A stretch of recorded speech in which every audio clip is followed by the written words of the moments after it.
think I got a gaslight. Kerosene, yeah. She treat the sex like heroin, yeah. She don't undress, the girl just gets on the knees, yeah. I'm the rich girl fantasy and the broke girl drink, yeah. I got a gaslight. Kerosene, yeah. She treat the sex like heroin, yeah. She don't undress, the girl just gets on the knees, yeah. I'm the rich girl fantasy and the broke girl drink, yeah. I'm a dark skin speaking in Ncaa, yeah. I had a show overseas, I met her with flagship shopping for Prada, yeah. She never knew what I mean, I told her the bank ain't Margot. She love when I'm up in the spin, got a man on ink, but sex is a permanent marker. And my girl and LFW, and tryna find some grabber. PFW, pop star shit, got the shades and brick like Gaga. Japanese garments, when I'm in money, I feel like I Gawa. It don't matter, she's good or bad, she gon' come right back like she karma. What she eat, I screw up my face like charmer. Set the scene, gas me up like kerosene, and I swear that she had a man, she got amnesia. She want Hennessy, she's a freak, she just like me, and baby Lebanese, she do what I say, she do what I want. Just send me the driver, said he gon' take me anywhere I want. I'm paid in full, I'm Rico. But I don't want your chain, your bay, I want them 14 kilos. That gay jeans, they super west, they tighter than a Speedo. Make plays, I'm on a speedboat. I'm making money over here, and I stay in the back like a bunch of cane rolls. Chain froze, I'm in a Range Rover, and I got 8 hoes in this whip. She ain't an angel, she reppin' Rainbow Gang, she underbeen on my zip. She ain't an angel, she got no halo, cause she been praying on my dick. Kerosene, yeah. She treat the sex like heroin, yeah. She don't undress, the girl just gets on the knees, yeah. I'm the rich girl fantasy and the broke girl drink, yeah. I got a gaslight. Kerosene, yeah. She treat the sex like heroin, yeah. She don't undress, the girl just gets on the knees, yeah. I'm the rich girl fantasy and the broke girl drink, yeah.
Tell her the morning, you know it free whiskey. Drink to his face, they jump like crickets. Glock in his face, burn his ass like a biscuit. One paper baby like buddy too risky. Bad bitch with me, she a video vix. Spending the dish, my money and stick.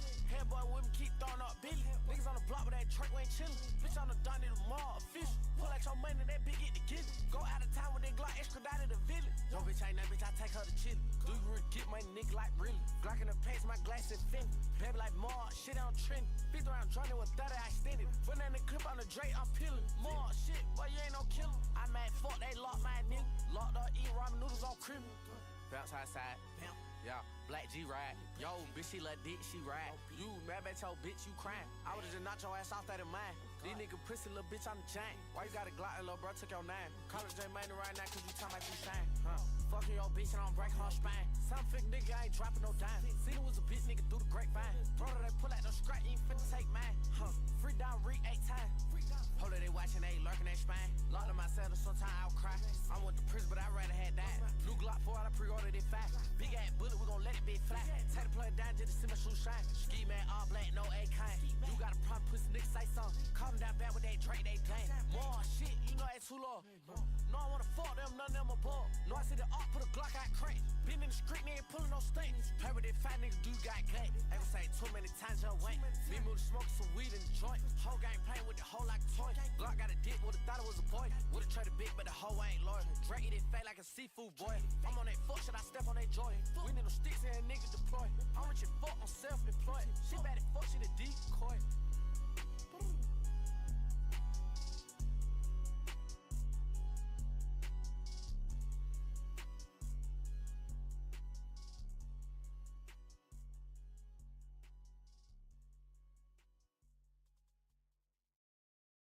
Nobody in that motherfucker can fuck on me. Everybody in the gang wanna come fuck on me. Freestyling off of the top of me. Wanna do me, they wanna come walk on me. She wanna talk to me. I told her shut up and just come on top of me. Alright for president, little baby, I'm with it. If I meet the president, I'm Damn, DJ Alright for president, little baby, I'm with it. If I meet the president, I'm Alright for president, little baby, I'm with it. If I meet the president, I'm still gonna be sipping. It's a freestyle off the top and I'm tripping. They gon' lace it pat, nigga, he leaving itching. All this shit that we got, bitch, we got out the muscle. 2, 3, 5, 5, 6, we ain't doing no tussle. You keep looking at me, he gon' be in some trouble. You keep looking at me, then I'm popping this bubble. I pull up some promethazine. I go fuck on a Stephanie, I'm all Tiffany. Nobody in that motherfucker can fuck on me. Everybody in the gang wanna come fuck on me. Freestyling off of the top of me. Wanna do me, they wanna come walk on me. She wanna talk to me. I told her shut up and just come on top of me. My Uzi on right before it go Balenci. Turn into a monster, turn into an animal. Bitch, I think I'm turning into a grizzly. She tested me raw. Chat.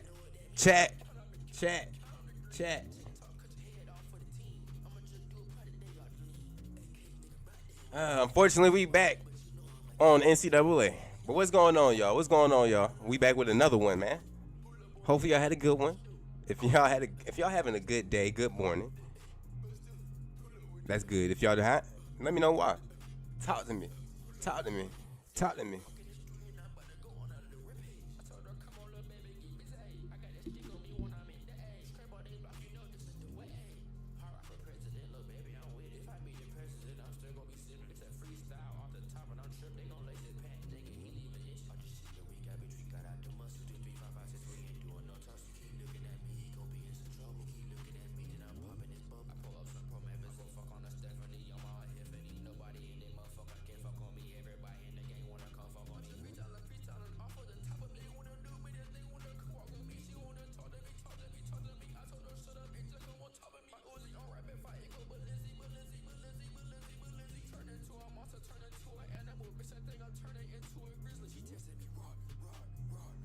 Oh yeah, Chad. We due for a long ass stream. Look, we in the tournament, so you know what the fuck going on.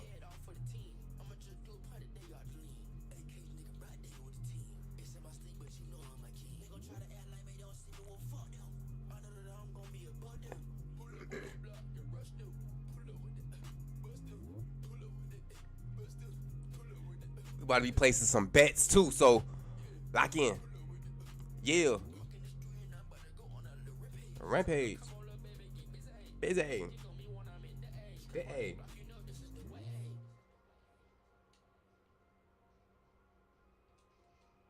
Oh yeah, Chad. It's been a minute since I played NCAA, so it's kind of funny that I'm about to be in the tournament.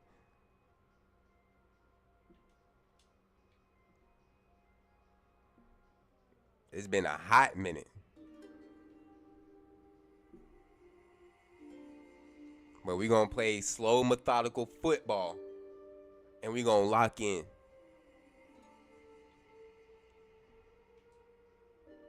I'm in lavish, baby. I'm wonderful. Hold on, Chad. Turn this bitch up. Turn this bitch up. Hold on. Yeah. What you say? I know.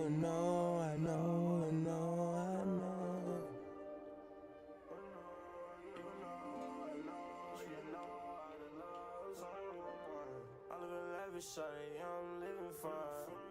Pink shit up in my glass, I know I ain't sipping wine. Ain't gonna rush this shit. I'ma wait till it's my time. Going all the way to the top, and you can come with me, that's fine. That's fine. I got 2 bad hoes in the spot and they so fine to me. And I gave you all my heart cause you so kind to me. You so kind to me. You so kind to okay. me. My bitch told me quit the drink. I get too high, can't even think. She told me to kick the cup. That shit so embarrassing. I know we was so in love way before I knew her name. I know I got quit them drugs. That's the shit that causes pain. But I'm living life is shorty. I'm living wonderful. You can pick out a whole bunch of babes. I'm only getting wonderful. I tell the shorty to slide to the crib if you done before. I just been popping on my fucking tags because my pockets full.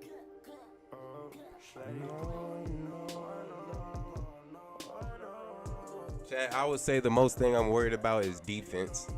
Offense, I think I got it. But defense, I don't know. I don't know. We'll see. Last time I was in a tournament, it low-key did kind of cheese me. But since I don't really play this game as much, I wasn't really as mad. But it is what it is.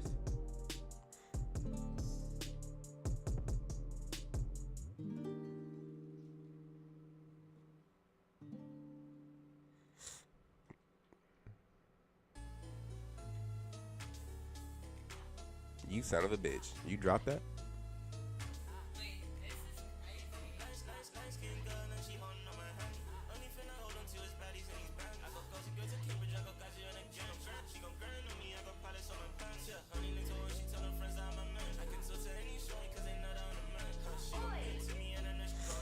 We'll do one more play and then we're gonna place our bets. Oh, that's some bullshit. All right, let's go and put some bets in.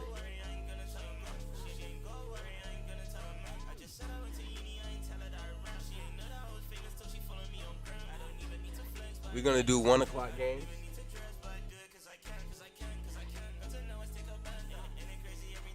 We're doing 1 o'clock games, right? So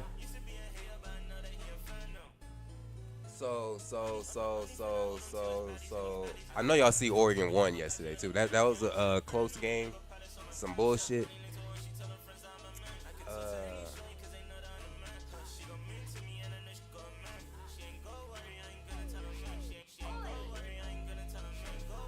There's a lot of punts, field goals, interception, field goal, punt, field goal, punt, interception in the game.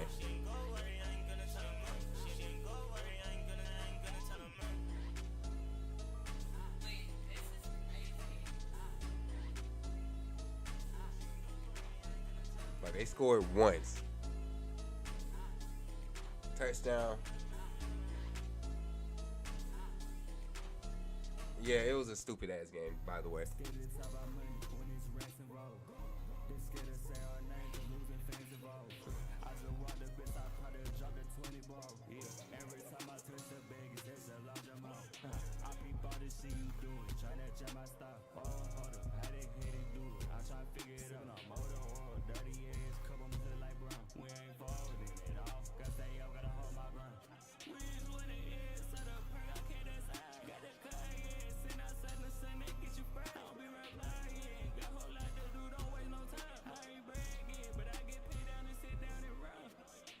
Chad, we gonna bet 1 p.m. games. Let's look at Pittsburgh versus Steelers.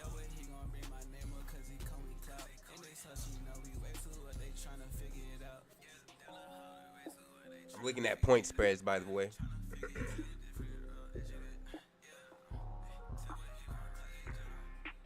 Under 56.5. Looking kind of free.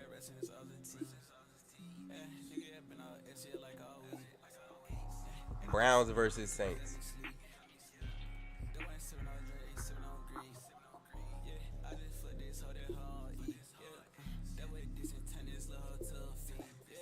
I think I'm gonna do point spread.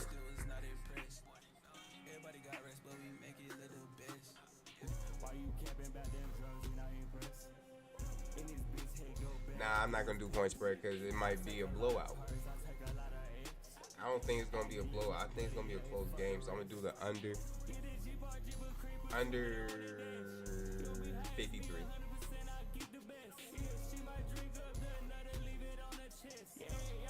Packers versus Bears.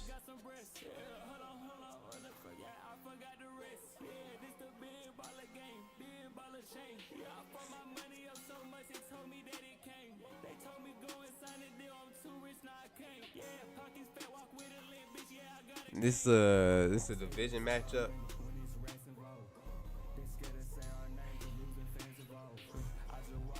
Once again, point spread.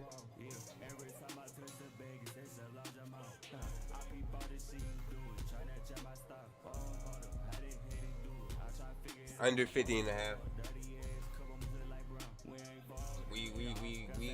Yeah. Colts versus who? Jets.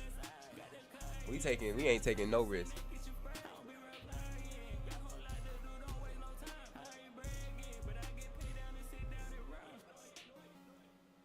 I don't know why Jets are favored. Both these teams are ass. Both of these teams are butt cheeks. I don't understand. But Colts.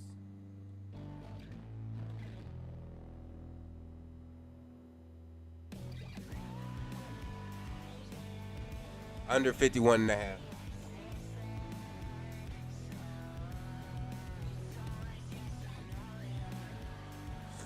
Jaguars versus Lions.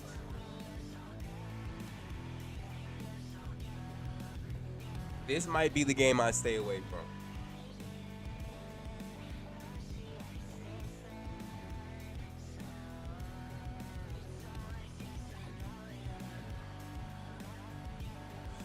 Yeah, that might be the game I stay away from.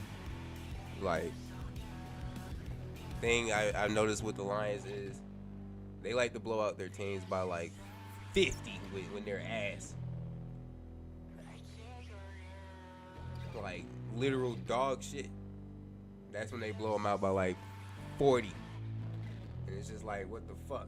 So I'm going to just stay away from that. Stay away from this game. It's all good.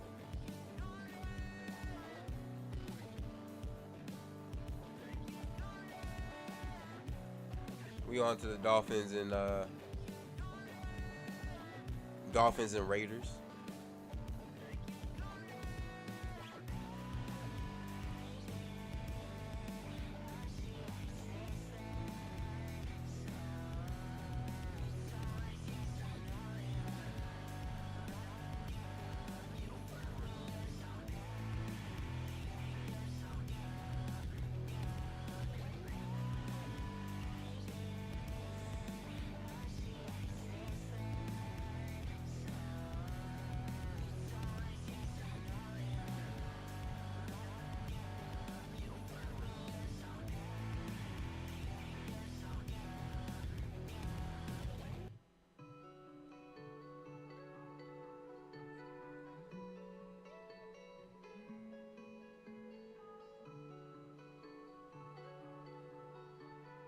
Under 50 and a half. I don't think they're going to be scoring that much.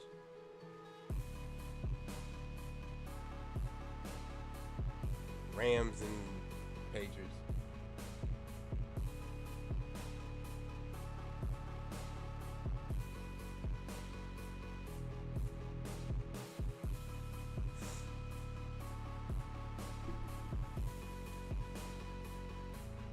Defensive team versus a heavily offensive team. I think it's going to be an under 50 and a half.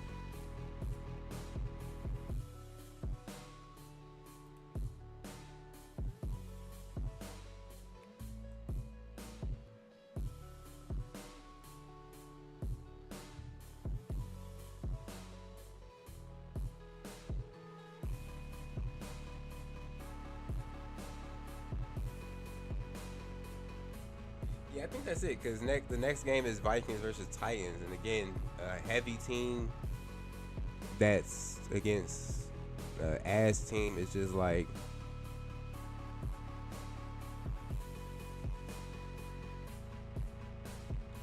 And then they're perfect against the AFC. If anything, I'll do money line, but even then, it's just like, I don't like to bet money line anymore.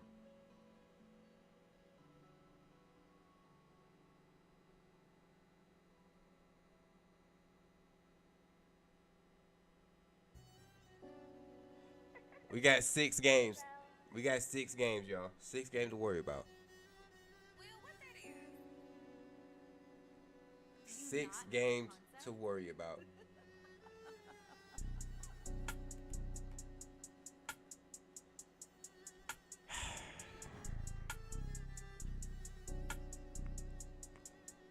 I don't know how we gonna do it, but we gonna be watching NFL Redzone, watching all the games that we betted on.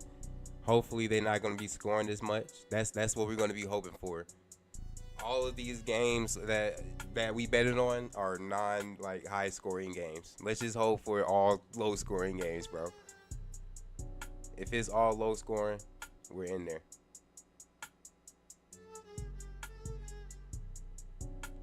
We win.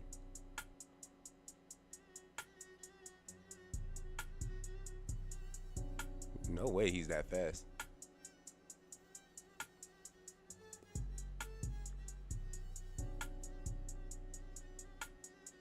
But yeah, chat. So like, my dad is really trying to tell me that Oregon cannot play against like SEC teams. Why am I light doing this? Like I'm dark. I ain't that black.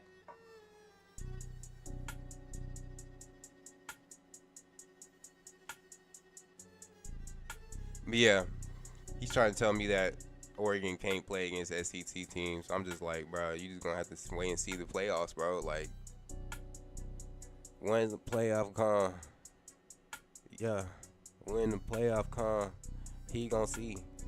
He gonna be like, what the fuck is this? I was like, hold on, Paul, you know what it is. I was like, you know, I'ma catch the peak. Okay, yeah, I'm way too sick. But you see the feet. Okay, yeah, I don't give a fuck. Yeah, best seat. Type shit.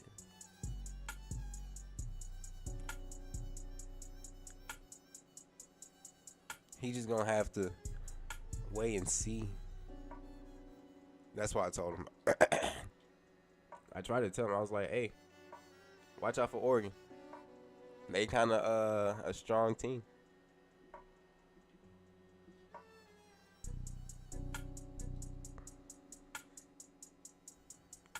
But regarding the Falcons going on to the NFL, I'm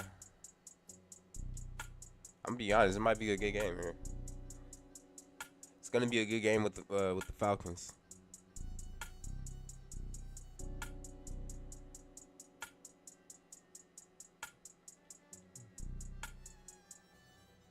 If I win this bet, I'm gonna bet on some like 2 games in the 4 p.m. and then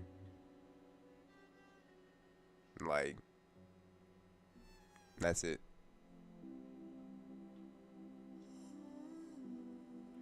Non-risky bets too.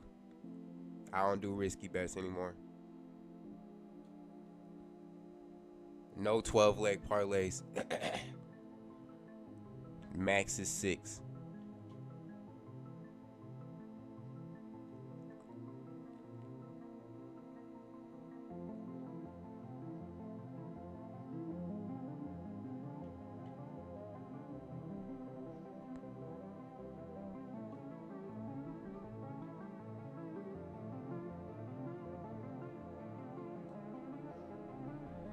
The maximum number of legs we can do is 6.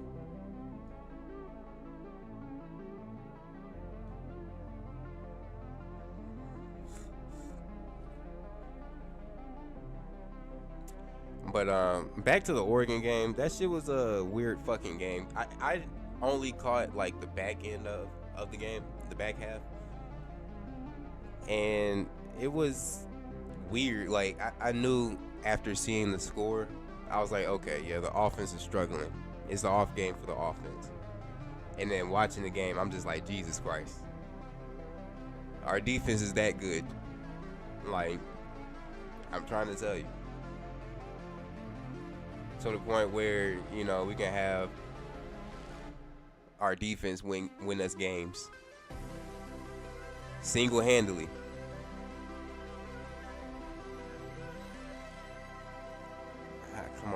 Come on, Gabriel. But yeah, single-handedly win us games right there. Like, that shit was crazy.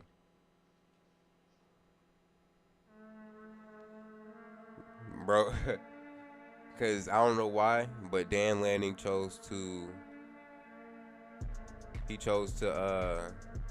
do a fake field goal instead of actually going for the field goal. Because it would have been a sure win if he would have just went for the field goal and then have the defense, go out there and win.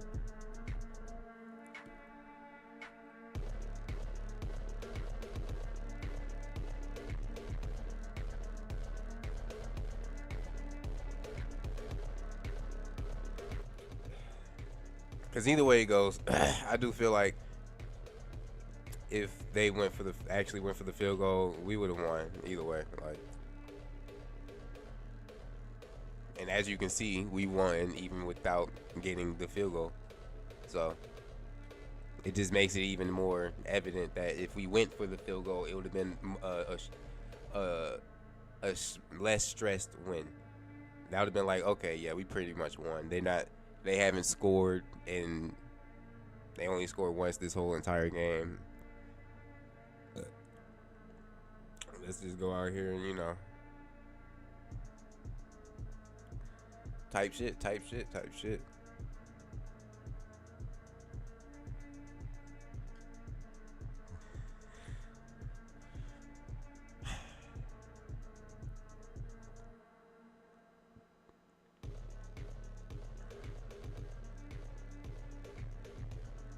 But once again, people are going to realize how dominant this team is.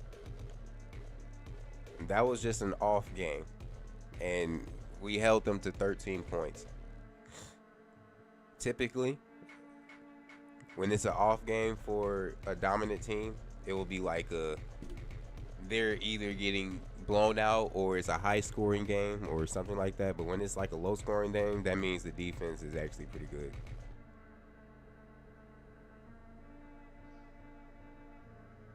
And Wisconsin's defense is actually pretty good as well.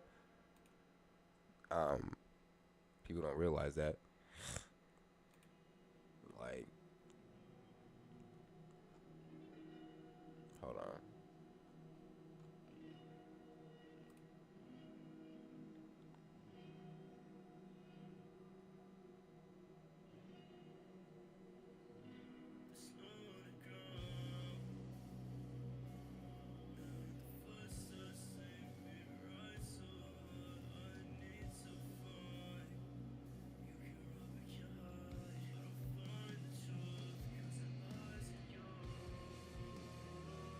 Yep.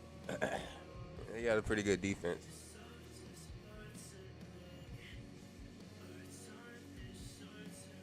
But don't sleep.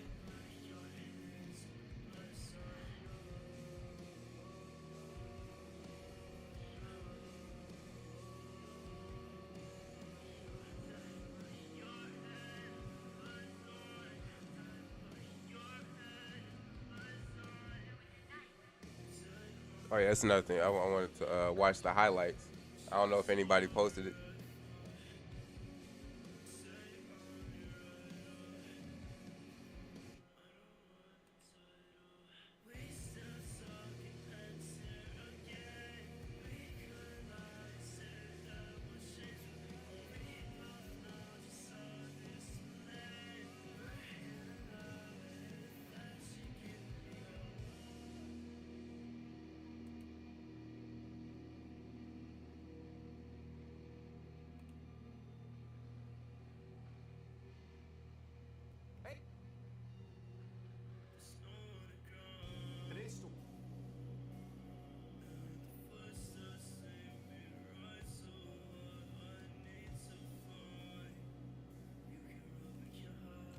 Yeah, I guess no one posted it. Okay, well, shit.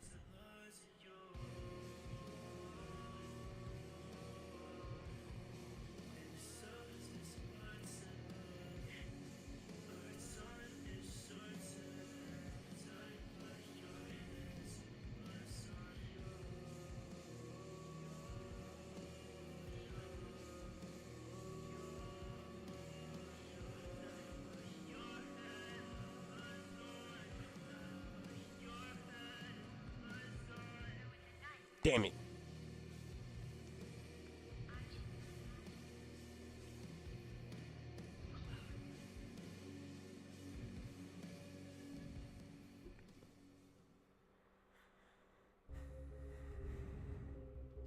Oh yeah, Chad, we got some nasal spray.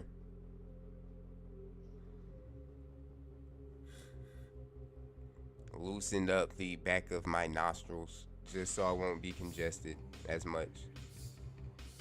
I still have snot, but it's not like blocked up snot like.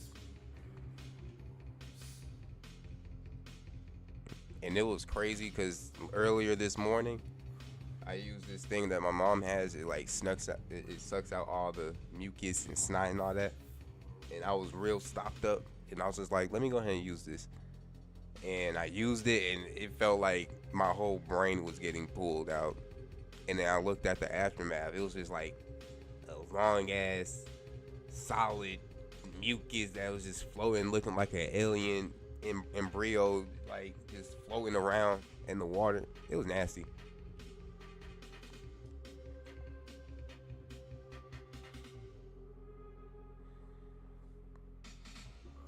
It was fucking nasty. But for the little time in that, after I did that, my nose was pretty clear. I was like, holy shit, that kind of, yeah, that was probably it.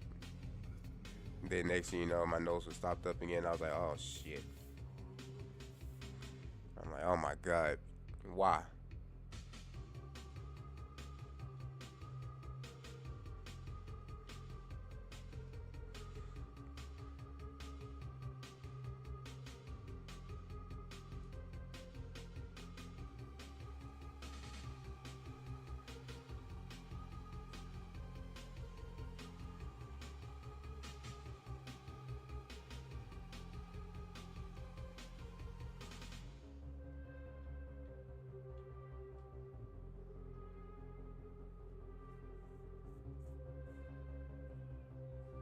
I feel real confident not using anybody else but Oregon.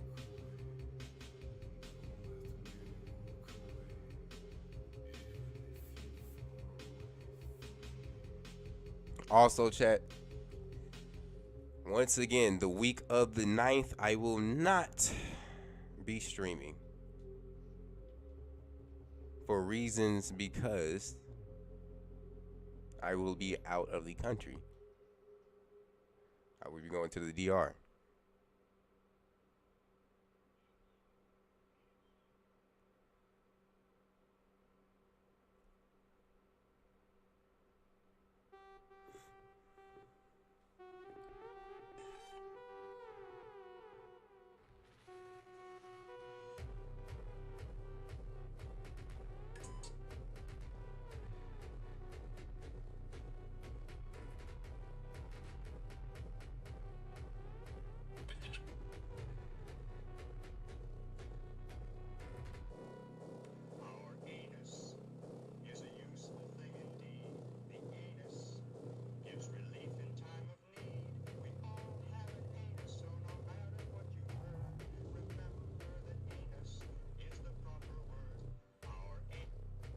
Why would she send that to me? What the fuck?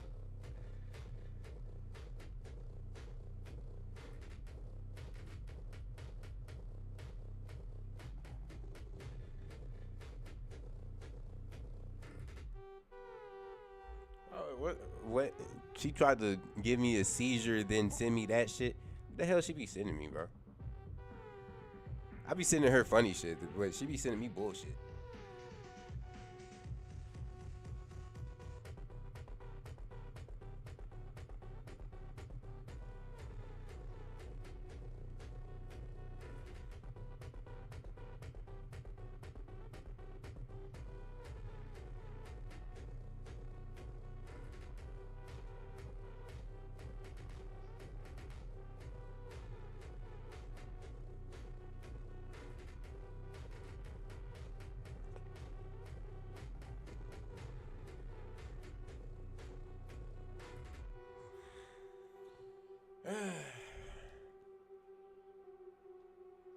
Low-key, I do wish there was like a speed up button in time. Like, this is skip to 12:30, but it's all good. Might fuck around and speed up 20 years in time.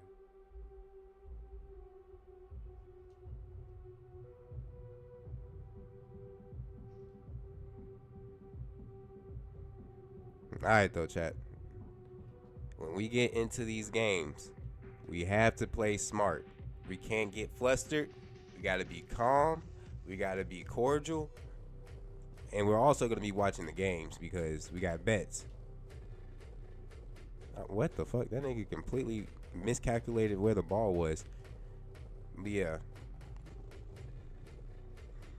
We have to be cordial, be smart. Don't do anything stupid. If we have to punt. He should have picked that. I mean, he should have caught that.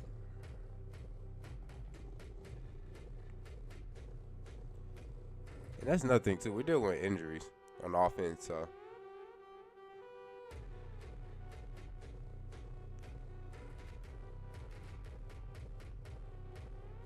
I think Tez Johnson's still out.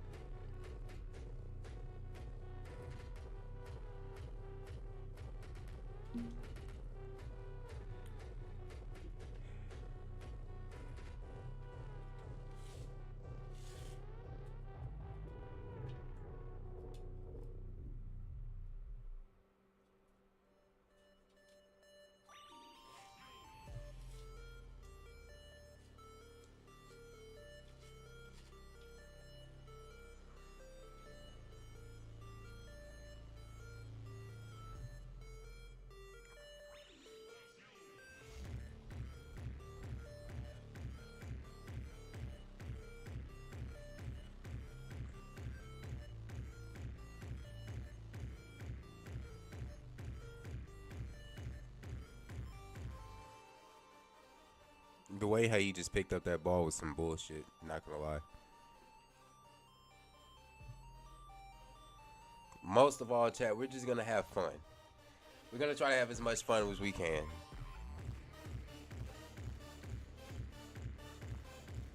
Hey, he kind of threw a dot there. Y'all seen that?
Why was he right there?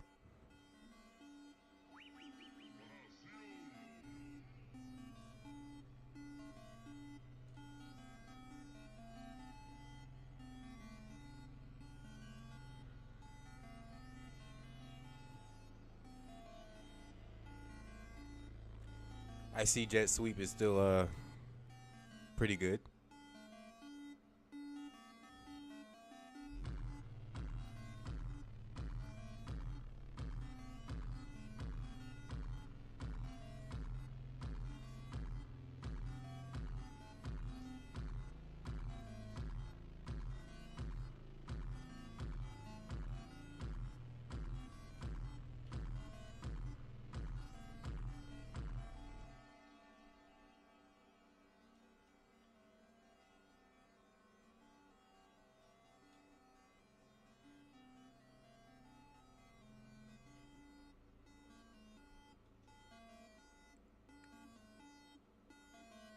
Part of me wants to quit out just to see what rank I'm at.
My name is Victor.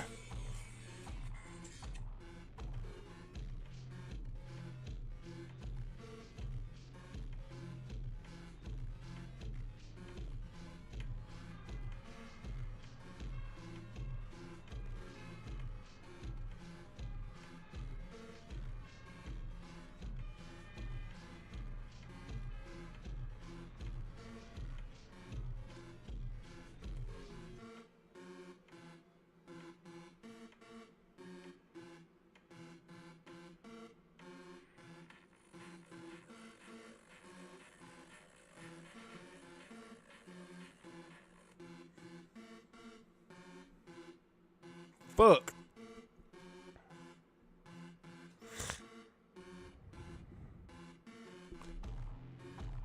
Chat. I'm low-key kind of happy Hunter x Hunter is back. Hopefully it drops weekly. I highly doubt it. It's probably going to be monthly, most likely. You know, because of Togashi's health and all that. But as long as it's like consistent chapters, we're fine. I'm fine with that. Just drop consistent chapters, all that, and we good. Bro threw a dot straight to the ops. Oh, damn. And honestly, I don't know why, but I feel confident about the bets I just placed. Holy shit. Entirely all unders. It shouldn't, like, bro, I just gotta hope and pray for no blowouts. Or no high scoring games. No high scoring games and no blowouts. That's all I ask for. That is all I ask for, literally.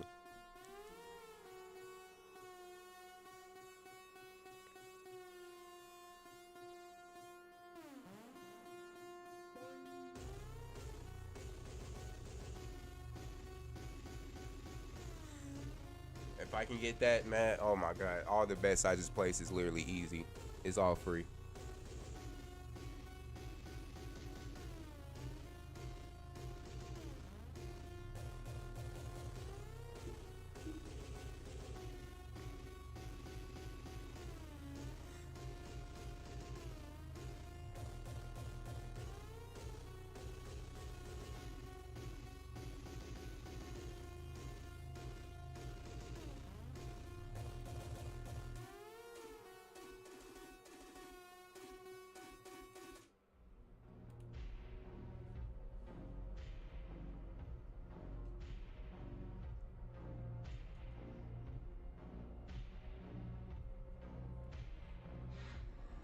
We're gonna have the webcam off.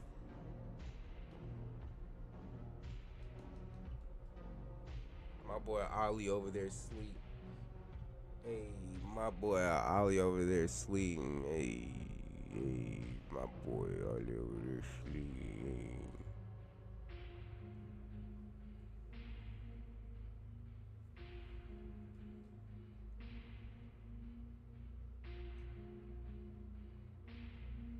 Oh man, what a dot. Y'all seen that? That was a fucking dot.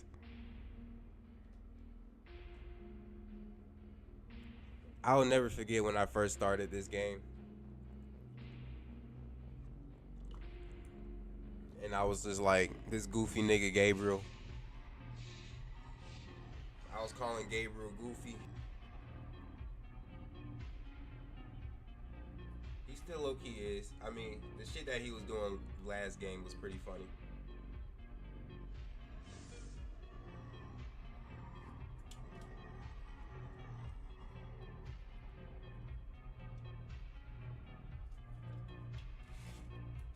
Nigga was tripping over air and shit.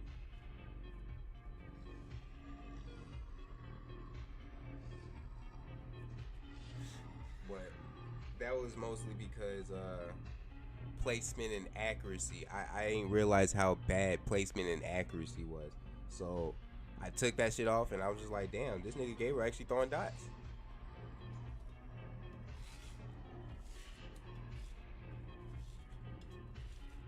And then from then on, he wasn't really that goofy anymore.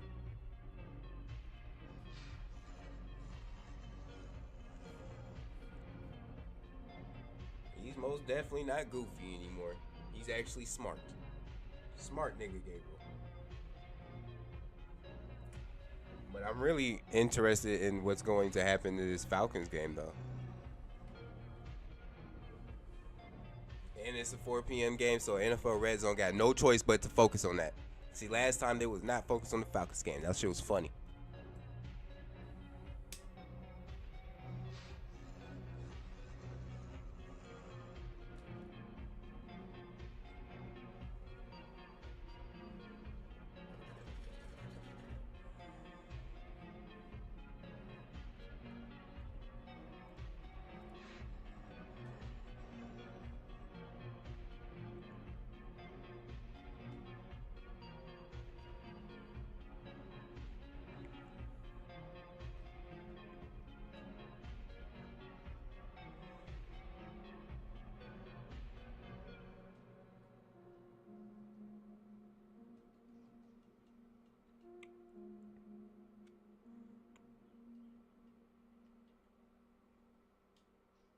Damn, that nigga was wide open, too.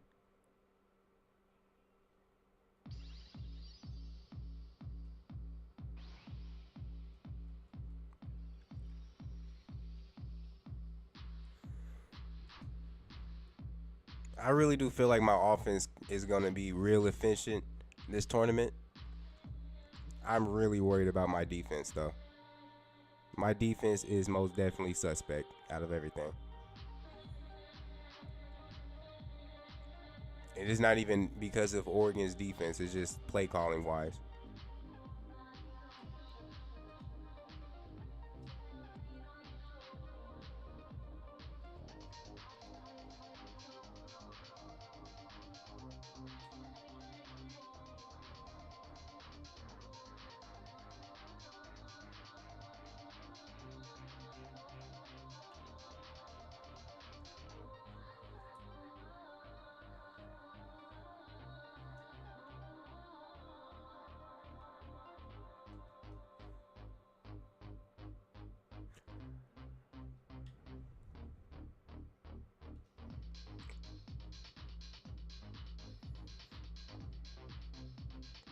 I'm just glad that I put in my SOL and I have no worries. See, that week of the 9th, I'm like, I'm be gone. I'm not gonna be at work. It's been approved and all that. Oh damn! Come on, Gabriel.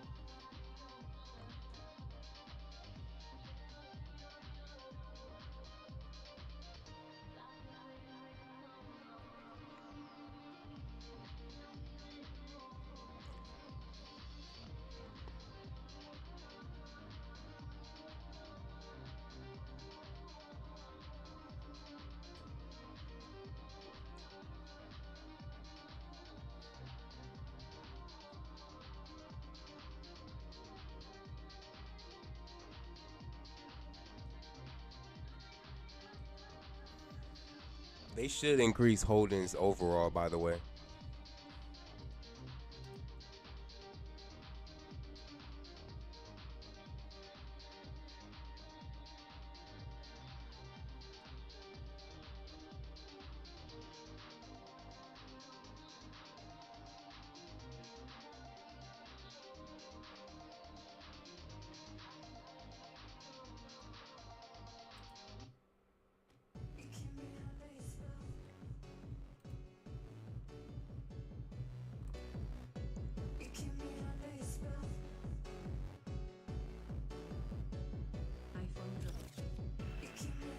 Got a linebacker on this nigga. The fuck?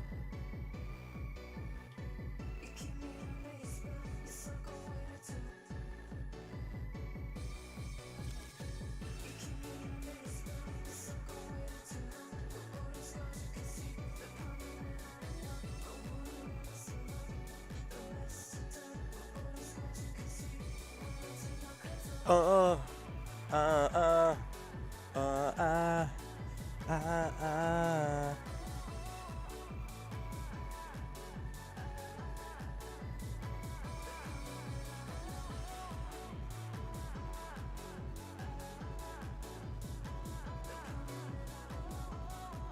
See, I need passes from Gabriel like that.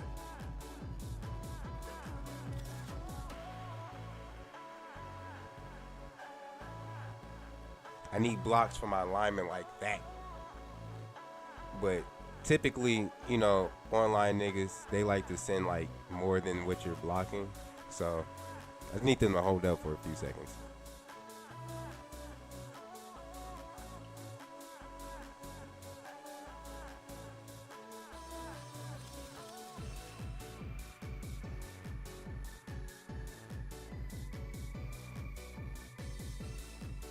Pick it up. Run, Gabriel, run.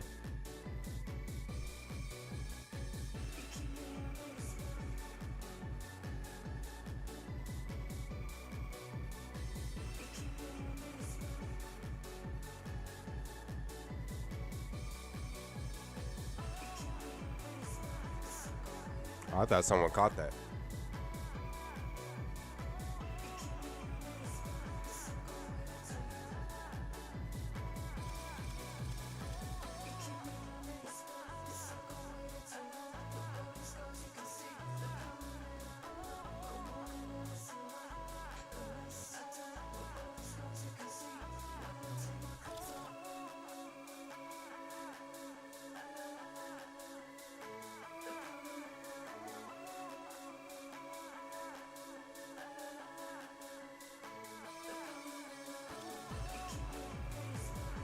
See, like that.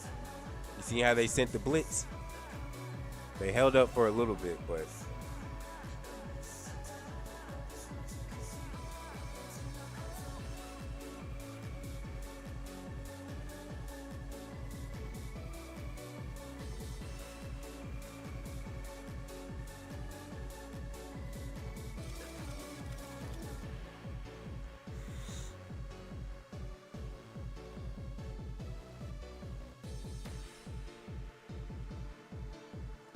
what the fuck? What was that?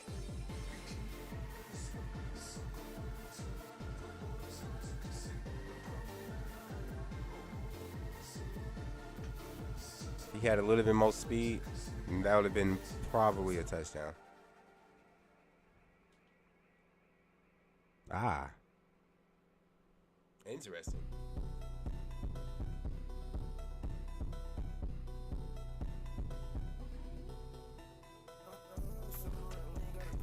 What?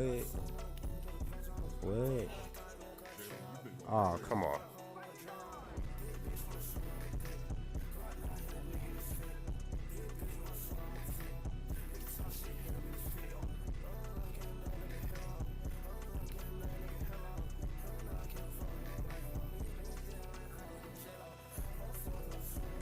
High point, Danny, high point.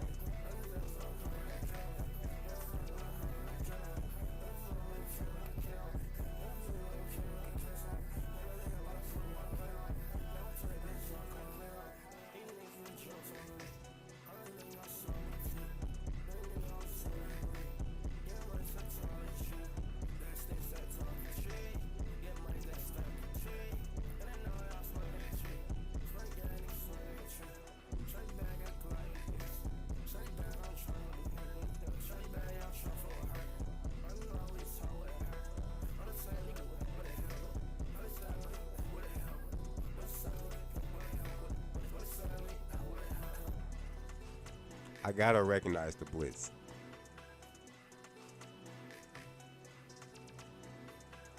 Oh, I thought he broke off all that. I was about to say. Oh man, I was about to say.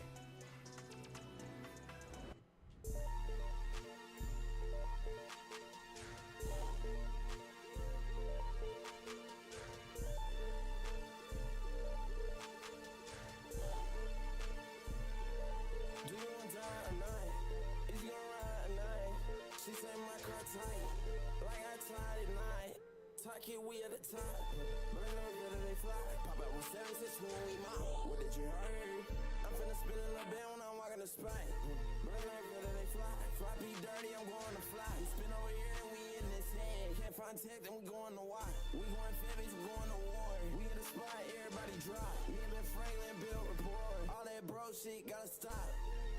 Put nigga lane low. Put nigga lane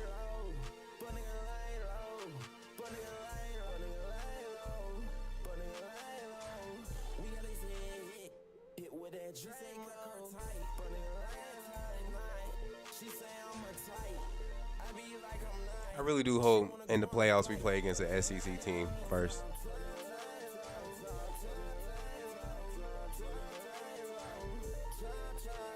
Just so I can be like, I tried to tell you, Pops. Oregon, they just like that.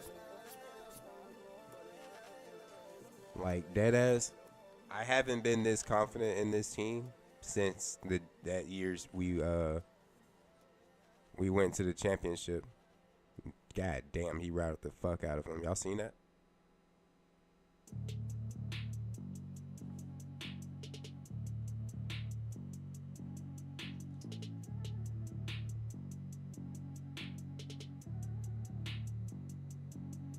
I'm at the PHX going in, about to board another flight to New York. Sell out another show, another win, about to put the whole gang on tour. I'm tooting them up, I need no work. I'm gonna put the whole team highest floor. You know where I'm at, 44th floor. Tryna get to me, 44 doors.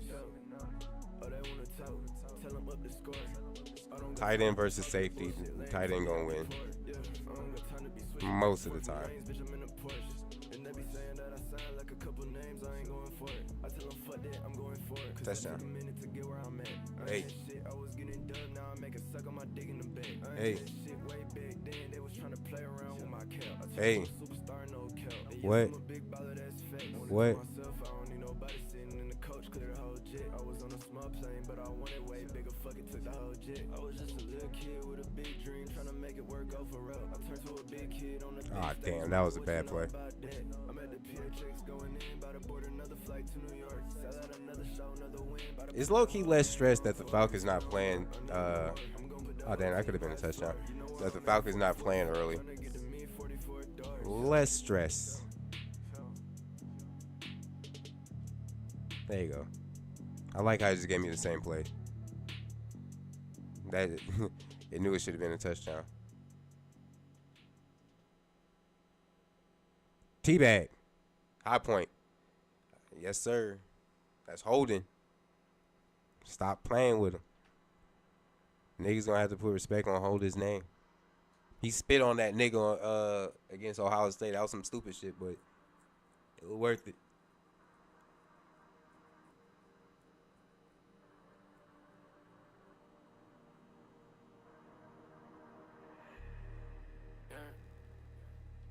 I'm so far from myself, you don't know how I feel.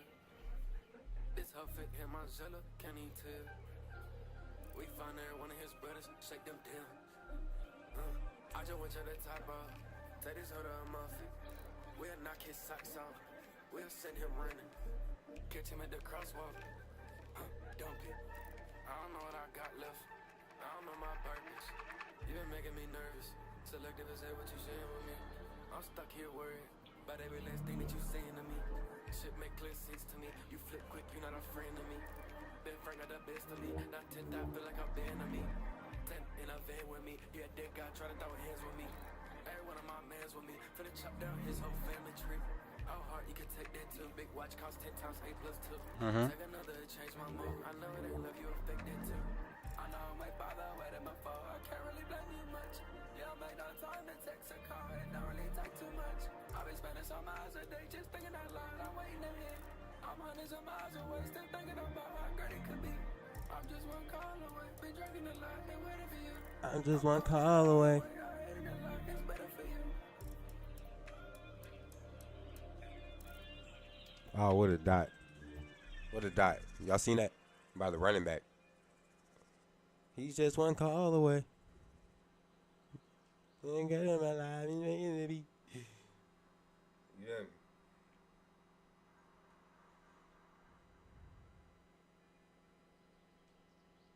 I like. That was about to be some bullshit.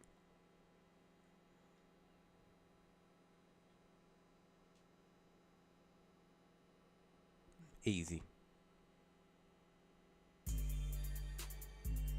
What?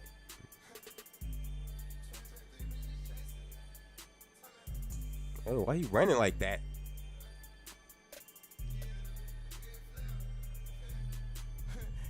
Going crazy in that bitch, and me slow.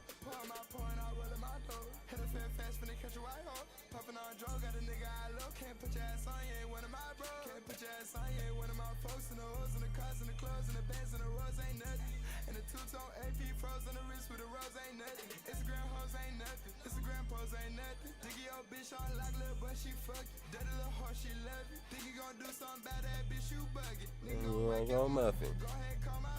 Got a bass in this bitch. Got a bag in that bitch. Oh, come on. How you drop that?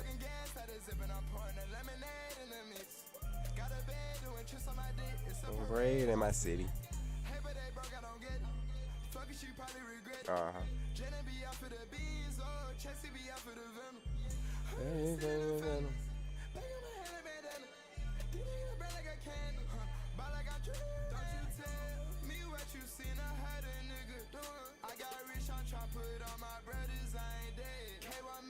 Die high.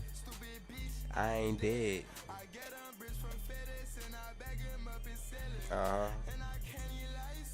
And I never needed you.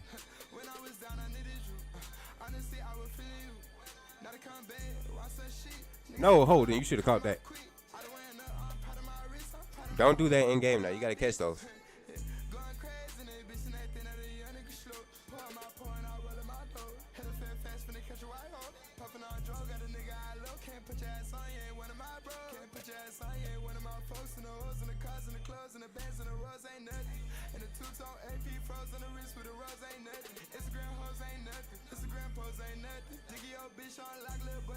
Damn.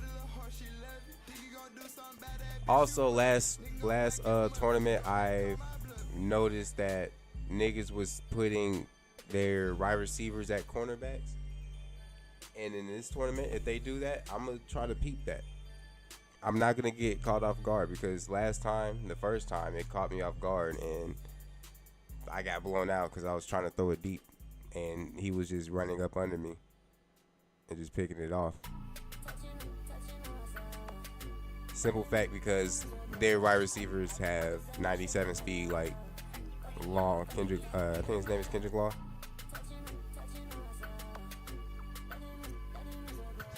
Like, he'll get burned off the line, the next thing you know, I throw it up, the next thing you know, he just hawking the ball because he's a wide receiver.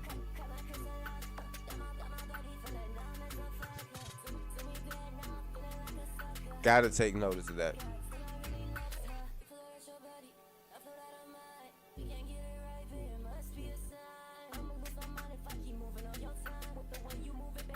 Crazy how that could have been actually me right there.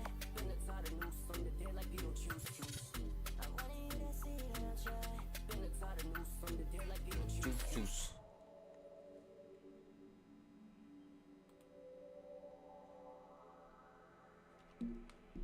Ain't nobody see and try.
That's another thing too, chat.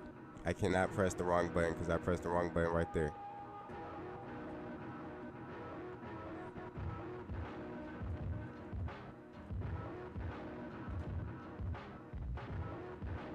My mind is an enigma.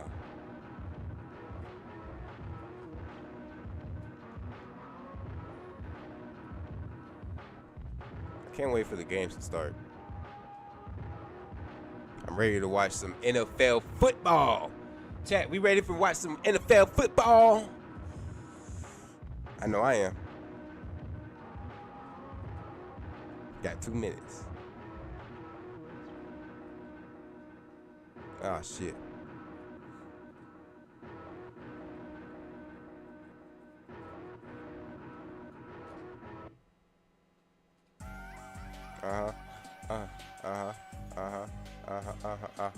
Let's go.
Glad you're here with me, Shinji. With you by my side, I feel like I can stand up to anything. You give me the courage I need to take on the Master One. So please, be more confident. I believe in you. So you should definitely believe in yourself.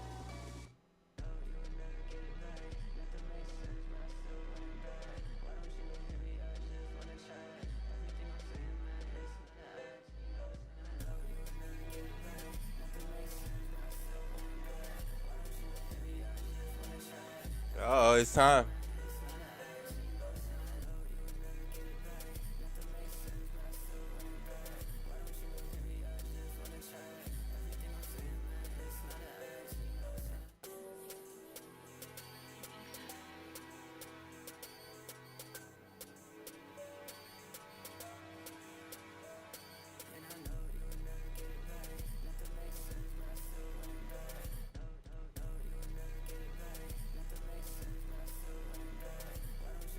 Got 30 seconds. Got 30 seconds.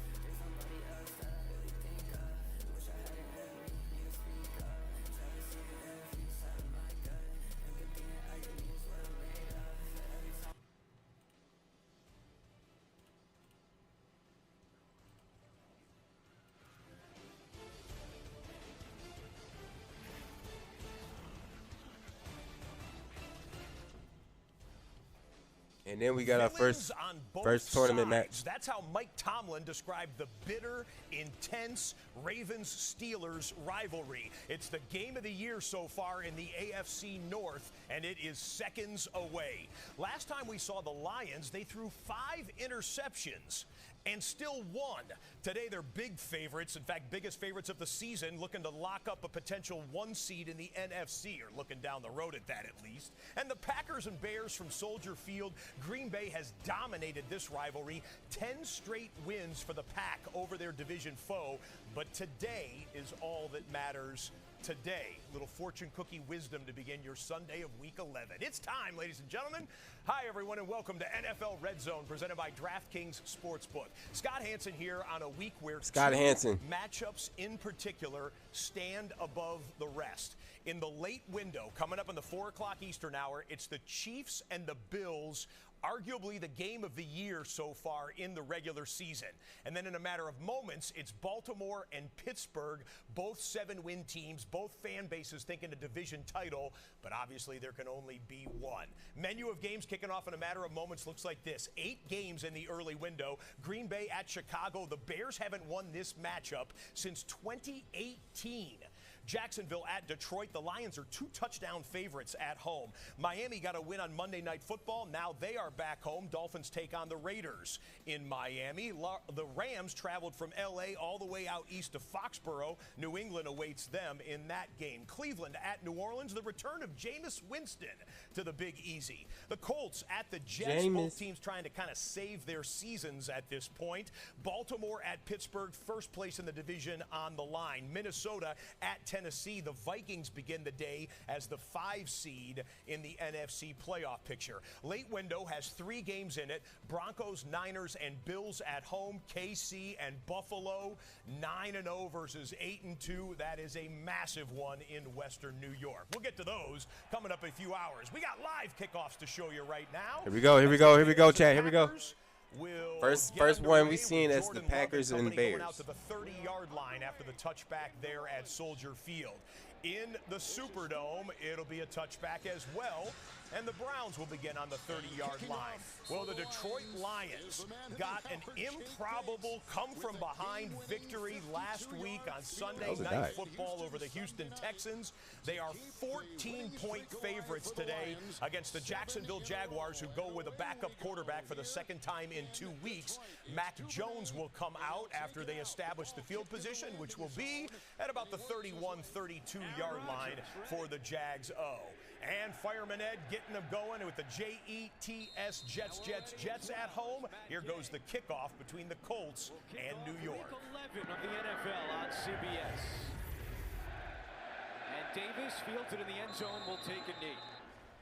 So there you go. There were half of the kickoffs in this 8-game early window, which fills up the Octobox, ladies and gentlemen. The Packers begin the day in playoff position. The Lions begin the day as the 1 seed.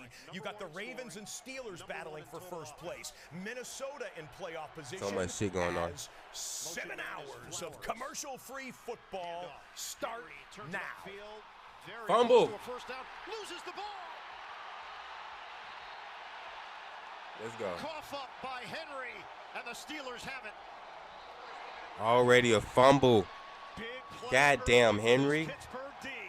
Jesus. And watch the hustle in the backside pursuit. And that's Nick Herbig, number 51, making his return to the field after missing 4 games with a hamstring pull. He's starting today for the injured Alex Highsmith. And the backside pursuit and the punch of the football creates the first big play of the game for Pittsburgh. That ball is clearly knocked free. And there's, look at all the that's a fumble. And it certainly looks like Deshaun Elliott, the former Raven, got on it, and Pittsburgh's in business early. God damn, Henry. 4 years with the Ravens, drafted in the 6th round in 2018. First lost fumble in 538 fumble. Damn, he pissed. First lost fumble in 538 touches, and the Steelers take over at the Baltimore 42-yard line. And a quick early example of what coaches always talk about, chasing the play, never giving up on anything. Herbig from the backside makes the first big play of the game. Extra offensive lineman on first down. First play from scrimmage for Pittsburgh. It's Spencer Anderson. That's 6 up front. Fake the handoff. Wilson has the time. Outlet to the sideline. Najee Harris. First update of the day comes from New England. Patriots offense has been struggling so far this year. They got a big kick return to get them right around midfield. And then a couple plays later, it's a first down completion. Hunter Henry gets it from Drake May, and the Pats are into Rams territory. Moonshots from Russell Wilson, but he's completing an NFL best 53% of his passes 20 yards or more downfield. Second down and 3 for the Steelers. Running play. Harris rumbles for a first down. Checking in at Soldier Field, Jordan Love on 2nd and 10. Straight drop back. Gets out of the pocket and releases and a catch. Romeo Dobbs, nice play by Jordan Love, picking up 17 yards and a Green Bay first down. Mason McCormick, 2 rookies up front as part of this offensive line. And everybody's game with Wilson in there from a receiving standpoint has gone up a notch. Justin Going to Fields double was in starter. the Wilson Cleveland was coming back. offense, 4th and 1 at midfield. 4th and 1, The they're going offense is for it. still on the Yeah. field. As on the left side of the double box, it's a short underneath catch. George Pickens for the Pittsburgh Steelers. The Browns are Damn. going for it. Nick Chubb got stopped at the line of scrimmage and then pushed back 2 yards. The New Orleans Saints stiffen on 4th and 1 and turn Cleveland over on downs. 2016, one of the leaders of this Saints defense. They stop Chubb. The youngster replacing Patrick Queen in that linebacker spot, and Kyle Hamilton was a question mark after suffering an ankle injury in the second quarter last week against Cincinnati. 2nd down and 6. Pitch it. Harris. It's got a hole. Nice cut. Stays upright. Strong run.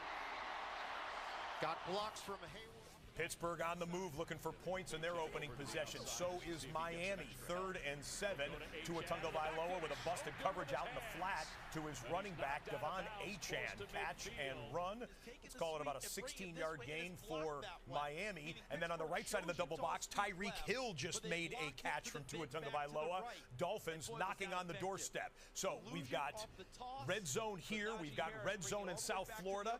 And the Green Bay Packers have just moved it into the red zone. And Green Bay shoots to the end zone. A touchdown with a flag pending. Jaden Reed scores for the Packers. We'll check the marker. Upper left-hand corner, it's George Pickens on a 2, maybe 3-yard gain. Upper right-hand corner, it'll be 2nd down for the Dolphins in the red zone. Penalty is declined. It was against Chicago. So the Green Bay Packers go right down the field. Let's call it an 8-play drive, I believe. It was a very quick drive that got Green Bay the opening touchdown of Sunday of Week 11. 8 plays, 70 yards for the Green Bay Packers, and the team that has dominated this head-to-head rivalry for the tune of 10 straight wins opens up the scoring. We're going to see Russell Wilson throw today, too. Steelers trying to score off the turnover, and Wilson is just going to toss that one out of bounds. Pressure from Kyle Van Noy. Knocked it away, and it looks like the Dolphins fell on top of it. They're fortunate that their offensive line came up to clean that up. And these are the plays that he's got to get out of his system. Watch the inside guys and the movement from the 2 defensive tackles that are lined up. It's a stunt. Here comes Tyree Wilson around. Tua's got to throw the ball. I mean, right then. Early and try and get Pickens into that spot, or Fryer move number 88 at the top. Hit Mike Williams for the game-winning touchdown last week. Wilson looking out of the pocket. He'll throw it across the field and nobody home. Knew all about. It'll be 3rd down and long, 3rd and 20. Mostert is in the game for the first time in the backfield. Tua has time, comes underneath, drops it off to Mostert, and he gets down to the 10. There's a flag at the 13, which may change the whole complexion of this series.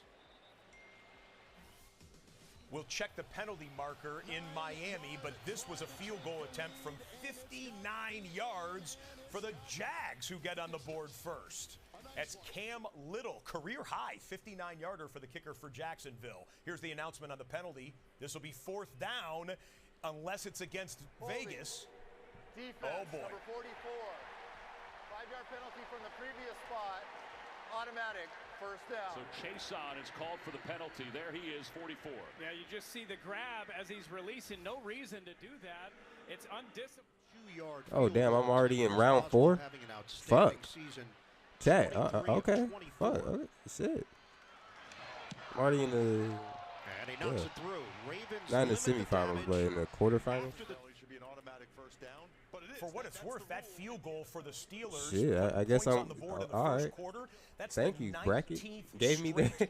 It was a bye week because these niggas didn't play. Both of the niggas wasn't even there. There are a lot of teams coming in with Appreciate touchdown that. droughts. Now I can just wait and practice. And that Pittsburgh offense has been doing. Still a 3-0 lead for the home team in Pittsburgh.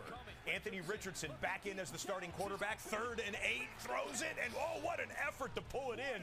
Josh Downs, that one looked like it may have been thrown a little too far, but Downs with the full extension. Can we see a replay of this one? Special catch to get the Colts offense kick-started. Anthony Richardson benched for a couple of weeks, reinstated as the starting quarterback, and that one he collects from his wide receiver for 31 yards. Indianapolis gain. Close to the 10, possibly the 11-yard line. Back in New Orleans with the Saints working with it from right around where the Cleveland Browns turned it over on downs. Quick inside handoff to Alvin Kamara. Nice designed play. They got the Cleveland Browns to rush up field. The running back went behind it, and Kamara with a 13-yard gain for New Orleans. So low. This will be the 10th play of the drive. It's 3rd and 3. There's Tyreek Hill at the bottom. Here he comes in motion. Nobody motions more than the Dolphins. Eye candy is what the Raiders called it. Raiders are showing blitz. Tua to the outside has Tyreek Hill. And Hill's got a first down inside the 5. Long red zone possession for the Dolphins will continue. It's first down in South Florida. Field goal attempt is up and good. Matt Gay from 41 yards away opens up the Indianapolis scoring. Colts 3, Jets nothing. Double box in the Saints. They're going with the little trick, not necessarily trick package, but the Taysom Hill package right now to get them into the red zone, as Hill just recently connected on an 18-yard pass for the Saints, who are 2nd and 7 from the 10. Miami 1st and goal. 1st and goal from the 5, Mostert. And Mostert stopped after a gain of 2 down to the 3-yard line. 2nd down and 7. He pulls it in. Inside the 5 to the end zone. Touchdown, Taysom Hill. The Taysom Hill package, chat, is so fucking stupid. I just don't understand why defenses don't recognize that it's going to be a run play most of the time. This is one of the hardest things if you're a defensive player. Where It's not. Taysom lining up? And you see everybody going with Kamara, as you should. Kamara is one of the best players in the league, and it leaves Taysom wide open on the outside. Mostert's to the left, Ncaa's to the right. Empty backfield. What the fuck? Tyreek Hill. Fuck was that play? Fake. They shovel it forward for Ncaa. He's down to the 1. It'll be 3rd and goal. He catches one, and he runs it in from 10 yards out for New Orleans. That was the PAT. It's 7-0 Saints. Back it up just a bit, and we'll get you back to Miami for the next snap of the Dolphins. This was the trick play I was referring to. Flip it back to Taysom Hill, and he throws it downfield to Kevin Austin Jr. Some new names we're calling out for the Saints, who are really injured at the wide receiver position. But Austin Jr. collects it. The Saints eventually cash in on it. 7-0 for the home team in the Big Easy. 6 of 6 on this opening drive. He hitches, goes to the back of the end zone, and Jonnu Smith can't come up with it. To it. Why? You had a nigga that was wide open. Incomplete. Another 4th and goal coming up for Miami. Back in the Rams and Patriots game, Matthew Stafford zips one into Puka Nacua. Rams have their star wide receiver tandem healthy again, putting it together on Monday Night Football a little bit. And right there, it's 38 yards for Nacua. Back to the 4th and goal here. I think the offense is still on the field. It's 4th and goal from the 1. We'll see what Mike McDaniel elects to do. He does have the offense on the field. By McDaniel. Analytics would back you up, Ross. Ncaa is behind Tua in the backfield. Jonnu Smith in motion. They go to Smith. He's got it. Touchdown, Dolphins. It's only his 2nd touchdown of the season, but they feel like he's getting more in sync with this offense. Well, I just don't understand it defensively. You're in man-to-man coverage. You see Jonnu Smith going wide. You can't be behind the play. You got to get up there and try to make that tackle before the line of scrimmage. And Jay, they can't be in the man-to-man coverage in that situation. There's no way Polamalu is going to get around the 2 corners to make that play. They have to be communicating when they see Smith in motion. Chicago Bears offense has been struggling, to say the least. They've had multiple possessions with no touchdowns. DJ Moore got the big contract in the offseason, needs to pick up his game. Maybe that'll get him going a little bit. 16-yard wide receiver screen from Caleb Williams, and the Bears have a first down into Packers territory. We go back to Ford Field here. Lions in a early first quarter deficit, 3-0. Cisco and Savage up the middle, and Tyson Campbell and Darby at the corner. So you've got some solid players there. Why they're not having the numbers is the confusion. Gibbs is in, flag is thrown, tackle by Lloyd, and squirms to the 22.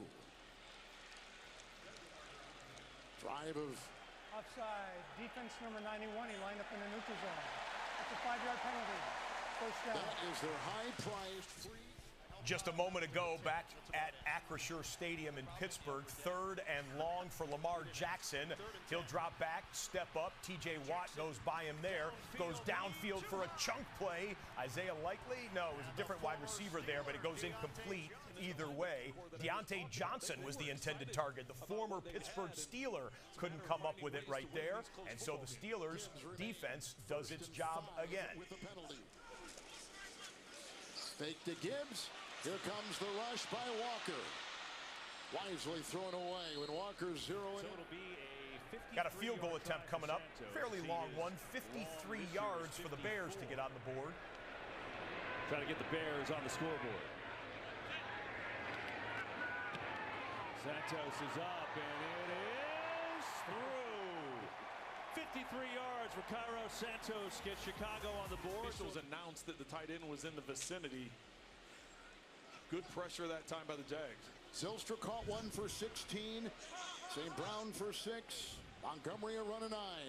Down to the 18. 2nd down and 5. Montgomery in motion. In the seam. Caught by St. Brown. Cisco got him. Down to the 7. Gain of 12. 1st and goal, Lions. Just had a sudden change in the Vikings-Titans game. Sam Darnold, Minnesota's possession, and it's a bad pitch. Did not see it. Aaron Jones either lost it on its way or it was a little bit behind him, but that's a veteran quarterback and a veteran running back not executing a basic play, and you can see the Titans defense pointing. The officials confirm, I should say, and it's a turnover by Minnesota. Tennessee has it around midfield. Montgomery, Amon-Ra, St. Brown with the block to the 1. Montgomery will squirm right there. We've got the New England Patriots just a second ago with Drake May slinging it out to Demario Davis. Woo! Nice little move to get past the first man. He gets his first down. Patriots drive will continue on a 14-yard gain. But getting the defense to commit and then making the call off of that. Montgomery there. The call, 2nd and goal. Touchdown. Touchdown Lions. What the fuck is that celebration? 70-yard drive. And the Lions have the lead. Well, stop me if you heard this one before. The Detroit Lions go for a rushing touchdown. They're the kings of it currently in the NFL. Great two-headed backfield, of course, David Montgomery and Jahmyr Gibbs. But the Lions as a team have scored a rushing touchdown in 24 straight games, including playoffs and including the one you just saw there as the Lions add the extra point to take a 7-3 lead in a game that they're favored by 14 points. We'll check back in there at Ford Field in a bit. Come back to the Dome in Louisiana. Keeps it cloudy mentally for the quarterback right before the snap. Woods, the Browns defensive coordinator from 2020 to 22. 3rd down and 7. Pass incomplete. That time looking for Cedric Tillman. We're going to check back in New Jersey on a 3rd and 9. Aaron Rodgers will look for a quick hitter inside.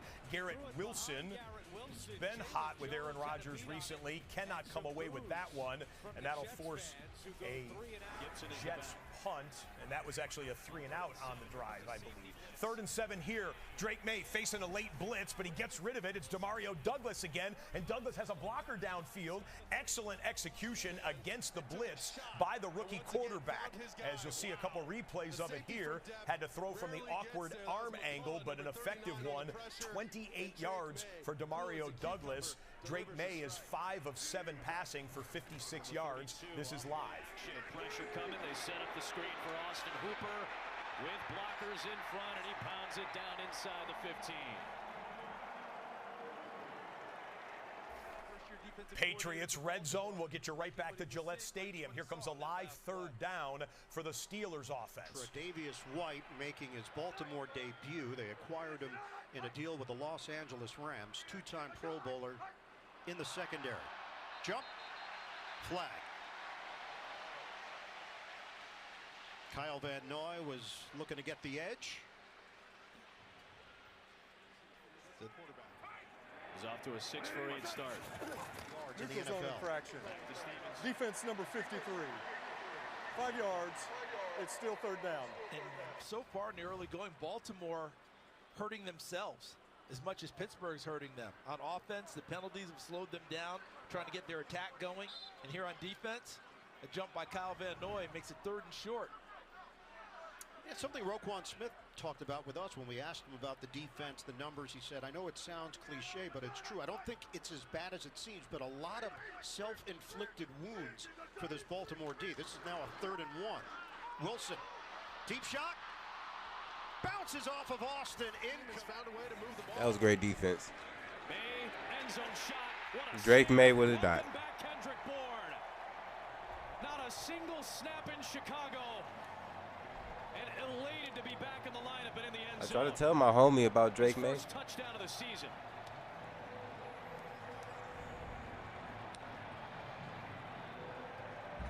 Well, Kayshon Boutte won on a slant earlier. Now Kayshon Boutte. to Christian Bourne, or Kendrick Bourne, excuse me.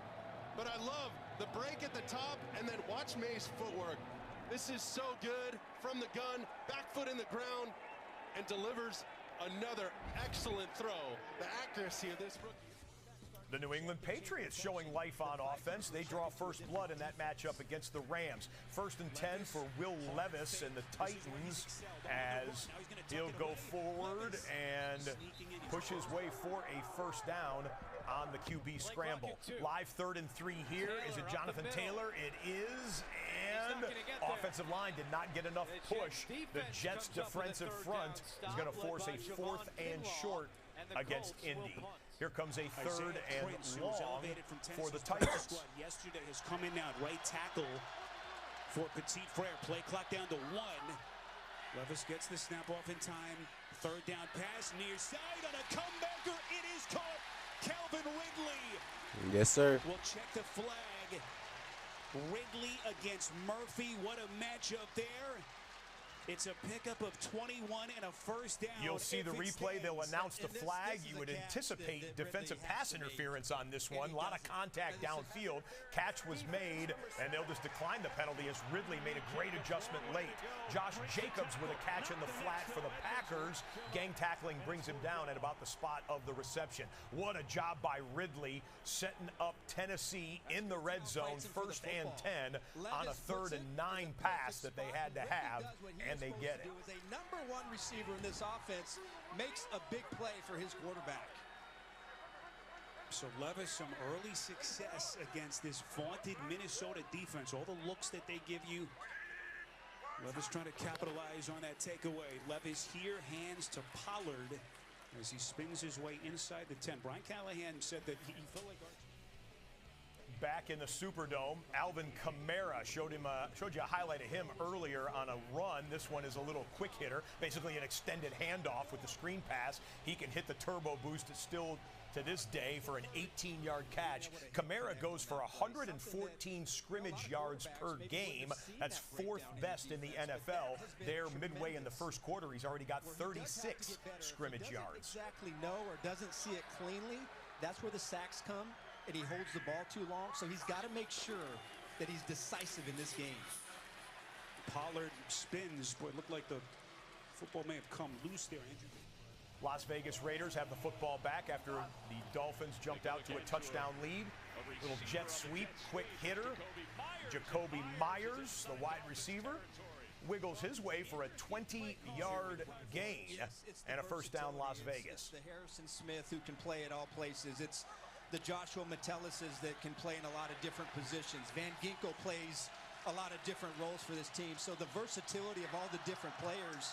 Why the fuck is Harrison Smith still really in the has league? found a way to make it all work.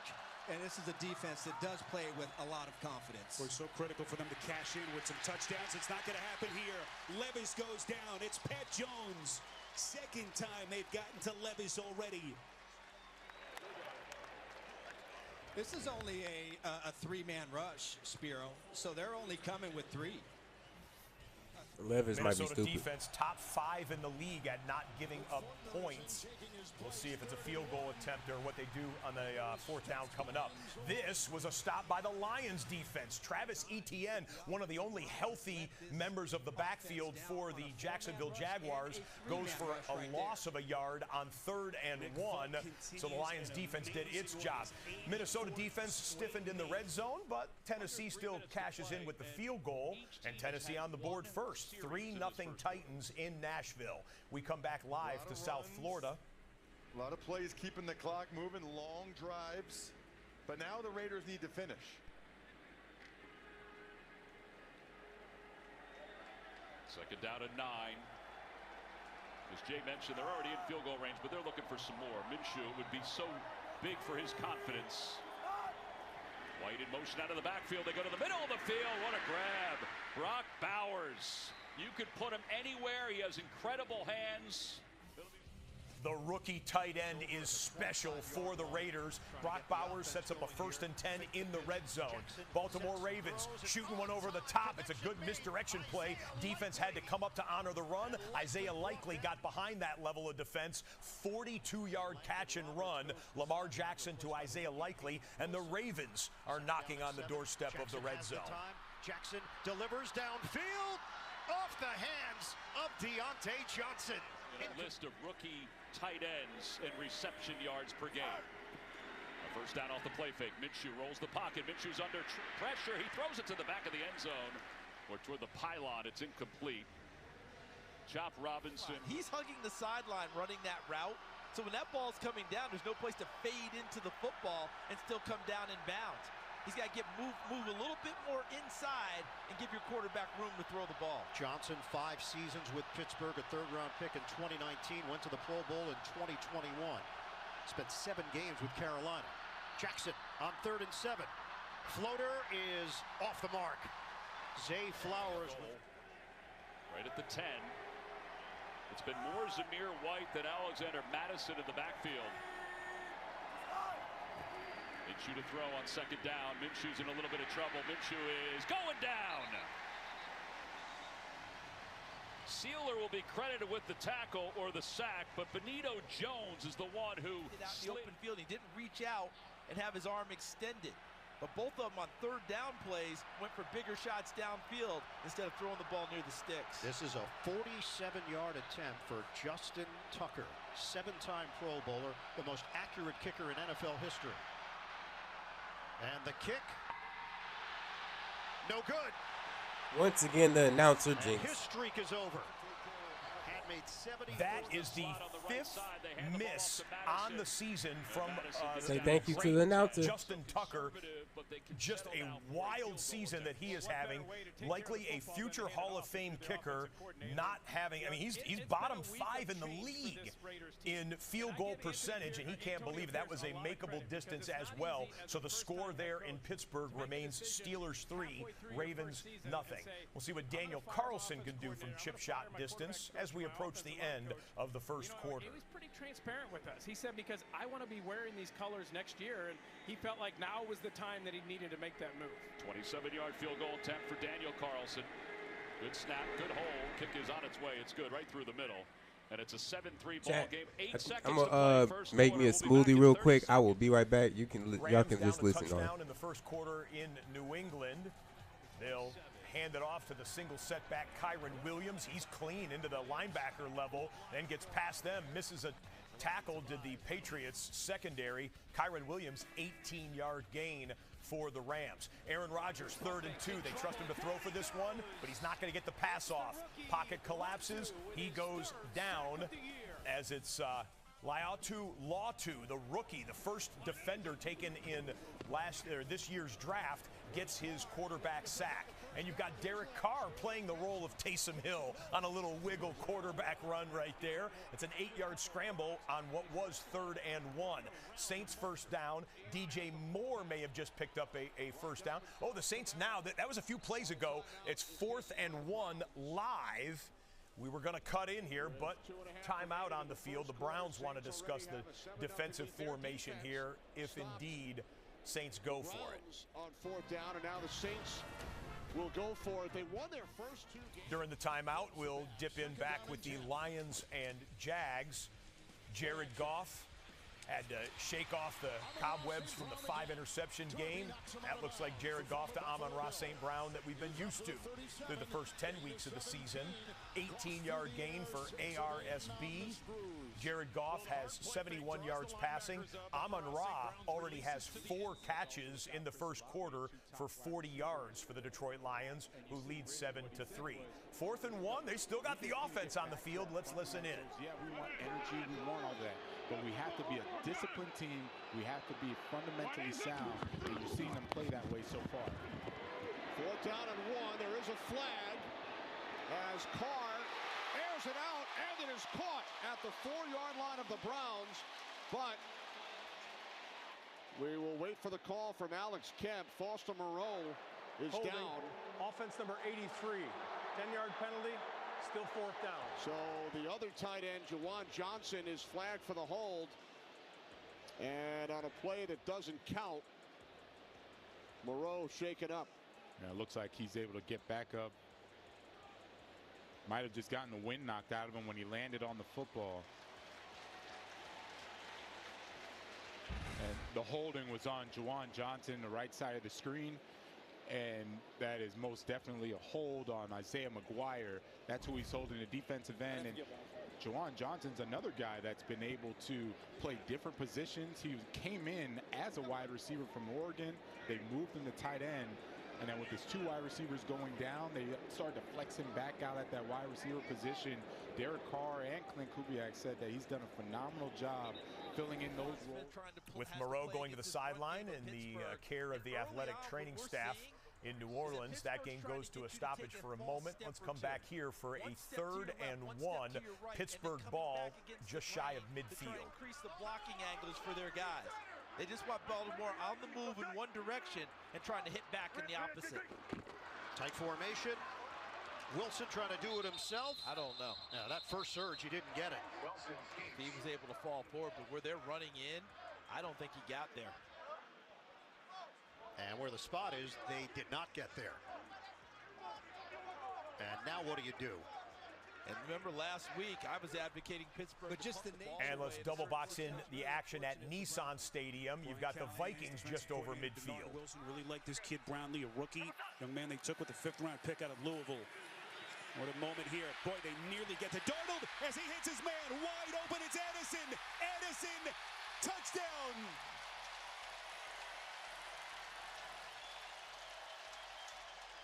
Over from the right side to the left side to create more blocking. Harris is in, and Harris is stopped. Ravens take over. They put up a wall. Pittsburgh could not penetrate it. Hamilton involved defensively, and the Steelers handed over to the Ravens on downs. And normally on these types of plays, big guys blow it up, but in this case, it's Kyle Hamilton, the safety. Deep over the middle, and because of the nature of that defense, that was over time, certain other things are going to come and off dip back in live to the Jets and Colts. Indianapolis football here with 1 or 2 plays remaining in the first quarter. The story here so far, total yards. You see the graphic? The Jets have 9 yards in the first quarter. Indianapolis has 3 points and trying to get a first down on 3rd and 4. 3rd down and 4. Richardson throws. Mitchell's got it. A.D. Mitchell off to the races at the 10, 5, and he reaches for the goal line, and he's down at the 1. Chuck Clark was able to bring him to the ground after a gain of 33. A.D. Mitchell right there shows the speed and the separation as he gets away from Sauce Gardner. Running just a quick under route. And we talked with Sauce Gardner. He said he had to improve on tackling. If he makes this tackle right where A.D. Mitchell catches it, it is not a bad play. But give the rookie a ton of credit. Reaching out, he falls just a little bit short. Let's see what they do when we come on back. You can hear the end of the first quarter music coming in. They'll take a commercial break in the Colts game. We'll get you right back there when they start with 1st and goal. That was an update. Jamison Williams couldn't haul in the pass, incomplete from Jared Goff. Live 3rd and 1 in Miami. Tua Tagovailoa hands it off, and Devon Achane does the rest for a first down Fins. How he talked about stopping the run game? Well, I love everything about Max Crosby. I know you do as well, Ross. And when we talked to Calais Campbell about him, that's what he brought up. The fact that first down, second down, against the pass, against the run, he is the consummate professional, and he really sets the tone for everyone else on that team. You know, I played with some guys that would get a lot of sacks, but they were just running. Oh, shit, Chad. I'm back. I'm back. No worries. I'm back. This guy will play. And the Made my Lions are smoothie. lining up to go for it on 4th and 1. Saw this so many times last year. This time they go quarterback sneak, and it's a first down for Detroit. Tua Tagovailoa puts it on Odell Beckham Jr., and Miami will have a 2nd and short coming up on their next play. Dan Campbell, not opposed, anytime, any place on 4th down. Things, whether it be fakes in special teams or. And let's cut back to New Orleans. The Browns working with it on a 1st and 10 from their own 11-yard line. Stefanski, the 2-time NFL Coach of the Year. Winston steps up on 1st down. Now he throws wide open. It's Judy across midfield. Jerry Judy wide the fuck open. Can he go for a touchdown? It looked like a touchdown.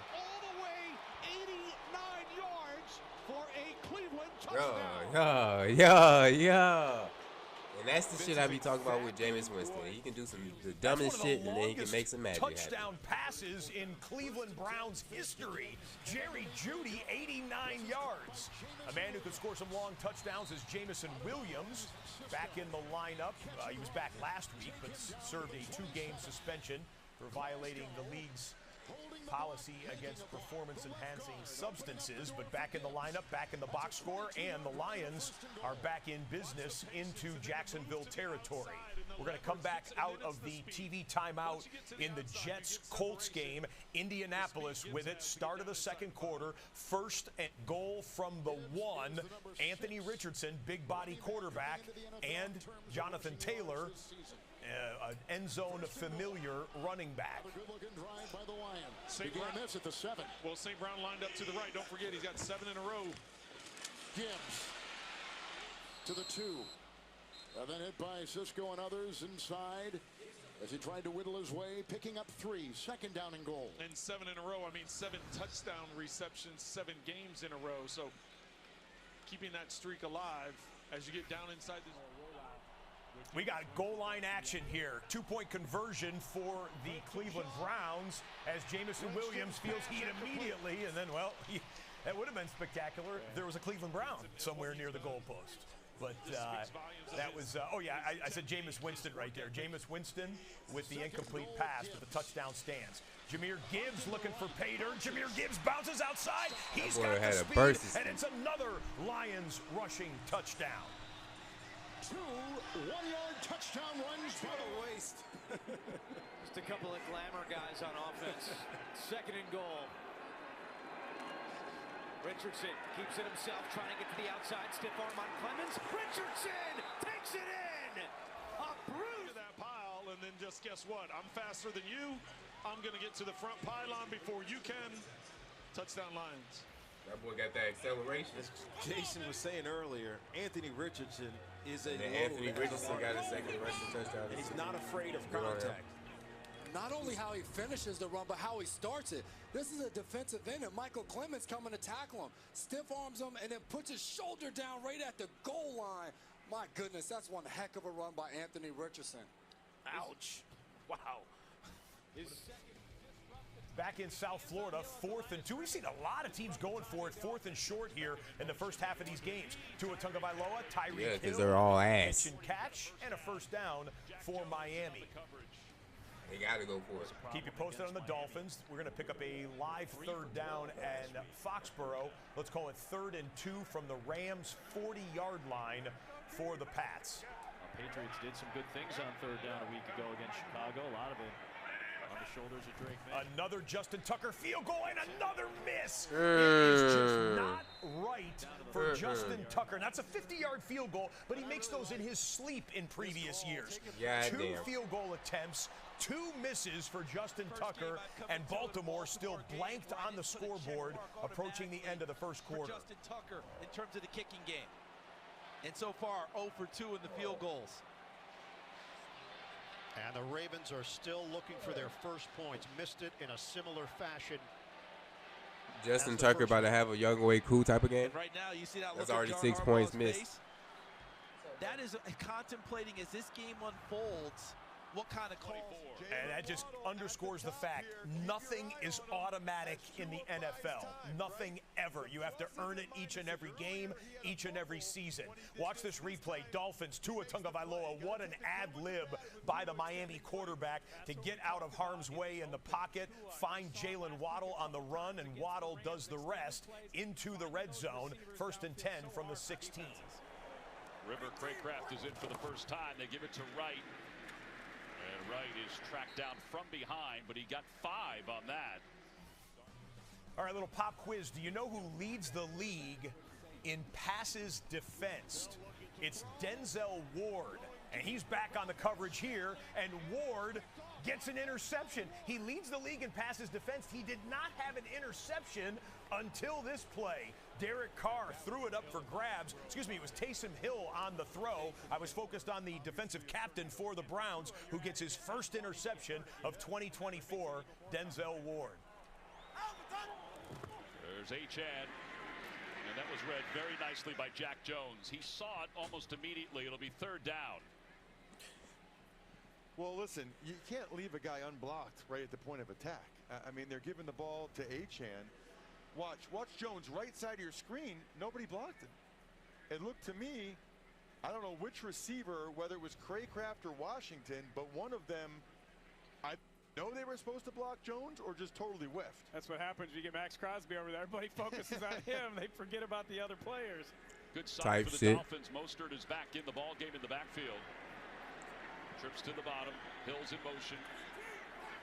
On 3rd down, Tua is looking to his right. Leaping grab by Beckham. Well, sometimes he's still got it at the 1st down marker. Unk still got it. He's coming along, and you got to check and make sure he was in bounds. But they've had to wait a while. There's the catch. He's got it secure. There's 2 feet. OBJ feeling a part of this drive there for the Dolphins offense. This was 3rd and 20. Russell Wilson, he likes to make stuff happen in these situations. He looks down and he just says, "Now, okay, we're done here. Punt team, come on out." Low-scoring defensive battle for the top spot in the AFC North. 3-0 Steelers. Back to Miami. Under McDaniel, and now this one. On 1st down, they give it to Mostert. And he gets to the 5.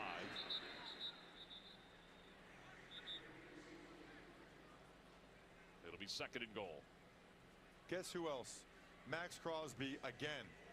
Right before the Antonio Pierce interview, he got his 100th tackle for loss, which is just incredible. That time he just made another play against the run.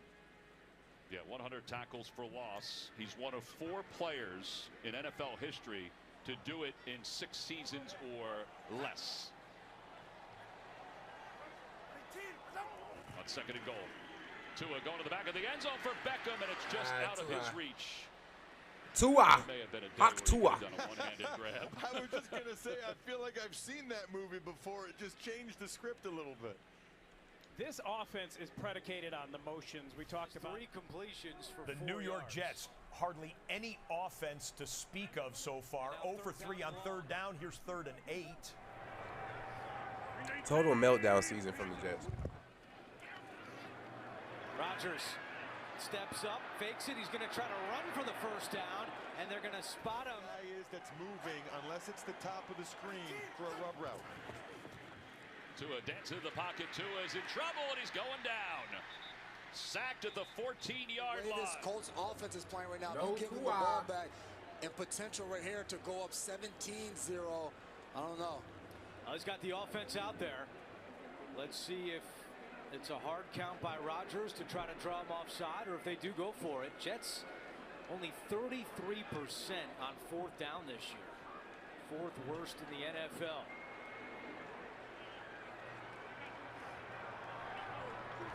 And Conklin takes the snap under center, and let's see where they spot him.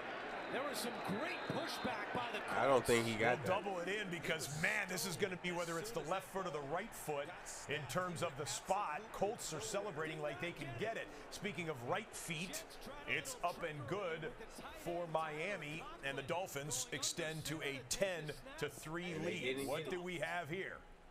Look, you can give the Jets credit for innovation in this play because nobody's seen a tight end do this. But the reality is, Tyler Conklin, how many times has he tried to get a sneak like that? Doesn't drive his legs, and the Indianapolis Colts stone him at the point of attack. They'll go to commercial break with the road team in New Jersey up 10-0. You've got Drake May going for Demario Douglas, who's been his main man in the first half so far, but cannot connect with him there. Still May, more than 100 yards passing, still early second quarter there at Gillette Stadium. You've got Jordan Love on a straight drop back, 3rd and 11. He's got to get some yardage on this one. He throws for it. He gets it. A 17-yard completion and a first down. I think it was with Christian Watson on the catch. I believe it was Christian Watson on the catch. Travis Etienne upended by the Lions defense on 3rd down, and Detroit celebrates at home. Losing 2 on the play, back to the 23, 4th and 16. Well, 3rd and long, you get soft coverage. You want to keep everything in front. Robertson being the nickelback, his assignment is to the outside. He's able to get there. Lions look like the team to beat in the NFC. And that's a significant injury. And that takes a while to feel comfortable in the pocket. Then you come back after that, then you have the groin injury. All those lower body injuries really affect your ability to bounce and move in the pocket. Again, then you develop a little bit in your mind, I'm not quite feeling the way I want to feel, and then you start making bad decisions.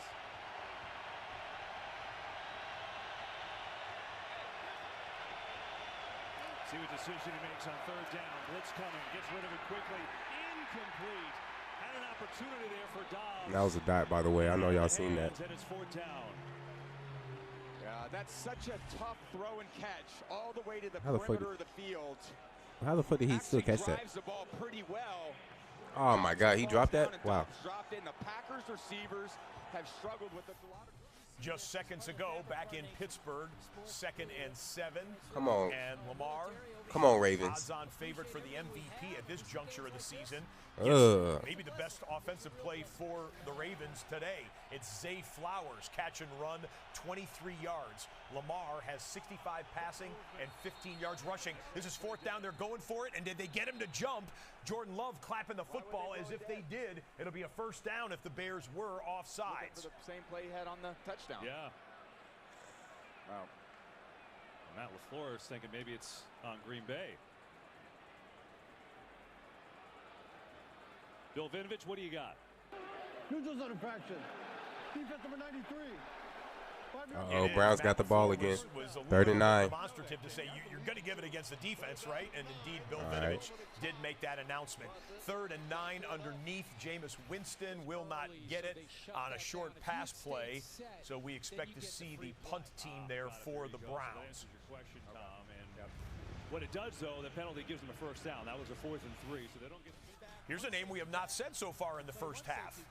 Justin Jefferson. You know it won't be very long before we say JJ's name, and there's Jefferson behind the defense in between 2 defenders. 31-yard catch, and he signals there a first down. He actually has 3 grabs in the first half for 40 yards. As already we cut to a Rams update. Matthew Stafford, Puka Nacua, 25-yard gain for Los Angeles. Nacua, he had a first quarter big catch and run. That's his. I hope they boost Gabriel's throwing power. Puka, Let me see. 62 yards for Puka. The injuries they've sustained at offensive line, lots of different line combinations. Just throw power. Give Stafford a chance and let him deal the football. Nice easy throw to Robinson for first down inside. They didn't, bro. God damn it. Back at Soldier Field, Green Bay, after getting the first down via penalty against Chicago, will throw for it underneath. Another catch by Josh Jacobs. 23 yards on this gain. Bears thought there was an illegal blindside block. No penalty flag came in. Packers are getting close to the red zone. We'll bring in Green Bay in just a moment. Moving parts, and it's so hard to get the continuity that you need as a run blocking unit and a pass protecting unit when you don't know the guys next to you and what their strengths and weaknesses are. And it affects the run game too. I think I have a tendency to forget that sometimes as Corum takes it for 5. 4th and 1, and Indianapolis has not brought the offense to the sideline yet, so they'll line up at least to look like they're going for it. Let's listen in. Defense, 4th down and 1. Taylor up the middle, and he's got the first down. So Shane 6'5", 260 for Kraft. Left that one alone, rightfully so. On 2nd down, it's low. Looking, comes back to Brooks out of the backfield, tries to get around Gordon. Stiff arm, hanging on for dear life, but he's got a first down. Gordon was that boy ripped his shirt. A towel, whatever he could grab. But great effort from Brooks to pick up the first and gain 9. I don't know where Chris Brooks ranks in terms of top sold jerseys, but there'll have to be at least one more. Nah, it was his undershirt, but I wanted to make a jersey joke. What do you want out of me? Still, good effort by Chicago, good effort by Green Bay. The Packers into the red zone. We'll double box in Blake Corum and the Los Angeles Rams. The national champion Michigan Wolverine with a run for a first down. Rams are just outside the red zone, Pack inside the 20.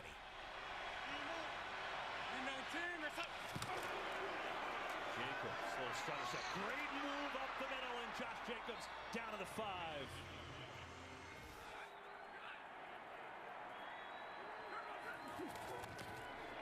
Right back to Corum. That's twice in this game they flipped the Oh run. my God, that nigga is just dragging all them niggas. Oh, Jesus. 2 bodies as they work up to the linebackers, and then he sorts his way through the line of scrimmage. Kind of that's probably the #1 offensive running play in the NFL. So We're going to go triple box right now. We got 3 teams in or at the red zone. Matthew Stafford, upper right-hand corner. Puka Nacua, catch, first down, and first and goal. Bottom of your screen, Indianapolis Colts inside the 20. Upper left, Jordan Love dancing on 2nd and 1, and just throws that one to the corner of the end zone to live to see 3rd and 1. So, Colts red zone, Rams red zone, Packers red zone. Check the marker in the Green Bay game. Trying to run it. It is Corum running into Keon White. Ineligible receiver downfield. Offensive 74. 5-yard penalty. Repeat, 2nd down. So on those RPOs, as a quarterback, what do you have, a second? You got to get rid of it? You got to get rid of it quick, because in the NFL, if you're a yard downfield, they're going to throw that flag. Comfortable with the flow of the game. 2nd and 8. They flip one to Mitchell. Mitchell trying to get around Sauce Gardner, who makes the tackle. And so Williams hasn't had a rush TD in his last 3 games after that long streak. He's in the backfield. Using that 12 personnel again, 2 tight ends. Stafford rolling, throwing, end zone. Easy. Cooper Kupp touchdown. Both touchdowns in this game provided by a couple of Eastern Washington alums. Kendrick Bourne for the Patriots. So that opens up the scoring for the Los Angeles Rams. Here's a Matthew Stafford fun fact. Matthew Stafford has played in 35 different NFL stadiums. He's thrown a touchdown in 34 of them. The only one he hadn't thrown a touchdown in was Gillette Stadium, and he just threw a touchdown pass right there. So he's got a clean sweep. And here comes Quinnen Williams and the Jets defense sacking Anthony Richardson. Huge loss for the Colts as we go quad box. Half of the games right now with heavy action in the 8-game early window.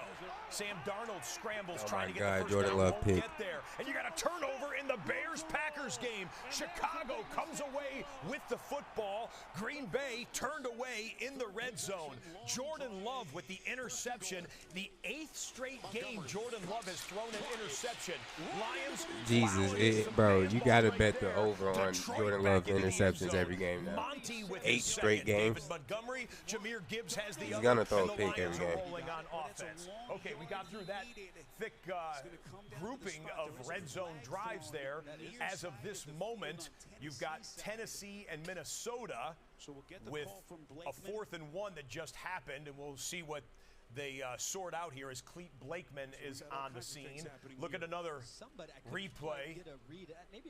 Lineman helping Montgomery bull his way into the end zone. Was he too early? Defense number 93 lined up in the Mm. yards gained by the penalty is enough for a first down. Well, they actually get Sweat. Yep. What a huge call that is. Damn, he ain't catch that. Yeah, and part of that is just the tempo that they go up on the line of scrimmage, and everybody's trying to get lined up.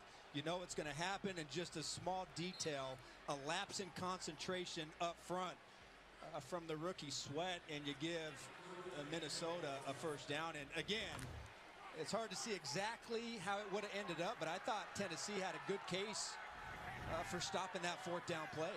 So Fresh set it down. It's first down, goal to go. 13th play of the drive for the Vikings. As expected, that Steelers and Ravens game was low scoring. Donald protected over the middle. It's caught. Jefferson as they inch a little bit. Well, sometimes we get so much red zone action, we have to delay a play that happened a minute or two ago, and this one is worth seeing. It's an underneath pass to Marquez Valdez-Scantling, and MVS is loose. Where's the tackling? Where are the DBs for the Cleveland Browns? They don't get there, and MVS does. A 71-yard catch and run for Marquez Valdez-Scantling. He had 2 touchdowns last week for the Saints, and comes up with a big one today as New Orleans is on top 14-6. Pass of the drive. Darnold towards the end zone. The bobble, and it's incomplete. Jefferson against Baker.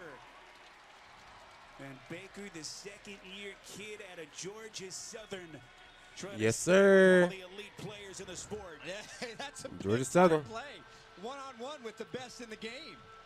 And more times than not, almost 100% of the time, Jefferson comes down with that catch, but that's a great job of just challenging one of the best in the business, one-on-one, making a play and forcing another third down. And this guy Baker was a guy who joined them at the end of August. He was in camp with Indianapolis, cut at the end of August.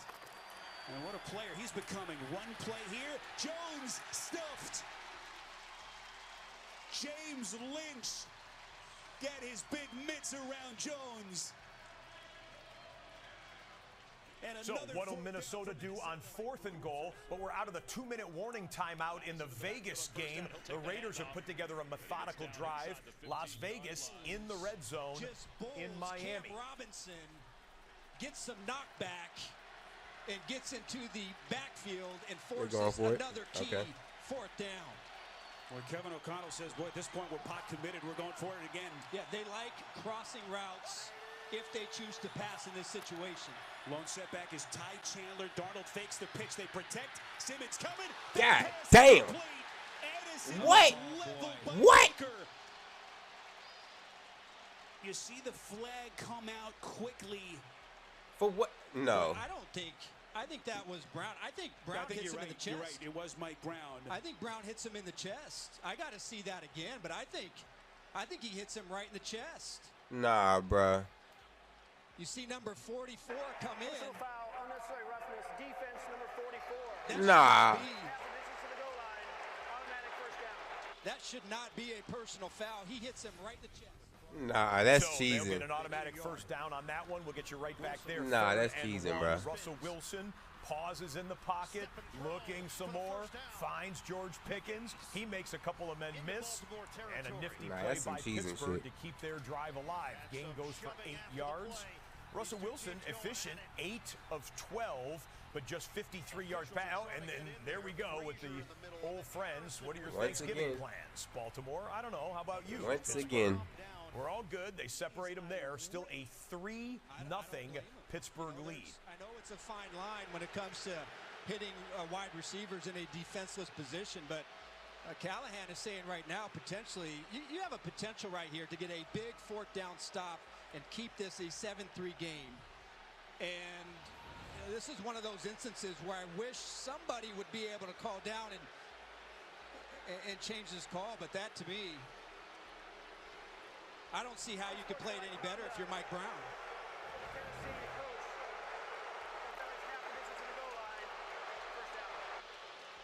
All right, let's bring in Gene's territory. Gene, this is a tough one for the defense.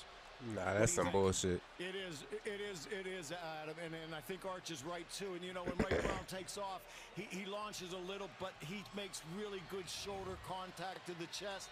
These plays are really hard to officiate, and I can tell you when he leaves his feet there, and officials thinking it feels like a launch, and it's just so close. They throw, and I also agree with Adam. Like on these plays, look, they're so close and fine-lined that you'd like to see him throw, and we see Darnold go in for the touchdown there, guys. You'd like to see the official throw and maybe replay come in and take them off of that. Sam Darnold, they confirm it. The quarterback sneak touchdown extends Minnesota's lead. We are that's some the bullshit. latest commercial break, so they had the 2-minute warning timeout already. 6 seconds later, had another break. That was definitely This is some 2nd and bullshit. 6 from the 14, Here Vegas. it's 2nd down and 6. The Dolphins just called a timeout. They think they're going to get the ball back. Minshew, time. And he throws underneath to Michael Mayer, who did have some space. It'll be 3rd down. Well, a big. Got an update for you on the Rams-Patriots game. 3rd and 3. The defensive line for the Rams wrecks this play. It's a sack, strip, fumble, and recovery. On the sack and strip, it was the rookie Braden Fisk putting together a nice rookie season, is the product out of FSU. And on the recovery, Kobe Turner. Excellent young defensive front for the Rams they're building there. And that score remains 7-7 after the New England turnover. Keaton all by himself at the bottom of your screen. On 3rd down, Minshew, he's in trouble, he gets away. Minshew's directing traffic, he can run for the 1st down. His pump fake, and he reaches the ball forward. Dolphins are saying no, mark him short. We'll see where they spot the football. We had Chris Boswell add to the Steelers lead, 6-0. Keep the video here for a second, guys, because guess what? There's more pushing and shoving and differences and discussions, and they break them up. No penalty flags on the play there. The field goal is good by Boswell. Pittsburgh 6, Baltimore nothing. Gardner Minshew, he extended the football before he went out of bounds, but they're calling this one. The ruling on the field is that 4 he was minutes, short accelerated clock. of the line Off. to gain. Right there. And so, yeah, you'll see that it's not a coach's challenge here because it's under 2 minutes to go.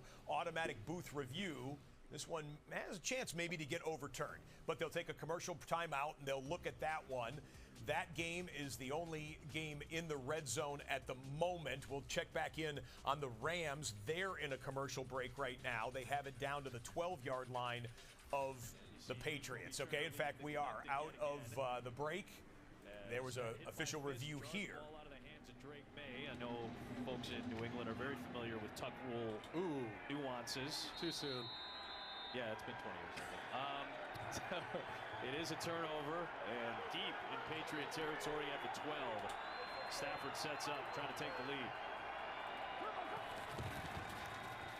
Fake it to Williams. Stafford floats it. Ncaa reaches. Ooh, good catch, Puka. That's a touchdown, nigga. Los Angeles. That's a touchdown, nigga. Good catch, Puka. That boy laid out for that one. Puka Ncaa a little bit shaken up after that extra effort to hold on to that football for a touchdown. Okay, it's done. You got the wind knocked out of him. You should be good. He needs a little breather. He catch his breath. Well, here comes the fake block by Puka Ncaa inside. He's going to freeze the safety and then get out to the pylon. Stafford is just throwing this to open grass, waiting for his guy to speed cut. Ball went straight to his lungs. I think he's in there. Both elbows hitting inside. Ooh, that's a touchdown. Neat. Yeah, that's a beautiful touchdown right there. Snagging that football out of the air. He just plucked it, and I think he got the wind knocked out of him a little bit. That's right. Nope, that's all it is for Ncaa. Yeah, he throwing up, yeah. He throwing up on the field. That's his first of the season. Yeah, he got the wind knocked out of him, that's all. The Rams, who did not score a touchdown on Monday, have scored 2 in the last minute and a half. Excellent play by Puka Ncaa, but concern for the young star wide receiver. We'll check back in on that Rams game in a moment. This was a 3rd down for the Bears, and Caleb Williams, he'll scoot forward for a 13-yard scramble, and move the sticks Chicago. Williams has 41 rushing yards, but the Bears still don't have a touchdown. All right, Chad, first game of the day. That never had a chance. Wide left. The Browns kicker misses from 51 yards away. Gotta make his Score adjustments. remains Okay. 14-6 Saints down in the Big Easy. We're back out on the commercial break here. Let's listen to Gene. The ball crosses the sideline. Minshew very alert. Reaches that, extends it to the 8. First down. Great play. Good review. First and goal, fellas. Gino knew it all along. He told us as we went to break, it'll be first and goal from the 8-yard line. Myers in motion. They give it to Madison. Madison spins at the line of scrimmage. He may have gotten a yard. It'll be second and goal. Sealer made the tackle. Ross, you talked about players, not plays, and Dolphins call another timeout. 1:39 to play. We'll be back. And another TD timeout there in the Las Vegas game. Back to Soldier Field. Cox overcommits, and Caleb's able to pull it and get to the perimeter. Good blocking by Komet. Everybody's at the point of attack. He even gets a Dunze out there. One of the great quotes. Looked like he was in we have no press cover 4. If you want to be a spectator, sit in the stands. He needs everybody doing their job out there. That coach got it for me. Coach. Pressure. Williams going to run again. Big seam. Caleb Williams spent all his legs today. He's got another first down. He's on the way to a 100-yard rushing game. Jair Alexander remains on the bench. Yeah, very quick decision. Caleb's just looking to the right, DJ Moore. And he didn't have much. The middle of the field being open. McKinney just comes out of the middle of the field to try to Nice little play right there. down. That was a play that Caleb ran very well in college, and you could see a lot of these plays, things that he's done well, things that he's comfortable doing. Come back live to the Baltimore Ravens offense, which is still being shut out here in the first half. And you're going to get 5 yards against Baltimore. Nelson Aguilar protests what the call will be, which is a false start announced by Clay Martin. Here's how the Baltimore Ravens' first half possessions have gone so far. Fumble, punt, miss field goal, punt. And then this drive right here. And what really plagued Baltimore in that game were a lot of drop passes, drop opportunities. Today, it's the penalties that's plaguing them and keeping this offense from getting going. So Hella screens, hella screens, hella screens. And 11 from the 29. I'm liking it, coach. We're down to 6:35 Oh, damn. remaining That nigga was wide open. half. Fuck, I probably Ravens should have threw it. shut out. You know what? Never Number one mind. scoring team in the NFL. Jackson throws it. Incomplete. He was looking for Andrews downfield. Ooh, push me forward. Push me forward. And we'll show you what happens on the next snap for Baltimore. Okay, they want me to do a wildcat. Okay. This was a 1st and 10 for Jared Goff. Swinging it's cool out to too. Jahmyr Yeah. Gibbs. Cool type Catches it in stride. Man, when he wants to turn on the wheels. Okay, yeah, that was kind of That's a some bullshit. 54-yard catch and run by the young sensational. My own teammate literally kind of pushed me away. yards total offense. Jacksonville. Nah, that was some bullshit. He's got time. Minshew's running out of time, and he lost a yard. Like he literally And third just, and 11 for like Baltimore. no lie, just kind of pushed me away. Jackson looking, slings it over the head of Flowers, incomplete. It's discombobulated right now for Baltimore. And slow to get up, Rosengarten, the right tackle. Ravens are now. The Dolphins use their last stoppage. So it is the last timeout for Mike McDaniel. So now here on third Just down, lost like you're 4 throwing yards the ball. off that. You're looking to go and get a matchup. And if I'm looking at this Thanks, defense, where do I want to go against the Dolphins? I don't want to go to We got to Ramsey. get a touchdown here. I So want to go to Storm Duck.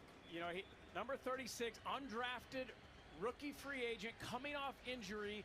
And I want to go test the young guy and see, can he win a one-on-one matchup? Well, he's number 36. There he is at the bottom of your screen in a moment. Jacoby Myers is on him at this moment. Will double box in the Chicago Bears offense in the red zone. 1st and 10 from the 17. Gardner Minshew underneath. And the catch is made. Michael Mayer, who's back in the lineup after missing some time for Vegas, but does not get to the end zone. yeah, we're just gonna take the field goal. It's gonna take the field goal, Chad. We're gonna take the field goal. We're not gonna do that. First down, another quick throw. DJ Moore looking for blocks, trying to find and weave his way, and he's still on his feet. And Moore down to the 5. He's got a 1st and goal. You want to take the field goal, just play defense. In the amusement park. You look like a Plinko chip. Bobbing and weaving, and DJ Moore can do that. First half, Should have been a touchdown, but it is what it is, bro. Obviously, they wanted a touchdown there, but man, that's taking a lot of time. Good drive. 22-yard Good field drive. goal attempt by the veteran Carlson. That's a chip shot for him, right down the middle. It's a 10-6 game. Meanwhile, in Detroit, showed you the Jahmyr Gibbs 54-yard play. Lions already in field goal range, multiple possession lead. Let's loosen up Jared Goff a little bit. Over the middle, Amon-Ra St. Brown leaves his defender 5 yards behind him. And what did I tell y'all, chat? With another TD. It is his 8th straight They game like with a to receiving blow touchdown teams that out. extends his own franchise record. Detroit is rolling as Jared Goff, 13 of 16, 205 yards and a touchdown. Again, first half numbers, Jared Goff has righted the ship from the 5-interception game, it would appear. Will Swift. And again, it's been tough sledding for him inside. They ran into Gary that time. And another punch it in for touchdowns. 180! Hot! Monday! 180! What's hot? Hey, assault! 180! They've planned the drive, 2nd and 3. Nice tackle. Kamara brought down. Jordan Hicks making his return as battled injuries. 2-minute warning in New Orleans. 2-minute warning will bookmark the Saints drive. The Jets do not have a first down in the first half. Well, there they do. Announcer jinx. There's their first down. Breece Hall pushes forward 6 yards, and the Bronx cheer is out. First down. Oh, yes, thank the heavens. It really is. Oh, Jets, you're a hardy bunch, Jets fans. We love it. Hey, it's still a 2-possession game there between them and the Colts. We'll keep you posted from Jersey. Roshan Johnson spun around, diving towards the end zone. Is he in? No. Just short. Bears fans just want to explode out of their seats so bad. Yeah, they got... Oh, it's close. That's really close. It's going to be inches. Let's see. Oh. Not down. Previous play is under review. I think he's in. I think That might be touchdown. Overturned. Let's see. That is so close. Only thing the tip of the ball just has to touch the front of that line in the air, and it's good. They'll look at it. Maybe the Bears get in. That's going to be a close booth review. Couple of good looks at it to see if he broke the plane before the shoulder touched down. And Devontae Adams, okay, he's getting into the first down. Yeah, I forgot what we call it at 98 speed. Tackles by Colts Humphrey. defenders, and that's a 33-yard mistake by the Indianapolis defense. 33-yard chunk play for the Jets, who are actually in field goal range here. Let's listen in right before the half. 54 seconds remain, by the way. It's 2nd and 6 from the 29. You have to get somebody else to call the game. Probably be it urgent care. I respect them for not putting like a cheer mat or something on the ground, because they were jumping through tables and landing on the ground. That's the hard part. I'm surprised Matty Ice, who we were with last year, did that. I'm not surprised to see Cower, Nate, but Matt. What you trying to say about Matt? He didn't jump, though. Matt just kind of laid into it. He didn't, like, jump up. Nate jumped up and landed in it, but all the good power for them. to him. 47 yards on this Jets drive after they had 27 the entire game prior. Oh, come on, man, but it don't fuck up for him. Rodgers hit as he throws, and it's incomplete. Just Looking gets for it. Garrett Wilson, and Jalen Jones had the coverage. Game's definitely not over, chat. I just got to score here. Drew Brees down there talking with, I think that's Mrs. Benson. Yes, I believe it is, the owner of the New Orleans Saints, as we go full on a 3rd and 3. Third down and 3. Taysom Hill made the catch and then lost it. Warp tackle. First down yardage, it was knocked loose. Now the Browns recover. That was a wide open touchdown, but you know.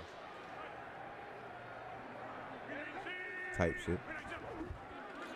Rodgers looking left, now comes back over the middle to Hall. He's got some room to run. First down, Hall, 10, 5, touchdown!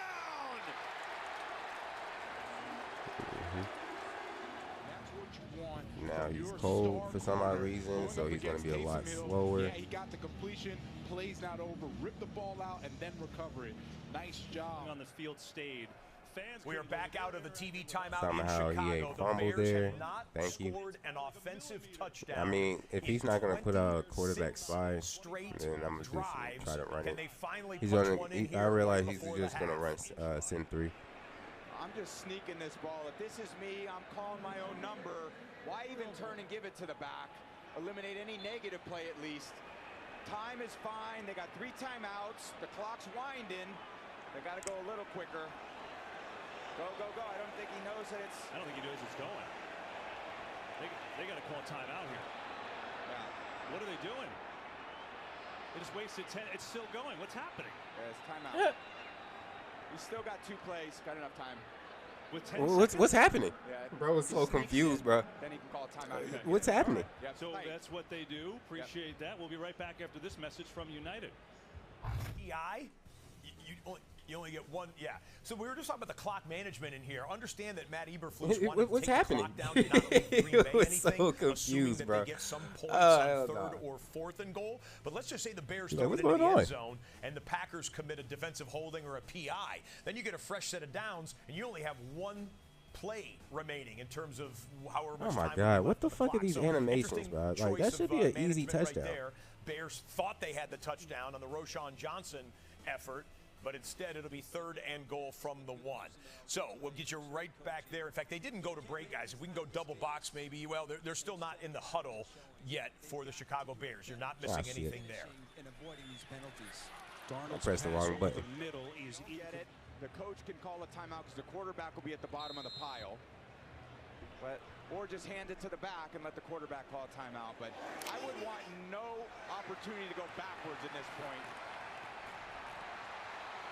They bring in Kramer as the fullback as an old lineman. They're going to give it to Thank you. Right. He did. Signal is a touchdown. The Bears are finally in.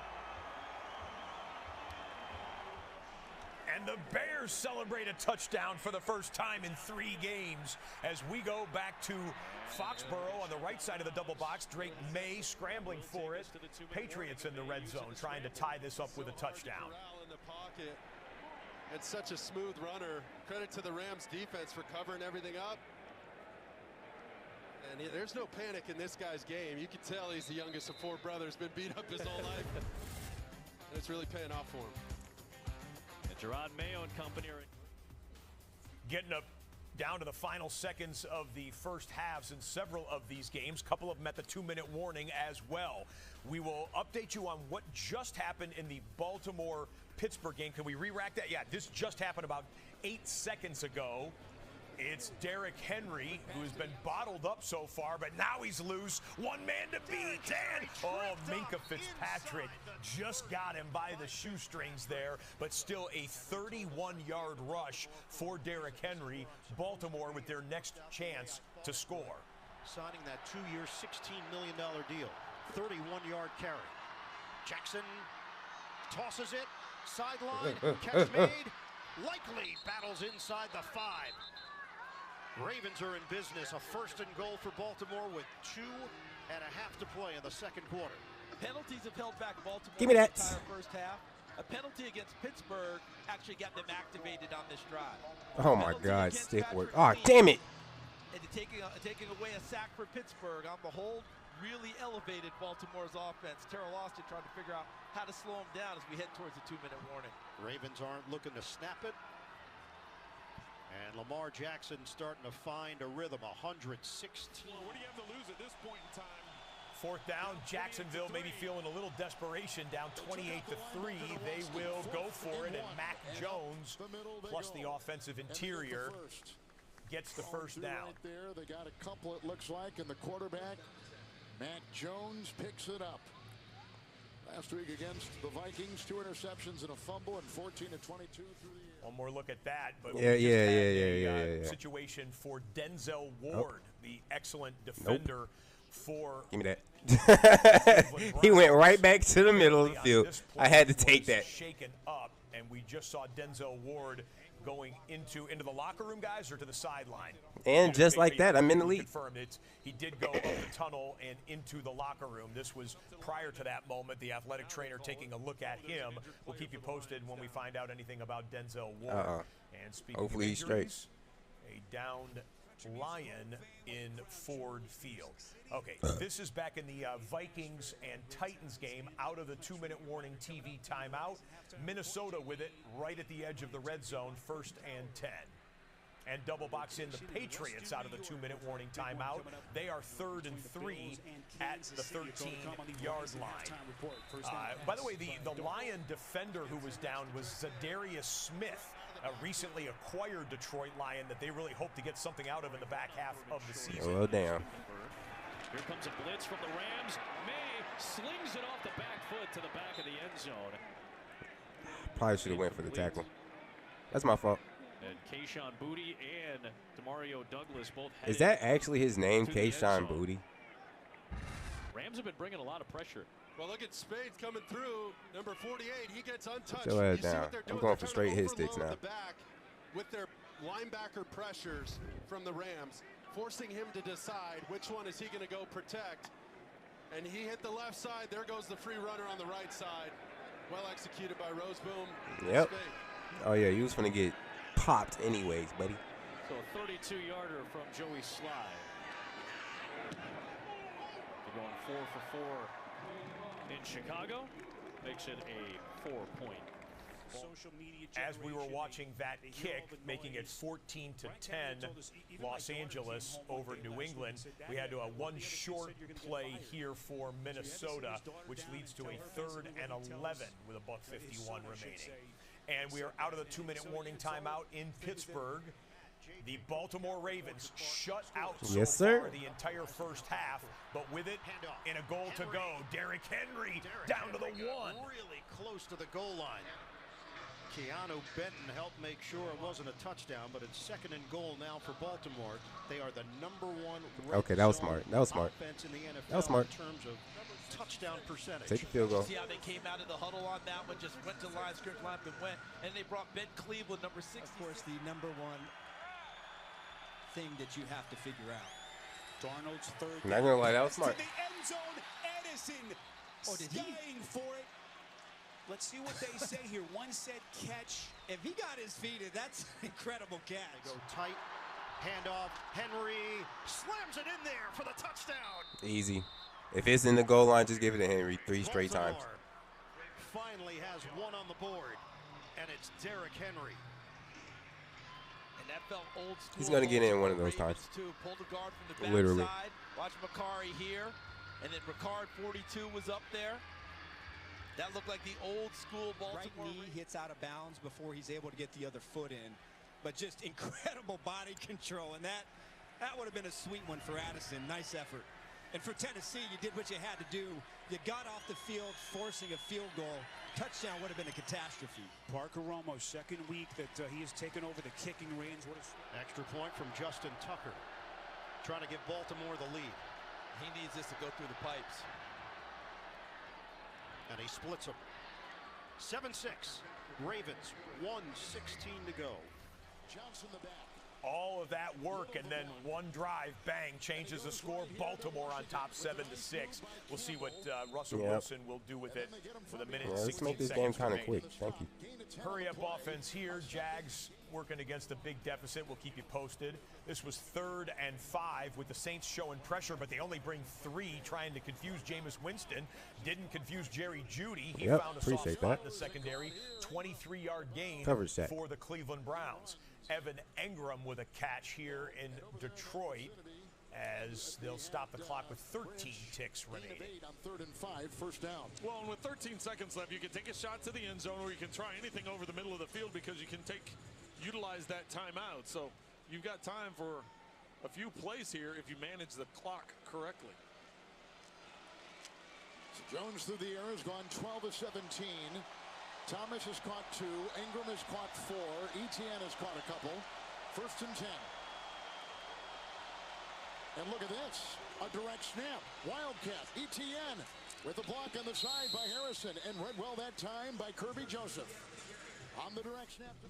And we're down to 8 seconds remaining in the half there. Good news for Rams fans. Puka Nacua back into the lineup. He was injured on his touchdown catch earlier in the game. I was waiting for him to go ahead and back in the box score. That's a 10-yard grab for Puka, who has 5 catches for 96 yards and a touchdown in the first half.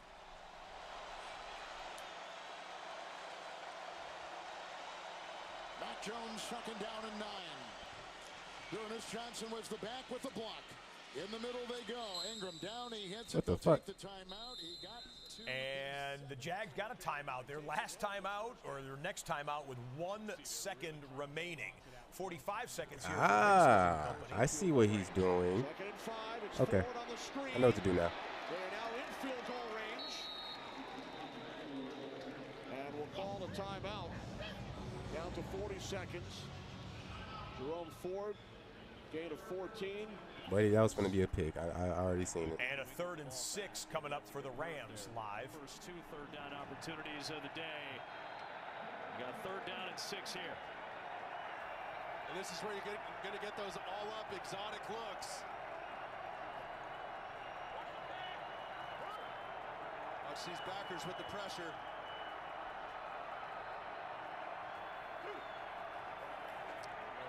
Extra man coming. It's Gonzalez who got to Stafford, who found Kupp, who gets marched short of the line to gain.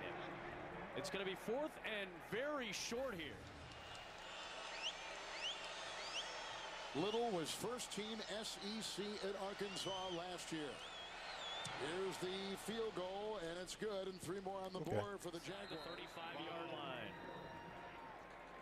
Timeout used by the Rams to stop the clock. This was the 3rd down play. This was the exotic look, right? They brought the corner on the blitz. Exactly right. They're going to bring Gonzalez from up top, mug up both of those backers. Gonzalez becomes the free hitter, number 0. And Stafford got tagged on that one. Right after the play, he looked at Gonzalez, was like, nice. That was a nice play. Well designed. He didn't expect it. From the backside there, surprised him. Came up with a big hit, but you see Los Angeles unfazed. We'll go to a fresh double box here with the Rams, 33 seconds remaining, and the Browns, 23 seconds remaining before the half. Stafford, quick, Robinson. Picks up 9. The drive. Yep. Winston's pass complete. Judy, who is already over 100 yards thanks to his 80. Movement off the left side, yep. I think the snap was a hair late. I think so too from Limmer. Yes, sir. Yes, Yes, sir. Center this week. Oh. Looked like Alaric Jackson had moved, and this would be in 10-second runoff territory. Offense number 77. Use the timeout. This foul occurred under 2 minutes with the clock running by rule. Almost 2-minute drive. Oh, appreciate that. I don't know why he did that. He could have just got the lead, but he went for it. He's real confident. End this half with points and get the ball back to start the second half, so they'll use that timeout. From here, it's about a 47-yard field goal. Oh, wait, never mind. Maybe 46 or so. Yeah, this is right in that area of where with 16 seconds. From the right hash.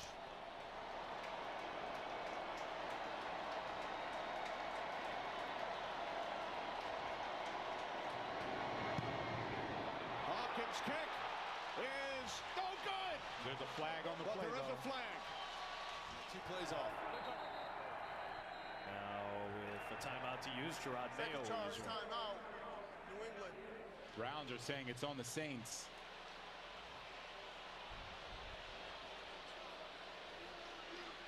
Alex Kemp discussing it with his crew. Jesus Christ. I think James is like getting slow.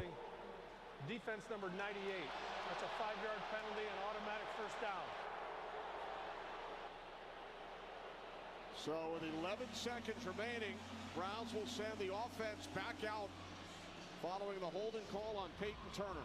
Wow, Peyton Turner one of their first-round picks out of Houston a few years back, and he's been marred with injuries. He's been trying to play harder.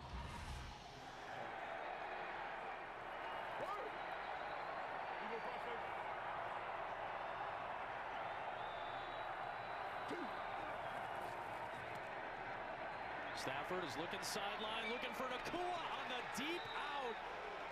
And he secures it and steps out of bounds. And now, with that yardage, you have a shot at the end zone here, too. Well, this is Tutu Atwell clearing it out, and then Puka Ncaa has the freedom to show an inside route. And then Are you fucking kidding me? I love that combination. It's just beautifully thrown, well designed, and well executed. Yeah. Tutu Atwell, that's a love of the game route. You're not getting that ball a lot of times. You're really just clearing it out, servicing your other players. So now you got a shot to throw it to the end zone. Maybe two. Probably two. Stafford throws in for Kupp and incomplete. He had Demarcus Robinson coming up on the left side of the end zone as well, wide open. As we continue to bounce back and forth, Rams and Browns, we haven't forgotten about the Titans. You know, I'm just not even Vikings. gonna say Now nothing. we're down to about 30 seconds Not even remaining gonna say in nothing. Nashville in the first half. Will Levis This tried game to is pretty duck funny. out of the Andrew Van Ginkel quarterback sack attempt. He could not get there. Van Ginkel, his second sack. Pretty hilarious, by the way. That was literally a first down. I don't understand why they did not give that to me. Why did they make me get his stick like that? Like, that shit's so fucking stupid. What he's right there, and what he does is stare back Like, at god the quarterback. damn, bro. So you see a lot of linebackers. This is why I panic, don't really right? play It's this game that one-on-one with much. Akins, and then all of a sudden I'm they not start to gonna panic lie. and never look back at the quarterback. Demario Davis, cool as ice, plays the football, almost comes away with an interception. That was a great defensive play by him. 27-yard attempt this time. Hopkins, no good. Wide to the left. He missed from 51 earlier, missed moments ago, but got a reprieve due to the penalty call, and now misses another one. Ever since Rizzi became Like, head coach, he put a Jesus curse on Christ. all kickers that can move on. So to your point again here, chance for the end zone. I'm sorry, but this game is stupid. Floats it for Kupp, who tried a one-handed grab, and incomplete, so they'll have time. Thank God I don't have to play this shit that much, because, you know, there's way better games. Well, this is just a beautiful touch pass. The underneath snag route by Puka on the outside, and there goes Coop. Way better games. And now he wants to take his field goal. That's funny. Ball to keep defenders from getting their hands and getting physical with him, so he can have that great timing with Stafford. That time, just a little bit off. I'm shocked he even got one hand on it. What an effort to try and make that play, but at least they're going to try and get three. From 26 yards from Joshua Carty, the rookie, off the upright. Oh, what feels like a chip shot for Carty. He banged it off the right upright. Thinking the same thing we're thinking. What is this trend with missed field goals that were chip shots? We've got an injury update here. Kyle Hamilton, the Pro Bowl safety for the Baltimore Ravens, was kind of bent backwards as he was making this tackle attempt on Russell Wilson. There is Hamilton down. The athletic training staff came out to attend to him. Excellent safety with range. Plays against the pass as well as against the run. Stepped up to make a tough tackle, but got injured on that play. Now we're live here with the final 29 seconds. Watch this. Is this the Patrick Queen play here? It is. Okay. This is the end of what I believe is going to be a Pittsburgh fumble recovery. In fact, it is. Baltimore was on a drive. Patrick Queen, the former Ravens linebacker, now Steelers Get me out this game. linebacker, Get me out this game. And we going to Call of Duty. Thank you, Jesus. Hands. Pittsburgh recovers it. There was offsetting penalties at the end of the play, and so that's why Russell Wilson has the ball in the red zone. 9 seconds left. Wilson gets out of there. Oh, Jesus. Jesus.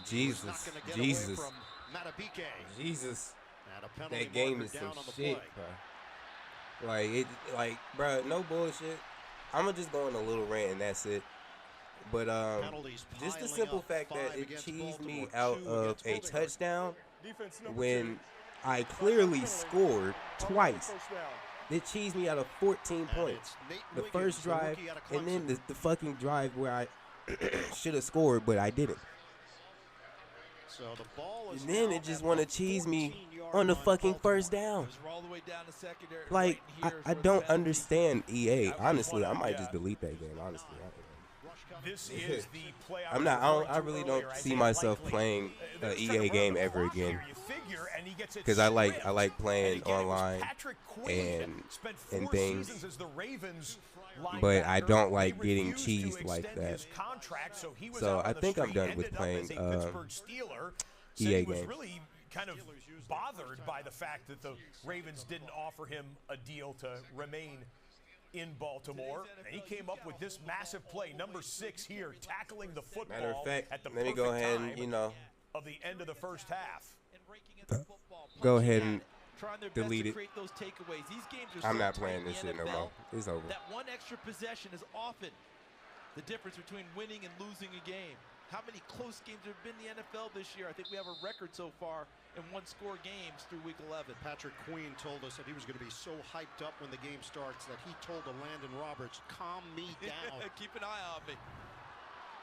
I was wondering if they were going to give Pickens his own spot and try and create a one-on-one for him, and so far, no. 2nd and 5 from the 9. 18 seconds left. Wilson hesitates, and Wilson will chuck it away. Good grab made on the sideline. Uninstall all.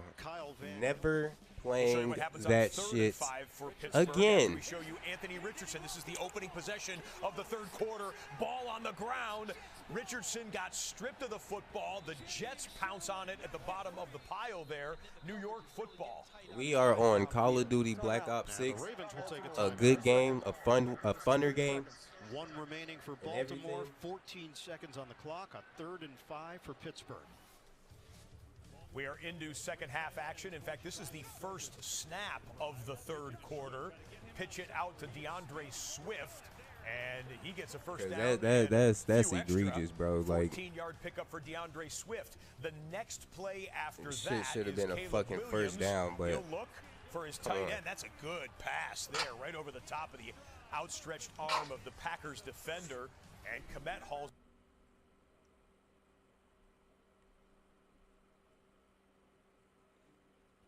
it in for a 25-yard gain.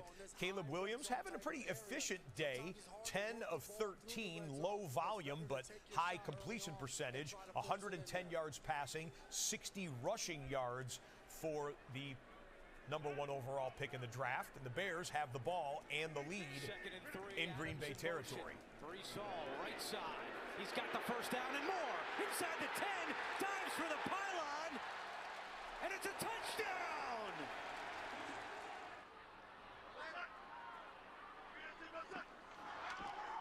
Wilson flagged down, play whistle dead. And that's been the story of this first half. And that. Extracurricular.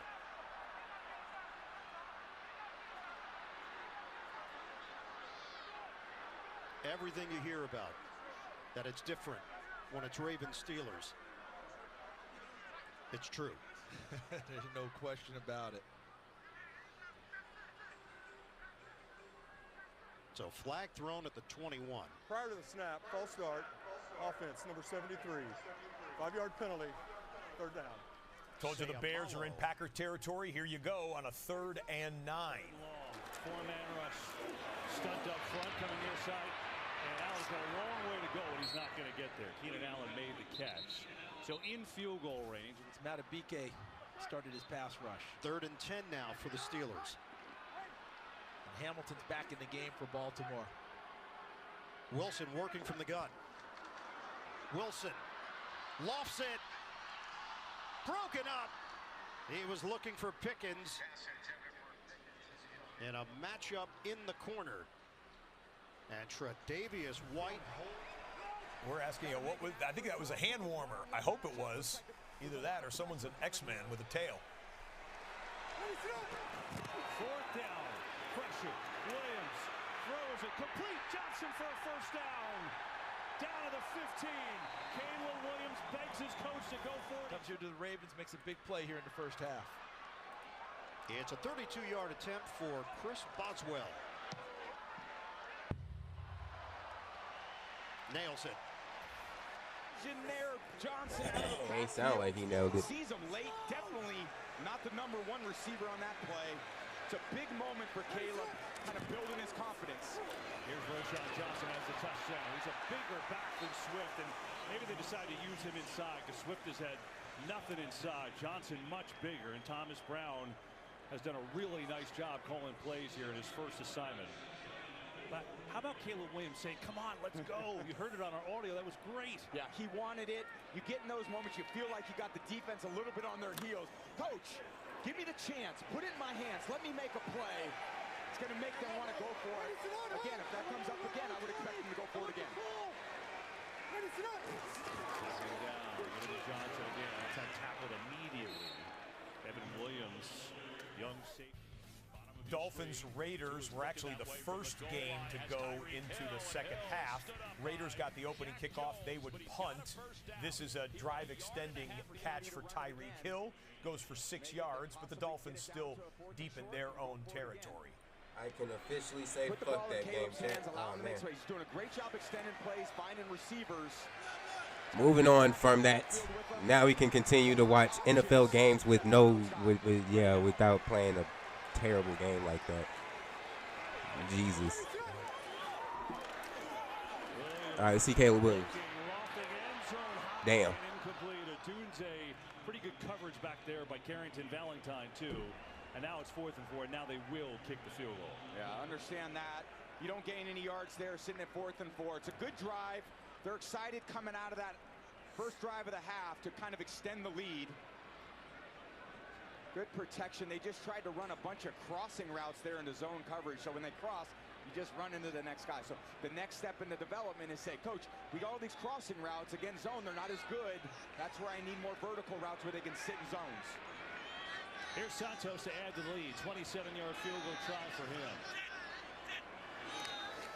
And it's up and through. So the Bears, nice drive, start this third quarter. All right, Chicago trying to end that 10-game losing streak to their heated rival Green Bay Packers in that NFC North matchup. The NFC North Detroit Lions, no problems so far with the Jacksonville Jaguars. You've got a 2nd and 5 catch. Jamison Williams, where are they going to mark him? He actually tried to get some extra yardage and came behind the line to gain. But you see the score here. The Lions, 2nd highest scoring team in football. They average around 30 points per game. They had 28 in the first half. Lions had 4 possessions in the first half, 4 touchdowns, more than 300 total yards for Detroit. And the guys in Honolulu blue and silver are on their way here to start the second. And the tackle, so the initial mark was short of the first down, but they ended up giving it to him. David Montgomery the back, 1st down and 10. It is Montgomery. With a block in there by Decker and others, including the tight end, Brock Wright. Oh, you bastard. Why is he laying down? To the 36, 2nd and 4. You know, we saw Dan Campbell moments ago. He comes from that Parcells. We'll watch that Lions game for you. We're going to have a 3rd and long coming up for the rookie quarterback. This is a tough situation here. Unfortunate for him. 13. And yes, even the bagged ones are saying, no, I still love you, Jets. Let's get some defense here. Wait, what? To protect the ball for the Colts. 3rd down and 13. Richardson over the middle, and he's got Downs for the first down. Downs knew exactly where the sticks were. He went right there, fell down, and Indianapolis picks up a first. This is why Josh Downs has been so maintain that dominance. Love it. That's what they're trying to set the tone here on this opening drive. 2nd down and 4. Blocked there by Zylstra. It's caught by I fucked up his execution. He left. That's funny.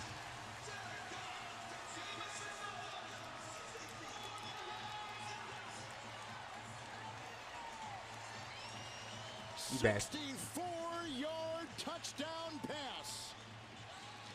I fucked up his goddamn execution. He said, you know what, fuck you.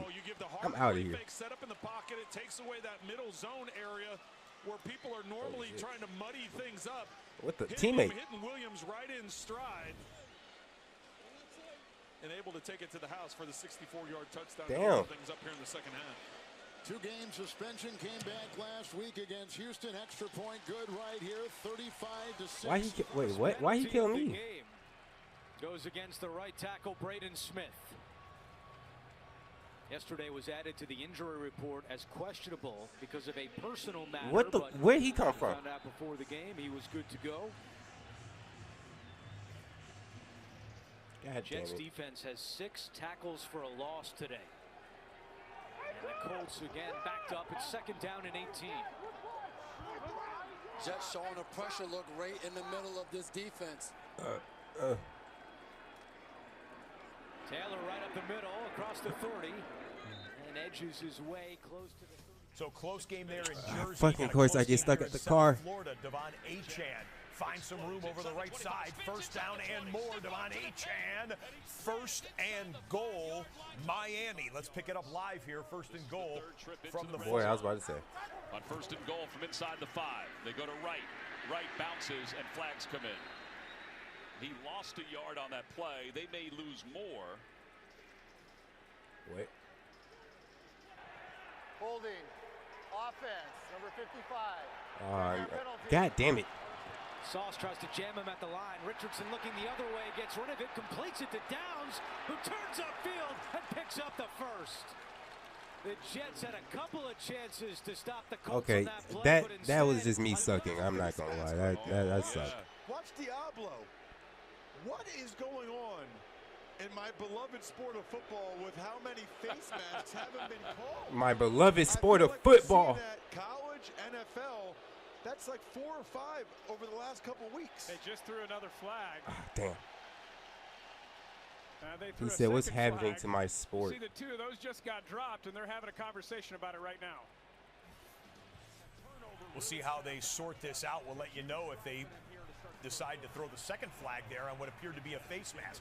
Josh Jacobs in the flat. He's been involved in the passing game. He gestured to the defensive back of the Bears. Come here, I'm going to lower his shoulder. He does. Love him, hit Knocked out Marcus. of bounds, but not until a 21-yard gain. Yeah.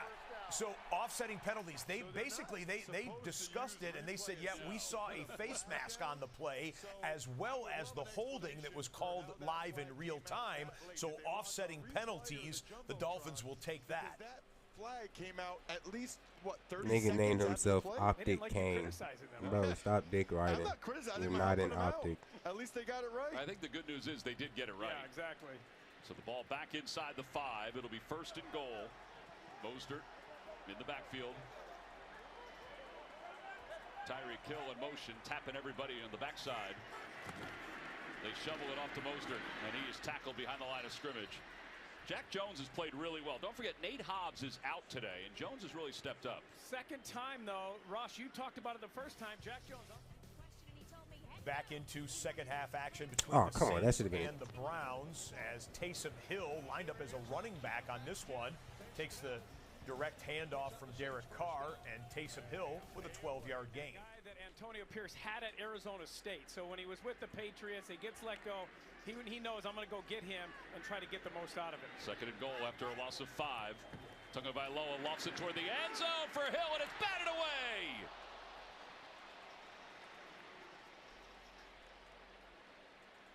Merrick with an outstanding play defensively. Well, if Tua throws this ball in a rope, it's a touchdown. But I knew it. Ah, Just started the third quarter between the Rams Yeah, we and won the anyway. Patriots. Here's the second play of the second half. I didn't even know it was that close. Damn. And speed. Put some speed on that one, and there goes Cooper Kupp to the house. Cooper Kupp to the house. Another strike, and Kupp takes it the distance. Back to pass. He's in trouble, breaks away, runs to the far side of the field, throws on the run, caught! Tyreek Hill in and out of the end zone. Touchdown, Dolphins.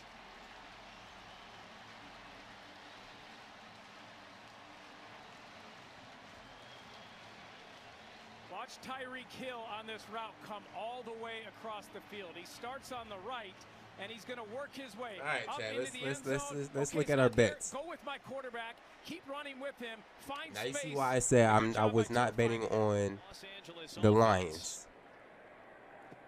And the veterans.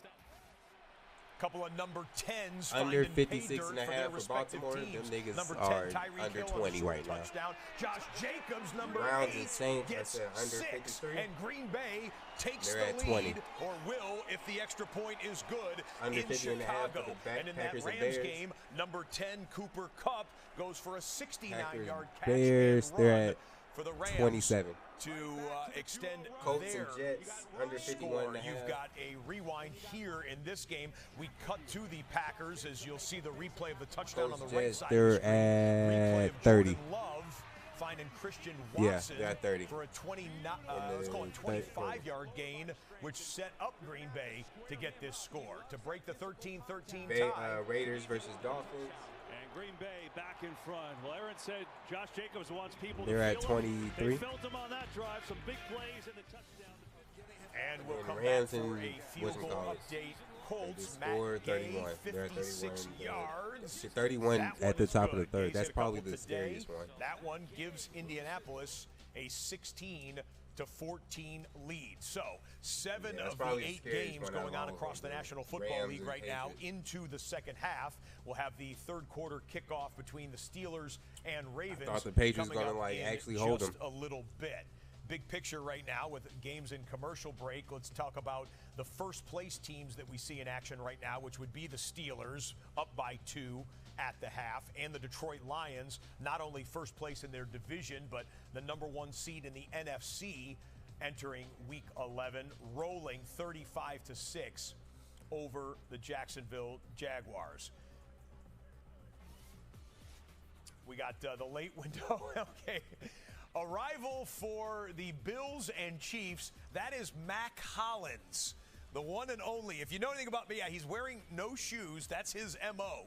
He outside of wearing football cleats, he does not like to wear shoes or socks. True He's story. weird. Says he feels grounded when he's touching the earth and the surface down below, and apparently shows up for work with the construction vest and the safety helmet as well. We're also going to have a matchup between Bo Nix, the rookie quarterback of the Denver Broncos, and the veteran Kirk Cousins leading the 6-4 Atlanta Falcons. Both Denver and Atlanta begin the day in playoff position in the AFC and NFC respectively. Those kickoffs still a little over an hour away here on NFL Red Zone. Back to Gillette Stadium as the Patriots will try and answer the Stafford to Cooper Kupp. Yeah, I think is that a 0, meaning that was cover 0, and once I get it to my guy and he beats his one man, there's no one there. Now it's up to Drake May to try and respond. Andre Stevenson with a solid run. He'll take it to the 38-yard line. Moments ago, Gerard Mayo with Christina Pink. Coach, how are Drake and your offensive line handling this Rams front so far? Back live to the Big Easy. Deep shot, Jameis. No one there. I got killed by a nigga named Tua. I am thoroughly impressed with how May has played. I mean, he's had one rough play, and it was a sack fumble with a guy hitting him where he wasn't even looking. That was a free hitter that has to get picked up by the protection. So let's see how he fares. Down 11. Little sidearm sling for Booty and a first down. I think they just like saying his name like that. Infielder. That's right. Turn and 2. Navigating this throw around Verse. Gets Verse in the popcorn machine and gets him to jump. Oh, we talked about him admiring Matthew Stafford, right? And I know Matthew Stafford's usually the guy that we talk about with all those different arm angles and the baseball background and everything like that. No doubt. Multi-sport athletes. Here comes Stevenson, and he'll pick up a few here. And another update, we saw a deep shot for Jameis go incomplete on first down, 2nd and 10. They fake the handoff, and the quick pop pass goes to Cedric Tillman. He gets a catch and run for 20 yards and a fresh set of downs. Well, the Jets had their problems. I knew he was right in the there. First quarter and a half of this New York-Indianapolis matchup, but they found a way to punch it in twice to make it a 2-point game. Let's listen in on a 3rd and 5. In his career, playing the F position where he's aligned right now. And that one is broken up by Jalen Jones. Intended for Garrett Wilson, and a big play by the second-year man out of Texas A&M. Yeah, what I really respect about Jameis as a backup, the way that he would still talk to the team, always positive, address the team. Second down and 6. Nick Chubb, first down. Out across the 45-yard line. His face immediately. Patriots have a 3rd and short. Let's watch it. The run game here. Pound the rock. We'll run blitz here. Booty. Got him. And he holds on. Absorbed the hit from Cameron Kitchens. And he's got the first down to the 38-yard. Green Bay and another 3rd down upcoming. This is Caleb Williams and the Bears on a 3rd and medium. The question is, do they try to tighten up the defense, play more man, which gives the D-line a chance to get to the quarterback? 3rd down here. Looks like they step up the press. Williams sees, unloads, first down. Redzone was wide open, and an easy one to him is up to the 35. Yeah, so that ended up being zone coverage with good protection. And then Caleb does a good job just sorting through it. He's got a Dunze right here on the right side of the screen. Kind of fakes like he's going out, so the corner sinks. Fuck. And that's just an avoided zone, and it's an easy throw for the quarterback. Johnson, big back, leaping over people, giving them a little lift here in the backfield. Has a good run, jumped right through Carantine that time and picked up 7. I like the lift that Johnson's given him. He's a big back, a lot different than Swift, who's Why? on the perimeter. But when you're in these type of games later in the year, you're going to need these big backs to win on the inside part of the field, like this. Yeah, and he's got the first down. Just to let you know, we are into the second half between the Steelers and the Ravens. Pittsburgh with the opening possession of the 3rd quarter. Story of the game, 3 Chris Boswell field goals versus 1 Derrick Henry touchdown and a 9-7 score in the battle for first in the AFC North. 4th and inches, they go for it from the shotgun, and they get it, plus a few extra. Alexander Madison, the 6th-year pro out of Boise State. The reason why I don't like gun runs in short yardage. And this just happened a second ago in the Cleveland Saints game. Jameis Winston feeling some pressure, gets away from it. Patient play by the quarterback to get it to Jerry Jeudy, who's having a monster game. You know, we're getting towards playoff push time in fantasy football. If you started Jerry Jeudy or even had to start Jerry Jeudy, he is paying off. Jerry Jeudy with he's gone over 150 yards. Let's call it 142 and a touchdown for Jerry Jeudy. May underneath on the screen, Stevenson, nothing there. Good job by Quinton Lee. There is a penalty marker that comes flying in late. I think Lake's going to get flagged here for going low. Out on the perimeter. There's the screen throw. You'll see the penalty call be announced on the left side. Jameis Winston and company into field goal range. Play action on first down. As Winston throws to the end. Oh my God, Winston, that was a dot. That was a dot.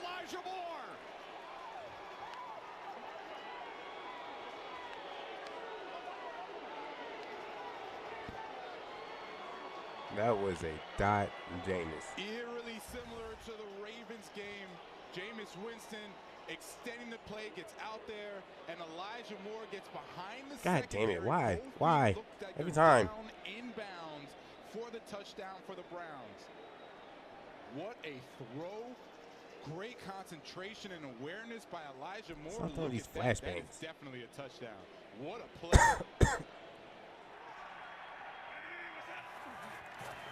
May stepping up, throwing towards the goal line, a dangerous pass, and it's incomplete with Cam Curl cutting off the route. Oh, okay, yeah. More pressure on Drake May from the Rams defense. Browns line it up to go for 2. as well. Looking to tie it. What? And they do. Njoku makes the catch. Great job by Jameis Winston, really staring down the route on the outside to the left, then hitting Njoku for the two-point conversion. And speaking of tight ends, it's a touchdown for the Raiders. 23 yards for the rookie. Checks to a run. It's Stevenson. Met by Spates. Pushes ahead down near the 2-yard line. It'll be 3rd down and goal. Man on Poyer, the safety. Watch Bowers in motion real quick right there. And now Poyer has to cover him man to man. Minshew knew it right away, gets it to him in the flat. He breaks one tackle, and that's a great example of Scott. Hit by Spates. He's the last line of defense right there. Coming up, filling the gap. That's a big running back to take on. Will they go to him again on 3rd down and goal? Hey, Booty's down here in a 2-point stance. Stevenson, nothing there. Excellent penetration by the Rams front. Get you right back for 4th and goal, New England, after we show you 4th and 1, Chicago. Well, excellent choice if it was an option for Caleb Williams. Great decision to hold the football, pull it, and go off left tackle for the first down. Caleb Williams and the Bears down by a point, approaching the end of the 3rd quarter at Soldier Field. 4th and goal from the 2-yard line here for New England, who's down 11. Bet on Stevenson, the downhill angry runner, to get in the zone. But he doesn't have a chance when you whiff on a block like that. No hitter. Shout out Nolan Ryan. Bro. They were a little slow getting the snap off on a 20-yard field goal. Offense, 5-yard penalty. Makes 4th down. It'll still be a 25-yard field goal here for Sly, and it just took a long time getting it. Well, those back them up 5 yards, but it's a chip shot either way for the field goal attempt. Hey, they put Justin Fields in at quarterback for the Pittsburgh Steelers. He slides. I don't see a penalty that comes in at the end of this play. As Fields, known for his running abilities, would get it to a 3rd and short. Russell back in at quarterback, but they, it ended up being 4th and 1, and we got another field goal attempt, 57-yarder, and it's good. So Chris Boswell, all the scoring for the Steelers, who take a 12-7 advantage at home against Baltimore. And the New England Patriots add their chip shot field goal. Joey Sly is good. Got a 1-possession game between Los Angeles and New England. The Brock Bowers touchdown stood.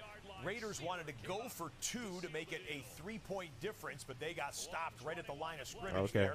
So the Dolphins faithful get to celebrate a little something on that drive, although the Raiders do make it a 1-possession game. He did it, he did it, he did it.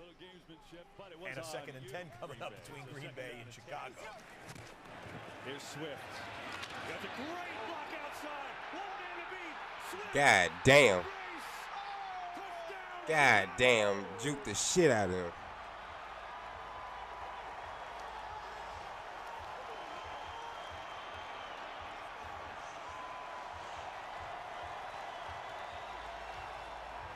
Braxton Jones flattened someone on that run. What a block by Jones. That was an absolute kill shot by Jones. Boom on Williams. Spring Swift. I mean, this is what the Windy City needs. That type of power, physicality, get your back in space, run through your face mask, and look at him lead him in. Oh, man. Now they go for 2. Trying to make it a 7-point game. And we get a whistle and a timeout. Green Bay will call it. First charge timeout. The Chicago Bears can sense it. They could go into the 4th quarter with the lead against the Green Bay Packers. It was 2018, the last time the Chicago Bears beat the Green Bay Packers. 2018. 10 straight losses for Chicago against the division opponent, but they have the lead approaching the end of the third. This was 4th down with a 35-6 lead, and the Lions go for it. Apparently they feel that the Jacksonville Jaguars have some kneecaps still worth biting, and so they go into the end zone for it. And it's Brock Wright on the receiving end of a touchdown. And it's 47 points already on that game. Given, it's I was going to bet the unders. I promise you. No. The Jacksonville Jaguars. The Lions have had 7 possessions. They've scored 7 touchdowns. 2-point conversion here. They go for 2. Williams floating for the corner.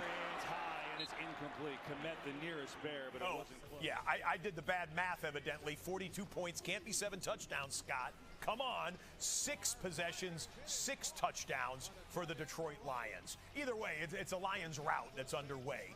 You've got Foster Moreau with a nice catch out of the slot, and the tight end will get it to midfield, and let's call it a yard into Cleveland Browns I should have killed him first. That's a tie game there, approaching the end of the third quarter in the Superdome. 3rd and 12, live for Aaron Rodgers in a 2-point game.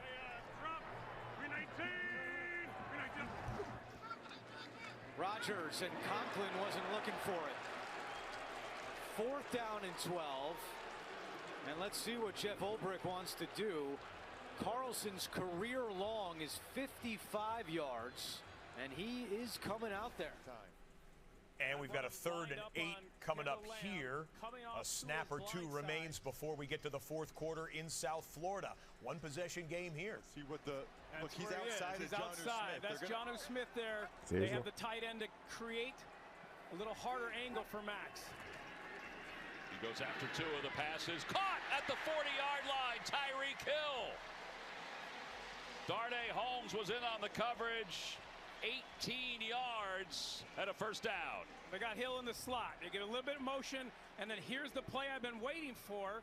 The deep in front of the safeties, behind the linebacker. Who the fuck shot me first? So Dolphins on the move. We'll get you there after we show you the Jets. This field goal would give them the lead, but it's a long one. 58-yard attempt. 4 weeks. And this one is good.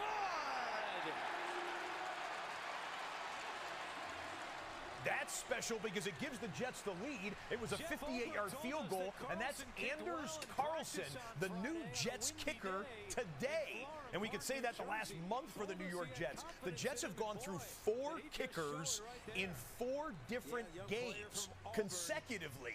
Anders Carlson is the next man up and sneaks it inside of the left upright from 58 yards, and it gives the home team a 1-point lead approaching the end of the 3rd quarter there.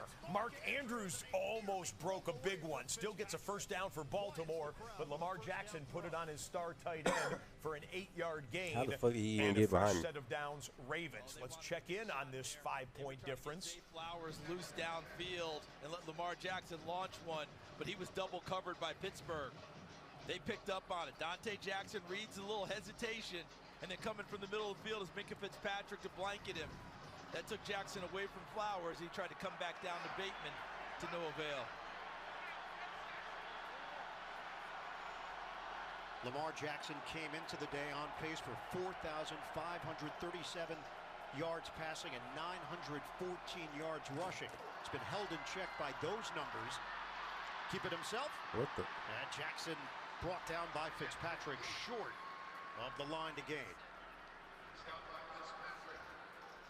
So going to be 3rd down here for Baltimore. Okay, Lamar might want to go quick here on 3rd and short. We just want to let you know that we stepped away from the Dolphins game with Miami possessing the football in Raider territory because they've gone to the end of the 3rd quarter down in Miami. You're not missing anything in the Dolphins game. Yards for Jackson. Running play. Henry's got enough. Shit. 1st down. And you know that meant they had 2 calls. Because that handoff inside to Henry meant that if without loss of yardage, we're coming back and going for it on 4th down. John Harbaugh said Henry was their #1 target. They didn't think they would get him. Yeah. They thought teams were going to outbid them. At 4 or 5 running backs went off the board in free agency. Henry was still there, and Harbaugh said to Eric DeCosta, the GM, we can still get him. We can do this. Yeah, that's our guy. And they did. It was central casting. Derrick Henry to a run-oriented team like Baltimore, perfect match. Jackson on first down, out of the pocket, safety valve, Ricard, and the Pro Bowl fullback slammed down by Hayward. 6-yard pickup down to Evan. Guys, not just a schematic and stuff. You know, I kind of knew if I were to in terms of the culture turn around. It allows for a star like Henry to come in. Are you fucking kidding me? Attention on him. You have Lamar Jackson. You mean to tell me this nigga just dodged all 3 of my bullets? All 3 of them. Unselfish group that does really start with those 2 in the backfield. Yeah, we asked Henry, what motivates you at this stage? He said, you got to be hungry to be the best. I embrace it. I love doing this job. I've loved it since I first started playing football at the age of 5. Henry doesn't love that. Patrick Queen along with Hayward. A collaboration in the backfield. Penalty marker down along the sideline at the 37. Offside. As a defensive offside, Clay Martin just announced against Pittsburgh. From the 2-yard line, Will Levis. Levis taking a shot. He's got Westbrook Akine breaking free. And the Tennessee Titans right back in it. 98 yards. 98 yards for Nick Westbrook Akine. Busted coverage for the Vikings. They celebrate the longest touchdown from scrimmage this season. There was a 97-yarder that the Minnesota Vikings, of all people, had. Sam Darnold to Justin Jefferson back in week 2. And here in week 11, Will Levis, Nick Westbrook Akine, 98 yards, and we've got a 1-possession game in Nashville. Wow. I didn't expect for 500, Spiro. Unbelievable job catching the Vikings in a blitz, and Westbrook Akine makes them pay. Will Levis buried deep on his side of the field as the point after here by Folk is good. Breathing new life into his 2-win Titans as they finally show a heartbeat. Well, this is a blitz, and this is I would say it's one of the longest plays I knew in it. Tennessee I knew it. Titans history, but we know can't that really. Derrick I Henry can't has trust my 99 teammates, bro. touchdowns in that I can't trust my Tennessee uniform teammates. in years past. Jameis Winston, another deep shot into double coverage. Elijah Moore could not catch up with that one. So that'll be a Browns punt. Did I just kill back myself? to New Orleans. And the Los Angeles Rams from around midfield. Matthew Stafford, you give him time, he can carve you. And that's Tutu Atwell for a 21-yard catch. I didn't know it was a grenade launcher. Los Angeles. In fact, let's go to Gillette Stadium. This is the closest team to the red zone right now. They're actually in the red zone, just at the 19-yard line on a 2nd and 2. Begets this thing. For him, he said first down is where this game's going to be won. Whether it's on the defensive line or the offense putting up production, you said it. The Rams are avoiding these 3rd down scenarios for the most part by getting a lot of production on 1st and 2nd. And it really sets the tone, and that's what Rod Mail wants. He wants him to set the tone with low pad level and better tackling.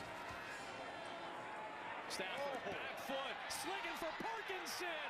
What a throw, what a catch.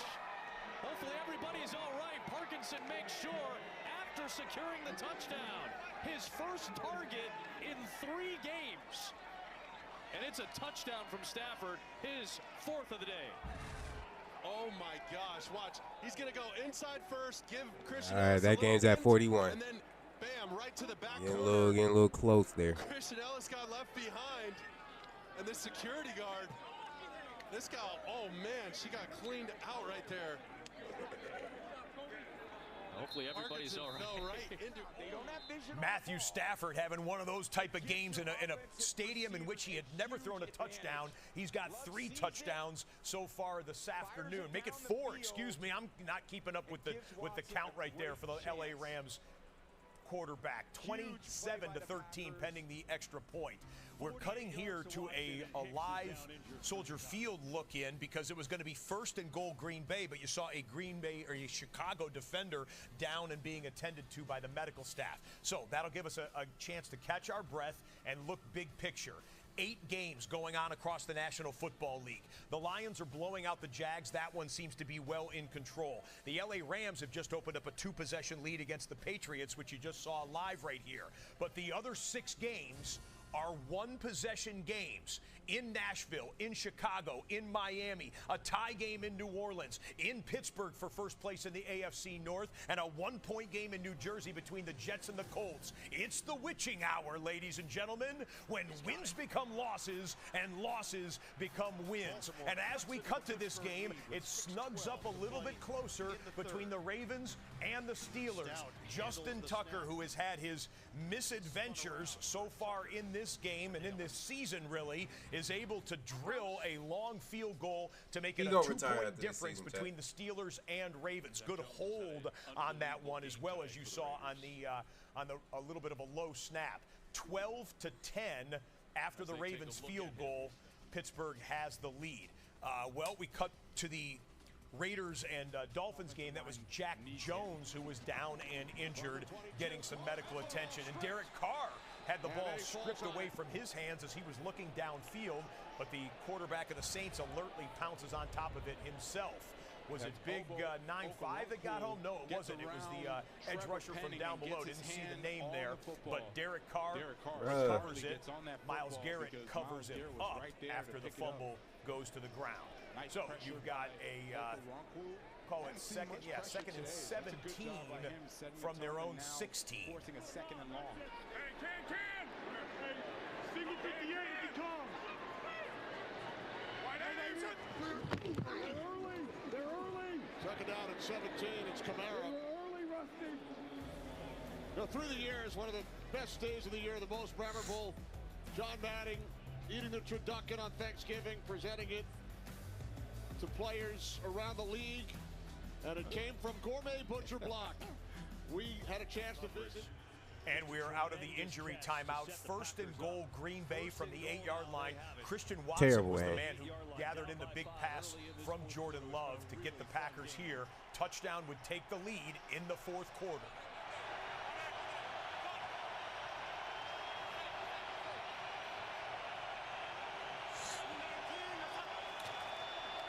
Jacobs tries to bounce to the outside, being strung out there, and he has nowhere to go. Played well. Tyreek Stevenson was not fooled.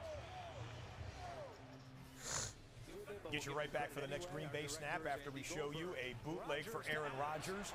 Throws it to Davante Adams. He beats a couple of men and then runs over another one. That's a 24-yard nice gain for a weight room gain for Davante Adams, who has 4 catches for 48 yards. Jets with the ball and the lead as they start the fourth quarter in Jersey. Owens in at safety for Chicago for Elijah Hicks. Jacobs right up the gut, powering forward and down to the 5, where it'll be 3rd and goal.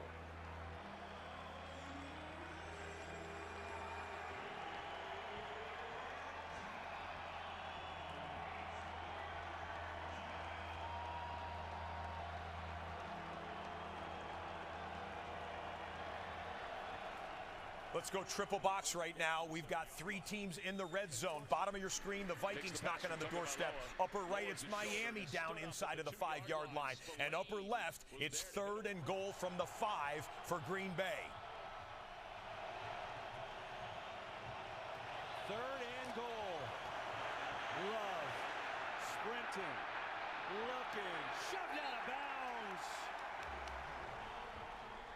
We got to go quad box right now because the New York Jets have just worked it down deeper into scoring range. In fact, they are goal to go.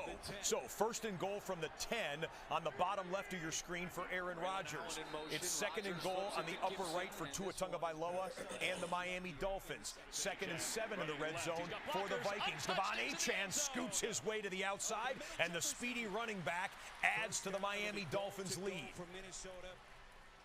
Number 75. 5-yard penalty, 1st down. And that's what they'll do. 4th and goal. Love looking in deep trouble. Escapes. Going to try and run for it himself. Got a way to go, and he's not going to get there. The Bears make a stand.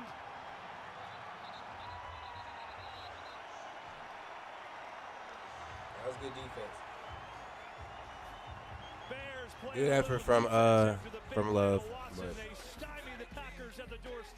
not enough. Second time today, and they take over. Miscommunication, he completes nonetheless. Akers, and he's in for the Minnesota touchdown.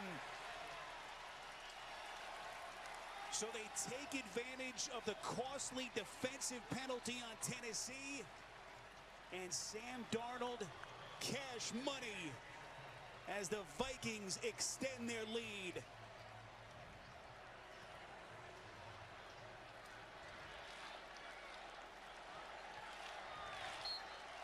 Cam Akers, 5th game with the Vikings since the trade. Got him in the middle of October, coming over from Houston. 2nd stint with this Vikings franchise. We've seen him at his best. What kind of... Seems to be okay, but yeah, he's wiping out his eyes. Just something wrong with his eye, but he'll probably only be out for a play or so. So Warren loosened up, but it's actually Max Mitchell who comes in now to play guard. On 2nd down. Gun ass. Gun ass.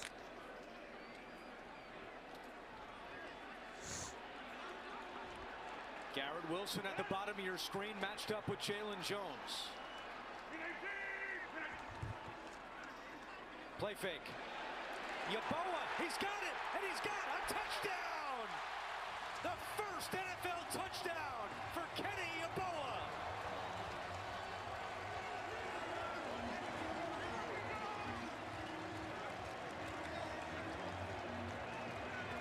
Playing in just his 3rd game of the season, the tight end began the year on IR, and his 3rd catch of the year is good for 6 points.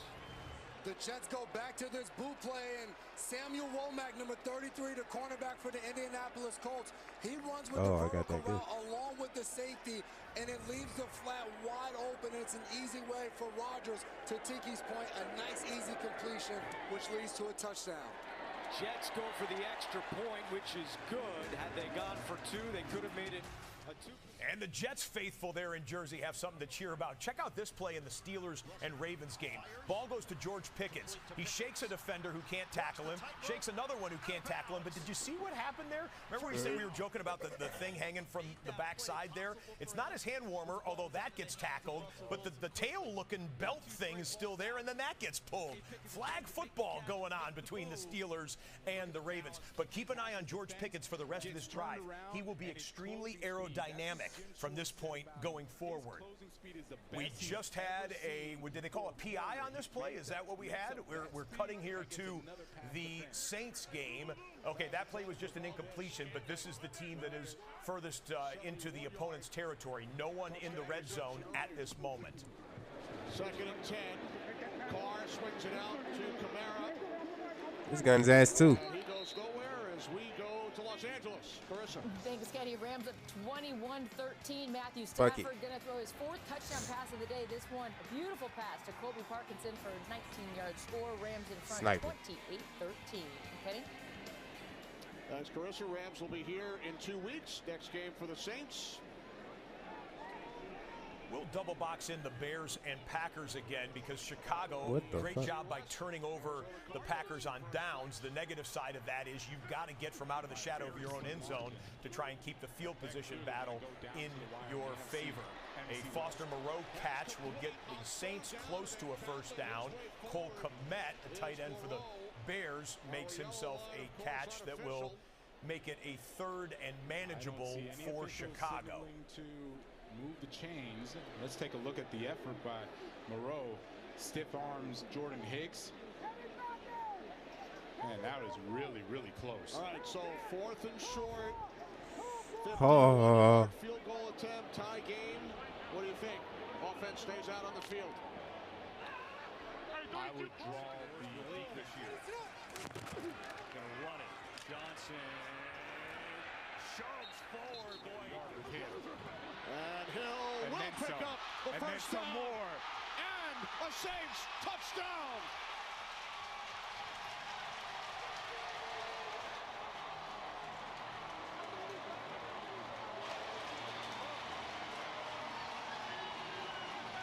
That's Rizzy ball for you. Love the call. when you have Taysom Hill back there, you know what he can do. You know how powerful a runner he is. Taysom Hill is having himself a game, and the game is no longer tied between the Saints and the Browns. Great balance and some speed to finish off the touchdown. Extra point can make it 21-14. Saints at home. Keep in mind, Saints fired their head coach, Dennis Allen, out the door. They won last week with the interim head coach taking over, and they have a fourth quarter lead by a touchdown in the second game and the first home game since the coaching change. We are still in the third quarter here in Pittsburgh, but you've got the You son of a bitch. down inside of the 10-yard line. Can we rewind it real quick before the next snap? Well, they're lining up right now. We'll show you third Okay, and enough 6, sniping. and we'll show you how Pittsburgh got deep down here in a moment. 3rd and 6. Wilson off the hands of Jefferson, incomplete. 4th down. 4th down. That should bring out the field goal unit for Pittsburgh. This was the play, 2nd and 15. Who do we say to watch out for on the drive? George Pickens, and look what he had. A new tail on the backside of him right there. He went and reclaimed the towel or the belt or whatever it was. One more replay of it. One-on-one coverage to the outside. Russell Wilson throws a beautiful deep ball, and Pickens with a 37-yard catch. I'm not even gonna lie. I Sets think up it was yet just him another being field ass. goal attempt for Chris Boswell, who does his job yet again. So 1, 2, 3, 4, 5 Chris Boswell field goals make it 15-10. Steelers over the Ravens with a minute left to go in the third quarter. We've got what a shot outside. Caleb Williams hitting Keenan Allen, and the Bears needed that first down. They've got it. And you're going to Keenan Allen. This guy's one of the twitchiest big receivers I've ever seen. It is so rare to have this horizontal separation. Everybody always wants to talk about vertical separation. The horizontal separation for Keenan Allen, having to develop that skill set over time, is unmatched in the NFL. So they got him here, the 6-time Pro Bowler. Here is Johnson up the middle. Johnson with a good hard run. Going to pick up 6 yards there. Another game break for us. Let's check the quarterback. Elsewhere with NFC North teams, specifically the Detroit Lions leading the division, they still got starters in the game. They're still going for touchdowns. They're still scoring touchdowns. Jared Goff, Amon-Ra St. Brown, the second for St. Brown on the day. The Lions have more than 500 yards. In fact, they're closer to 600 yards than they are to 500. They've had 7 drives, 7 touchdowns. Jared Goff has a perfect passer rating, 412 yards passing and 4 touchdowns. And on 2nd and short here in New England, Ramondre Stevenson goes straight ahead, and he gets a first down for the Pats. Up that snap a couple of times. Just keep your eye out on number 8. Man, they love him so much. That quick step. That first step is nasty, and him and Fisk were a part of that FSU defense with the Seminoles in Tallahassee that was so difficult to play against last week. They're missing him this year for sure.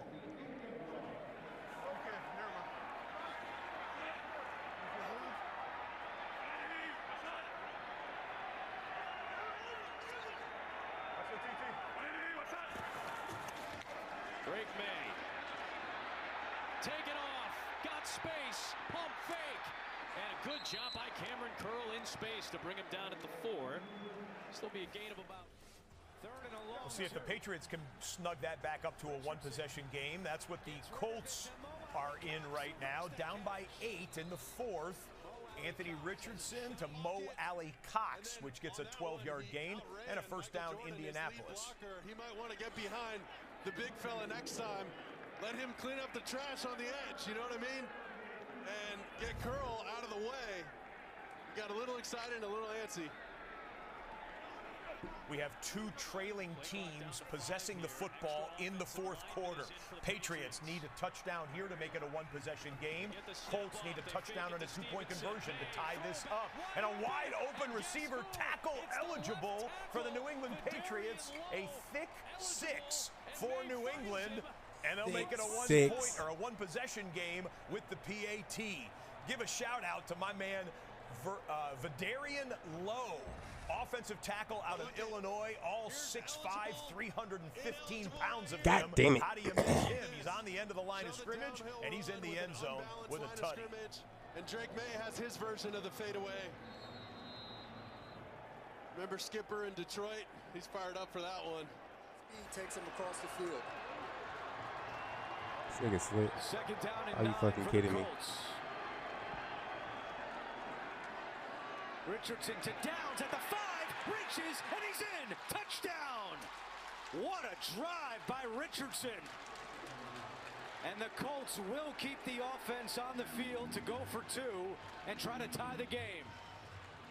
You know, this was, when we get back to the replay of the touchdown, it was interesting what happened here. Let's take a look to see if he's in. Josh Downs reaches out, the ball crosses the goal line before either of his knees get down, but Josh Downs was in the backfield, and they made him switch, right? They had the wrong matchup that Steichen wanted. We'll go back and look at it later, but as they go for 2 points here, but they created that touchdown. Great job by Anthony Richardson, Josh Downs, and maybe more importantly, the play call by Steichen. Why wouldn't it shoot? Trying to tie it here with the 2-point conversion. Richardson to the end zone. Mo Alley Cox can't get there. Out of his reach. And it remains. So the Colts can't pull it to a tie game with a 2-point conversion. Extra point for the Patriots is blocked. They had to have that kick to make it a 1-possession game. Instead, the Rams put it back the other way. And can they get a little return? Well, at least the Patriots special teams hustled on that play to get him down on the ground, so no 2-point conversion the other way. But a missed opportunity for New England. It's still a 2-possession game between the Pats and the Rams. The Raiders need a touchdown here to make it a 1-possession game. He's got over 100 yards. It's down to the 10. He's got a first down, but again, we're going to get under the 5-minute mark. And Brock Bowers continues to scoop up passes from Gardner Minshew. This was a 4th and 3 earlier in the drive.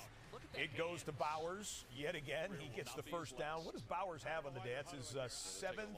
Actually, how about Blake Bowers? 89. 10 I shot him in the catches. foot. Brock, I said Blake.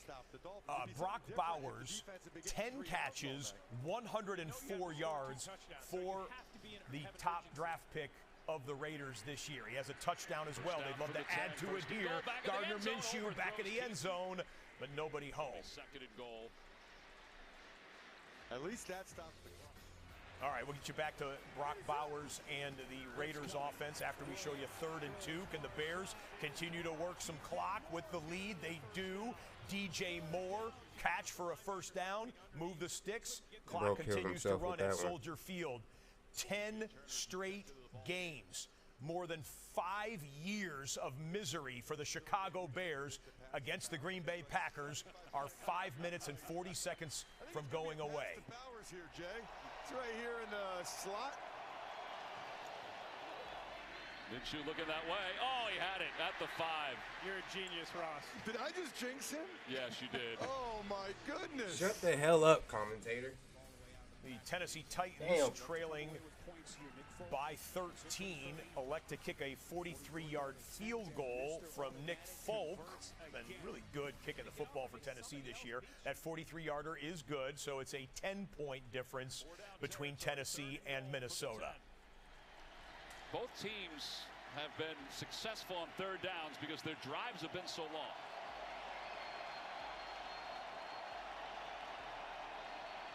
All day long, keeping an eye on 89.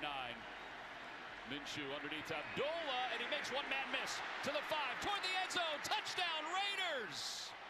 Amir Abdullah. And the Raider faithful down in South Florida have a chance to cheer. It's a 1-possession game in Miami. Another 3rd down for Caleb Williams. And Rome Odunze made the catch, but he was touched down. So 4th down upcoming for the Bears. And the ball at midfield. It'll be 4th and short. That is tempting down in distance, but we'll let you know if the punt team comes out. Speaking of crucial games in the 4th quarter, we start the 4th quarter, and the Ravens are going to get a dead ball foul, false start against them. That is not typical John Harbaugh football there, as it will back them up 5 yards. I thought this would be tempting for the Bears. They might line up to act like they're going for it, or maybe they do. Let's listen. Here we go. Ready, set, hold on. Here we go. I'll tell you what, good histrionics there, but the Packers, to your point, did fall for it. And that will bring out the punt unit now for Chicago. Extra point by Carlson. And it's good. 24-19. It's a 5-point ball game. The veteran Amir. 4.5 minutes left. All right. Miami and the Raiders. 5-point game between those two teams. Start of the fourth quarter here. 3rd and 11. Jackson out of the pocket. Jackson stop. Start again. And he's out of bounds. Lamar was trying to create some magic. The Steelers were having none of it thanks to T.J. Watt and Preston Smith. Just a moment ago, we had a punt by the Cleveland Browns to the New Orleans Saints. The punt gets off clean. The return man is Dante Pettis. Gathers it in at the 12-yard line. Beats the first man past the 20. Gets a block downfield. Has some room. Has some speed. Does he stay in bounds? Dante Pettis up the sidelines. If it stands, it's an 88-yard touchdown. Did he stay in bounds? That's the foot they'll have to take a look at right there. The ruling on the field he ain't staying. is okay. The ruling on the field, they did check it, and they said that foot was out of bounds. The officials let it go live, but they took a look at it quickly. Maybe a added review or an instant look at it. Upon further review, they say a 53-yard punt return, but that still gives the ball to the Saints in enemy territory. From the Browns 35. Carr rolling right. Now he throws, and it is oh my God, that nigga almost threw a pick. Moreau was the intended receiver. Man, he had Grant Delpit right there, the defensive back, went to LSU, grew up in the New Orleans area. Delpit, his grandfather used he to just have covered his season eyes, that's tickets why. to New Orleans Saints games. He used to say, I would run up and down the aisles of the Superdome, and the Saints were my favorite team. Bullshit. He just covered up his eyes. Today. In He fact, blinded he has him. so many family and friends. That's the only that reason wanted why to he come ain't to the throw a game. pick He there. rented out a luxury suite at the Superdome, and he just made a play in the end zone there for his team. That makes it 2nd and 10 for the Saints. We play on 2nd down and 10. Movement prior to the snap. Back at Gillette Stadium, 9-point lead for the Rams. Still more than 10 minutes, 11 minutes to play in the fourth quarter. Throwing short of the sticks is the Rams. Cooper Kupp made the catch. Christian Gonzalez knocked him out of bounds to force a Los Angeles punt. And Aaron Rodgers, 3rd and 14, tough situation. Rodgers, he puts enough steam on that pass to get the first down. New York, the Jets trying to burn some clock in more than halfway through the fourth quarter there at MetLife Stadium. Opposed to giving up yards.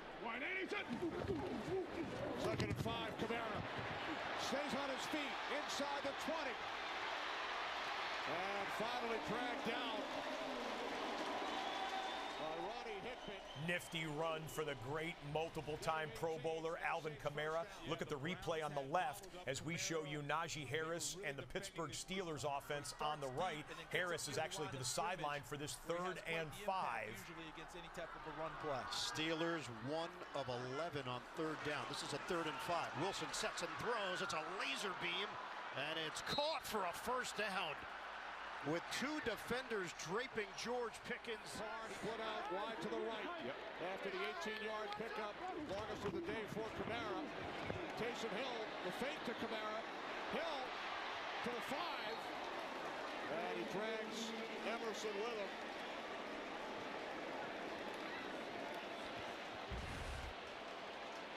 This was actually defended well by the Browns. Delpit's there. He didn't allow him to get outside, and it's a missed tackle by Ronnie Hickman. Strong cover guys, but Pickens holds on to it. 8 catches, 89 yards. Warren is in. Jalen Warren, the spin into Baltimore. In there this season for the Browns at that safety position. Now you're going to go with Rodney McLeod at that free safety spot for the Browns. Kamara on 2nd down. Picks up the first. Inside. Saints trying to get an insurance score. You just had this in the Packers-Bears game. Green Bay down by 5. Jordan Love diving grab. Did Christian Watson haul that in? They say he did. He's up. He's running. He's inside the 20, down inside the 15-yard line. They will stop this game. Did we get an instant replay review? Yes. I think we got a coach's challenge from Matt Eberflus and the Bears sideline. There's still 3 minutes and 12 seconds remaining in the fourth here, so it would have had to have been a coach's challenge, and that's what we have. We'll show you the best replays we get as Alvin Kamara bulls his way down to the 1. That ball is loose. Ball is loose, but they're saying he was down. Okay. Defensive play for the Browns. It will be 2nd and goal.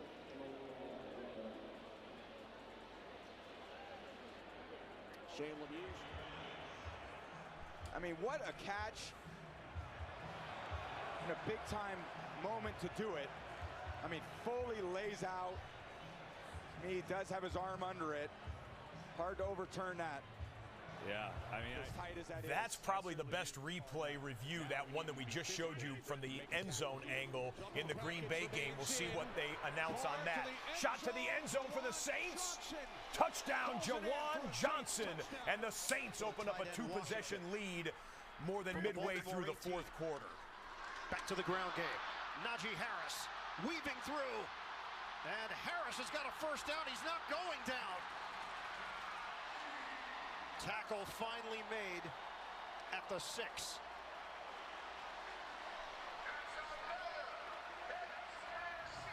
You've seen this. Watch Connor Hayward, number 83. He comes from the backside. Doesn't even have to block anyone because it opens. He runs through Harrison. Down there for the Saints. Clint Kubiak, who broke into the lead, sharing an office the size of a closet with Kevin Stefanski in Minnesota. And he says Stefanski. 1st and goal at the Baltimore 6. 3 trips inside the red zone, 3 field goals. Harris. He took a hit from Harrison. Field stands. Chicago's charged the first time out. I tell you, we've had a couple of those today, and I think they've gotten them both right, and especially because, as Dean pointed out, they've called it on the field hard to overturn. And so now, Tom, you're talking about how Green Bay's going to handle the drive. Well, now it changes just a little bit. It does. And again, you're going against one of the best red area defenses in the league. So it's not like you're feeling tremendous at this point. Play action right here might be the ticket for the Steelers. Shotgun. Wilson. Austin in motion. Wilson looks out of the pocket, and Wilson will toss it away. It's Love. Steps away from pressure. Room to run. He might get there. Love chugging for the end zone. Batted near the end zone. Is he in? No. Down at the 1. It'll be a 1st and goal for Green Bay. Well, that's one way to do it. Get on the perimeter, and it's going to do everything. That's a monster hit from Byard. That might be a touchdown. Left shoulder, and then his right shoulder hits. I don't love seeing all those hits. What an effort by Jordan Love. Packers are 1st and goal. Touchdown will give them the lead. Pittsburgh trying to establish a 2-possession lead. Upper right-hand corner of the triple box here. Russell Wilson does a 360. Russell Wilson lofts it. And picked off. Goddamn. Interception in the end zone. Russell Wilson. No. We released that pass, and the Baltimore Ravens come up with exactly what they had to have during the witching hour. Marlon Humphrey comes away with it for the Ravens defense. One more look at this. Russ, who is so capable of making magical plays and has made most good plays as opposed to bad plays in his stint as the starter for the Pittsburgh Steelers, with the worst pass of the day for either team in that Baltimore-Pittsburgh game, and the Ravens have life in the fourth quarter. We also had the Patriots into the red zone, but they lost yards, so they're now knocked outside of the 20-yard line. It'll be 4th and 6. Patriots can still kick a field goal. Yeah, they're going to line up a field goal for the Patriots. After they had the extra point blocked, they would have probably gone for the touchdown here, but now you need 2 possessions, 2 scores. So Joey Sly is out to try and make this a 1-score game. You got the snap, hold, kick, and It's through this time. Clean operation for the Patriots, make it a 28-22 Los Angeles Rams lead with about 5 minutes remaining. 4th down here. Yeah, that's exactly what they were trying to do. Timeout called by the Jets. So they have over really tough to tell on that shot. Look, if he gets in, it's one thing. If he doesn't, you know, you've got 4 downs here from about the 6-inch line. Yeah. And the thing I'm thinking about is what's Chicago got to do now? They've got After reviewing opportunity. the play, the ruling on the field stands. Runner short of the goal line. Green Bay has charged their 2nd timeout. So not a big deal for them losing a timeout. Punch it in. Chicago's got plenty of time here, and still a lot of things that can happen. There's just a lot of things at stake here. But again, with this red area defense, look, if you're a Green Bay Packer, you're thinking, just score. Get it in, pound it, give it to Jacobs, straight downhill. Your best playmaker thus far today.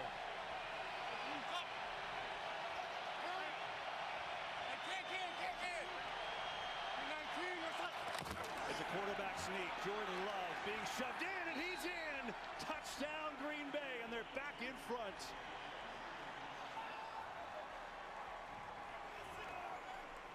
Jordan Love sacrificing the body on the last 2 plays, and the Packers take a late 4th quarter lead. The Jets to extend their lead, and now the Colts are going to be forced to have to try and go for a touchdown when they get the football back at the 2:41 mark. 3.5 minutes remaining here. Miami with the lead and the football. Smythe, the tight end, in motion. Tagovailoa looking to the far side. He throws off his back leg, middle of the field. Jonnu Smith wide open. He's trying to sprint his way toward the goal line. He's in. Touchdown, Dolphins. Jonnu Smith. 57 yards. Miami in that game where both teams want to keep their season alive extends to a 2-possession lead. It's a 2-point conversion to make it a field goal lead for the Green Bay Packers, and Josh Jacobs not going to get there. Bears were loaded up for the run. That's what Green Bay attempted, and Chicago shuts them down. So Green Bay clinging to a 1-point lead with 3 minutes remaining. The #1 pick in the draft, Caleb Williams, is going to get a shot to be the hero late in the 4th quarter for Chicago. And Tua Tagovailoa found the wide open Jonnu Smith that scored the touchdown. Extra point makes it 31-19. Miami looks like they're in good shape. Jameis Winston on a 2nd and 4 goes up top. Son of a bitch. Tillman has really stepped up for this passing attack for the Cleveland Browns. 22 yards on that Tillman catch. They've been depleted at the wide receiver position. But Jameis, he's pitching it around to the tune of almost, he's coming up on 400 yards passing is Jameis Winston. 14, it's now 4th down and 2. And you have Njoku, who is a very big target for Jameis Winston in these 3rd and shorts, 4th and shorts. Then it opens up the slants again, or it's actually going to be tight coverage, and then you'll see these kind of out routes to the sideline for Jameis Winston. Winston on 4th down, and they convert. Along the near sideline, it's Elijah Moore. Gain of 8, and the Browns drive will continue. We haven't forgotten about the Lions and the Jags. It's all Detroit here, but we wanted to let you know that Jake Bates made another field goal, 54-yarder for you fantasy players there, and it's 52 points on the board for the Detroit Lions. 52 points, the most any team has scored this year, and the Lions have done it twice in 2024. Winston steps up, stays on his feet, catches made by Njoku. That's his 9th reception today.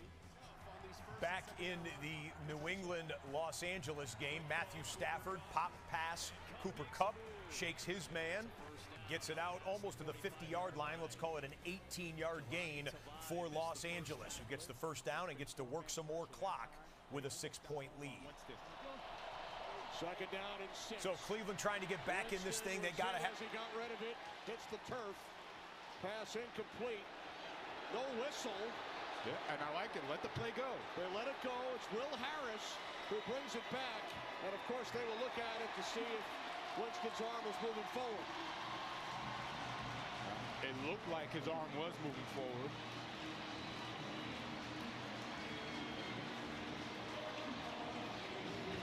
Will Harris milking it, trying to get some rest. Let's take a look at Jameis Winston's arm. Yeah, it looked like it was moving forward for sure. Looked like it was moving forward. Cameron Jordan getting in there, After getting review, pressure. it was a forward pass that fell to the ground incomplete. It'll be third down. Please reset the game clock to 2:52. They go to replay assist. The announcement from Alex. That may have been some replay assist coming into play, so just an incompletion for Jameis Winston. That's still a two-possession game. We got a one-possession game here, and Alec Pierce hauls in the deep shot from Anthony Richardson. The Colts are not done yet. That game between Indianapolis and the New York Jets has just gone to the 2-minute warning. We'll bookmark the Colts. You're not missing anything there at this moment. A 3rd and 3. The Rams can force the Patriots to use their timeouts with a first down here, and Puka Nacua grabs it and holds it. Los Angeles is in great shape. The Patriots will try and stop the clock now before the 2-minute warning. We were going to pick up that 3rd and 6. We haven't been on the Titans and the Vikings for a while. Minnesota's had a comfortable 2-possession lead for most of the 4th quarter. Will Levis, 4th and 4, gets swallowed up amongst the bodies there. The pocket was not stable. And so Brian Flores' defense, which has been so good this year, the Minnesota Vikings come away with a turnover on downs. I think they're going to give the sack credit to Pat Jones II for Minnesota. Vikings with a 10-point lead there in that game. 2-touchdown lead here in the New Orleans Saints-Cleveland Browns game. We'll get to the Bears in just a moment. Chicago is at the 2-minute warning timeout, and they're in a commercial break, so you're not missing anything in Chicago. That's right. You can't be a one-hit wonder, a one-game wonder. Bringing that passion and energy has to be a staple for this team. Winston throws on 3rd down. It's out of bounds. Yeah, we're mentioning. And 4th down might be the last chance coming up for Jameis Winston and Cleveland. 1st and 15 for Lamar Jackson. Do they have a touchdown in them? It goes up top, and the ball comes loose at the end. Justice Hill had it. The ball comes loose. Minkah Fitzpatrick is pointing his way. And you see number 41 saying, I ripped this away. And then the official, he confirms it. Peyton Wilson, number 41, came away with it. We're going to need to show a replay of that one, gang, if we can. You got Michael Pittman Jr. on an underneath catch for the Colts. Touchdown would take the lead here. There are 90 seconds remaining in this game. Let's take a look at the replay here. Justice Hill has the ball, but Peyton Wilson has his hand in between there and then rips as both bodies come to that is a sensational play. It looks like the officials called that correctly live on the field with Peyton Wilson coming away with an interception. How about it? Make sure that they didn't slide out of bounds. What an effort for the Pittsburgh Steelers linebacker, Peyton Wilson. Play of the game if that stands, and it looks like, based on those replays, that it will. Guys, let's bring in Soldier Field and Chicago. There's 2 minutes remaining. We've got the Colts as a pressure point right now. We've got the Bears as a pressure point. Chicago needs a field goal to take the lead. This is 4th down for the Bears. Bears have already burned timeouts. Basically, the Packers can ice the game with a defensive stop here.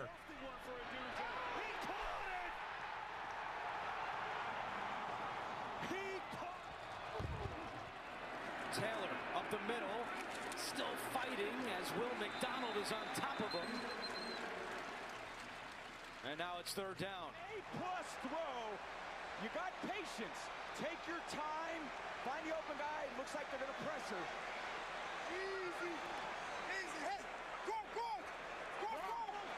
Don't want to waste too much time here. Will triple box in the Los Angeles Rams. They're trying to ice the game against the New England Patriots. Caleb Williams trying to get to field goal range, shoots it out to Keenan Allen, and the sure-handed veteran makes the catch with 45 seconds remaining, and the clock continues to run. Bears are in field goal range. Anthony Richardson left side. The big-bodied quarterback plows in for the go-ahead touchdown, Indianapolis. Touchdown of the day, and the Colts pull ahead. We've seen this from the very beginning of the game. Well, there goes my parlay. Is putting the ball in Anthony Richardson's hands. Even run it just to get some yards and secure a field goal. I'm sure it crossed Sean McVay's mind. I think he's going to let Stafford Handle it. Timeout. Second charge, timeout, Los Angeles. They wanted to get a look at the defense and then decide. And then he's got a Dunze up the sideline on Nixon. A great matchup. Throws it right to his back shoulder. And then the next one, right to Keenan Allen. A great throw on the outcut to one of the great separators in the NFL. He's done a great job getting his team in a position to succeed. Green Bay's out of timeouts.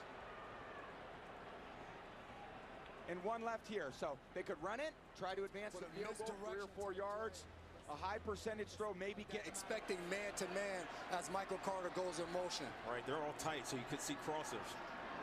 Taylor up the middle. Can he get there? There's some pushback, and Quinnen Williams is able to stuff him. So a big play by Quinnen Williams. And now 46 seconds for the Jets to try to get in field goal range. Yeah, just back to this two-point play. I hate this call. I know Jonathan Taylor is a hell of a running back, but you have Anthony Richardson, who's one of the most unique quarterbacks in the NFL. Move him out of the pocket and get your other skill position players potentially involved as well. Come on now. So now we have confirmation that the Come on now. situation you see on your screen. This is what the fuck I'm talking about. On 3rd and 6. Come on now. Incomplete, so it stops the clock, forces a Rams punt. Drake May is going to get a chance to be a rookie hero for the New England Patriots. Penalty flag there on the punt. We don't need to worry about that just yet. I mean, unless it would be something severe against the Patriots. I knew I seen someone run across my that screen. would be consequential. Let's bring in Soldier Field. The Bears in long field goal range right now. 35 seconds remain. It is. Johnson just kind of searching around there. Is going to pick up 2. And they could let this run all the way down if they like with their final timeout. They run another play. Yeah, I wouldn't mind one more run, assuming they take care of the ball, or center the ball and then call a timeout. Doesn't look like there's super clear communication. Probably just going to call a timeout. Do that with, what, 4 seconds left? Make it 3. And so, one way or the other, this will be the last play of the game. Caleb Williams trying to lead. And we'll get you right back there for the game-winning kick attempt for the Chicago Bears after we show you Taysom Hill again. Nobody home on the left side for the Cleveland Browns defense. A 75-yard touchdown for Taysom Hill. He has 3 rushing touchdowns on the day, 138 rushing yards, 50 receiving yards. A fantasy monster day for Taysom Hill, and the New Orleans Saints are going to beat the Cleveland Browns. The Miami Dolphins add to their lead, and Miami looks like they're in great shape to get the victory over the Raiders. Here it is. We established this from the beginning of the show. 10 straight losses for the Chicago Bears against the Green Bay Packers. 2018, the last time Chicago beat their division opponent. But one swing of the leg at Soldier Field can change all of that right here, right now.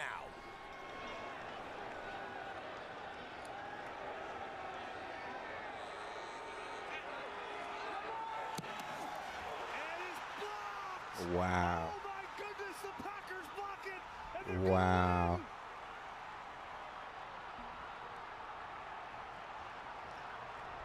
Wow. Green Bay survives.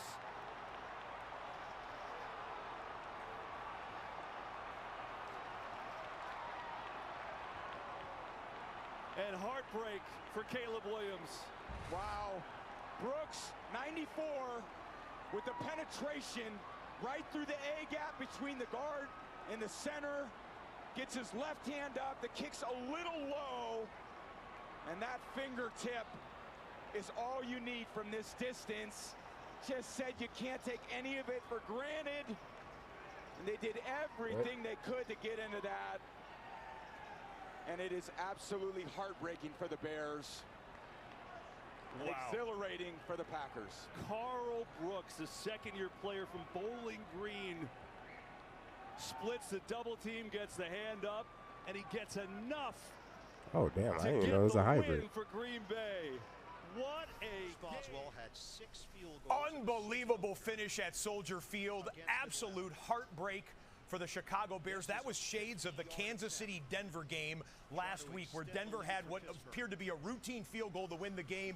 Kansas City blocked it to stay perfect. Well, the Green Bay Packers get their win. And the Pittsburgh Steelers have just made it a full 8-point lead over the Baltimore Ravens. Pittsburgh, after that man, Wilson, made a fantastic one-handed interception, pulling it away from the Raven to set Pittsburgh up for the score, is now up by a touchdown and a 2-point conversion. And we're down to the final seconds there. In fact, it has gone final. Aaron Rodgers and the Jets lose late in the fourth quarter to drop to 3-8 on the year. Congratulations to Indianapolis. Anthony Richardson, the young quarterback, got it down the field, got it into the end zone, and the Colts with a 1-point win in New Jersey on the road against the Jets. Will Levis in desperation mode here, needing 2 scores to make this a game. Their communication has been no match here for the Minnesota front four. But play clock down to 0 as they barely get the snap off. On a 3rd and 11, Levis completes to Boyd again. Forward momentum will take him close to the 48, well short. Wide the gain is the Minnesota 41, so they pick up 4. And that'll set him up with a 4th and 7 here as we cross the 3-minute mark. So here's a question, and this is what Levis is going to have to navigate. The Vikings are going to show an all-out pressure. They're going to show everybody at the line of scrimmage. The question is, are they going to bring them all? They're going to drop out and play 2 deep, or are they going to drop out and play 3 deep? That's what makes this Minnesota defense so unique. They're disguising pre-snap. Everything they do, the variation. They rush 4. Levis protected, spins away, guns it, and it's incomplete. In the direction of Boyd. Just never had any clean windows to throw. Pat Jones was coming heavy. What a day he has put together for the Vikings. Yeah, so still 3.5 minutes remain at Acrisure Stadium in Pittsburgh. The game of the year to this point in the AFC North will come down to probably one final Baltimore Ravens drive, needing a touchdown and a 2-point conversion. And the odds-on favorite as of Week 11 for the MVP award in the NFL, Lamar Jackson, takes to the field, needing to get his guys down the field into the end zone and into the end zone twice with a 2-point conversion. We will get you there. You saw there was an injured Raven down, so they'll stop that game for a moment. Brian Flores plays with his guys as the Minnesota Vikings have all but sealed it here, with Tennessee needing to burn their timeouts now, down by 10 with Minnesota possessing the football. All right, so the Drake May situation is this: 6-point difference between the Rams and the Patriots. New England has, we'll check how many timeouts New England has. They're at the 1:55 mark. Lucky son of a bitch. The Patriots are out of timeouts. So it will come down to a fourth down snap at some point, you would assume, where the Rams might be able to ice it. This will be 3rd and 13. Drake May, what do you got in that arm? Patriots used their final timeout, so they cannot stop the clock again. 1:55 left, 3rd down and 13. May deep downfield, nobody's looking. No. Kitchens was ready for it, and that's your ball game right there. He'll seal the deal on his 3rd pick of the season.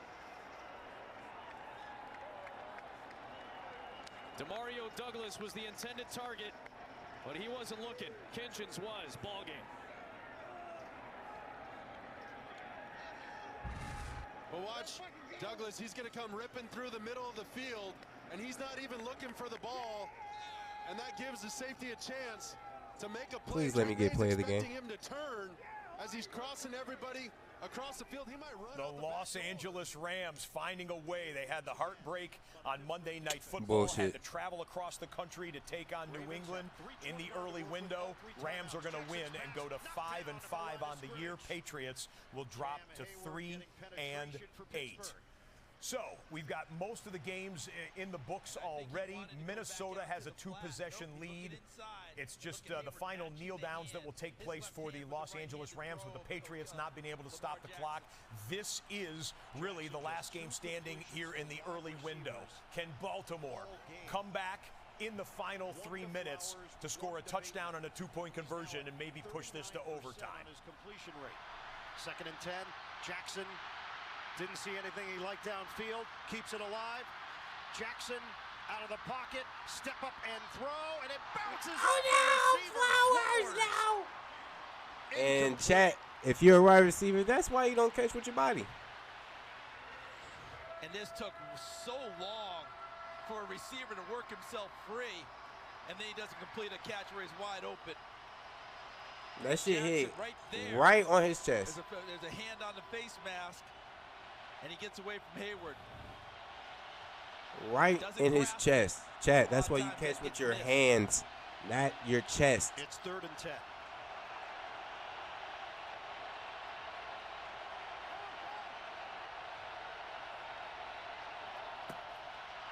Shotgun. Jackson hooks a pass underneath. Caught by Bateman. And it's enough for a first down. 11 yards on the pass play. Move the chains. Line of scrimmage is at the 42. Under 3 minutes to play.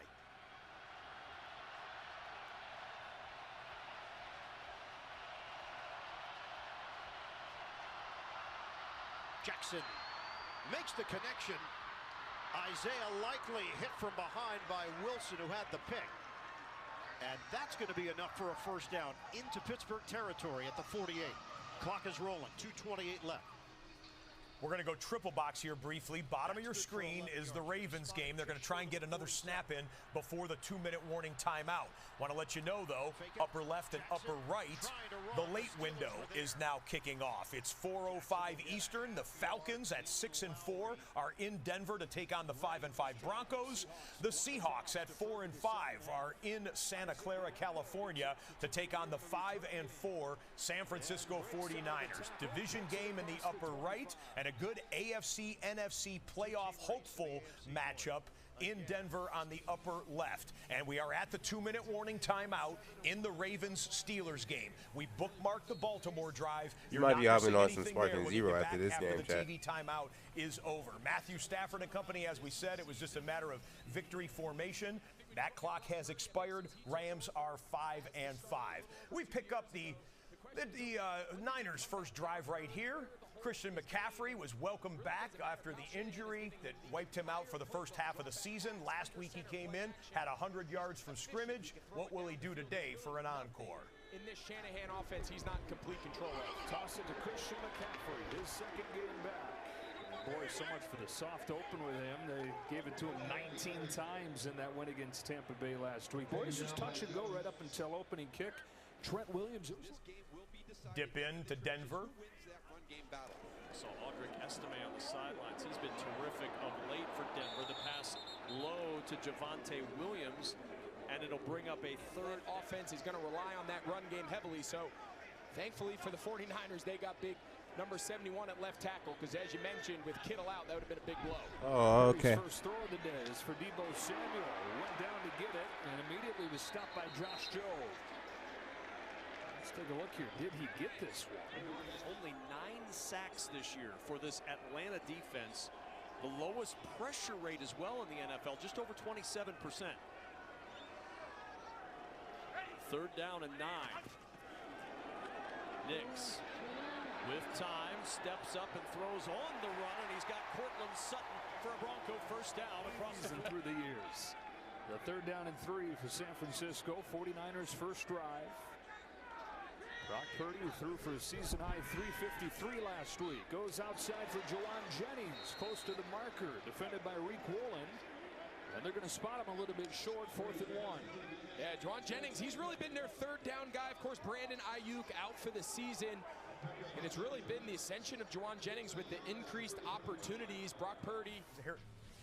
Just had this in the Minnesota and Tennessee game. Last chance for Tennessee. They're down 2 possessions. Minnesota cannot touch the football again or the game is over. A deep shot, and Harrison Smith comes down with it for Minnesota, and that should do it. Vikings 23, Tennessee 13. Minute and 50 seconds now remain. Will Levis not meant to be there this afternoon. 2nd and 10. Jackson pitch and catch over the middle. And Justice Hill with the grab. He is brought down at the 40-yard line by Deshaun Elliott. That's good for 7 yards. Clock is rolling. We're down to 1:42 to go. Pittsburgh, Minkah Fitzpatrick, they're all pro. Hasn't had a takeaway since What week the 16 fuck? of 2022. They're looking for a big play from him. Jackson puts it upstairs, and it's Holy caught shit. by Aguilar. Nigga actually caught that. Nelson Aguilar holds it in inside the 10 in a matchup with Dante Jackson. And a flag down at the 37. Yeah, I would assume so. What a catch, too. Steelers are pointing in Baltimore's direction. Ineligible player downfield. They're right. Offense number 65. No. 5-yard penalty. Third down. It's McCary. Damn. And that's so hard on these linemen because you have a RPO play. You got a run option and you got a screen option. And if you don't throw the screen, sometimes you end up with a guy getting downfield. So you're blocking the run action. Now you're waiting for the screen. It doesn't happen. And you got a few guys downfield at that point. They called McCary, but you also had 77 Lele downfield as well.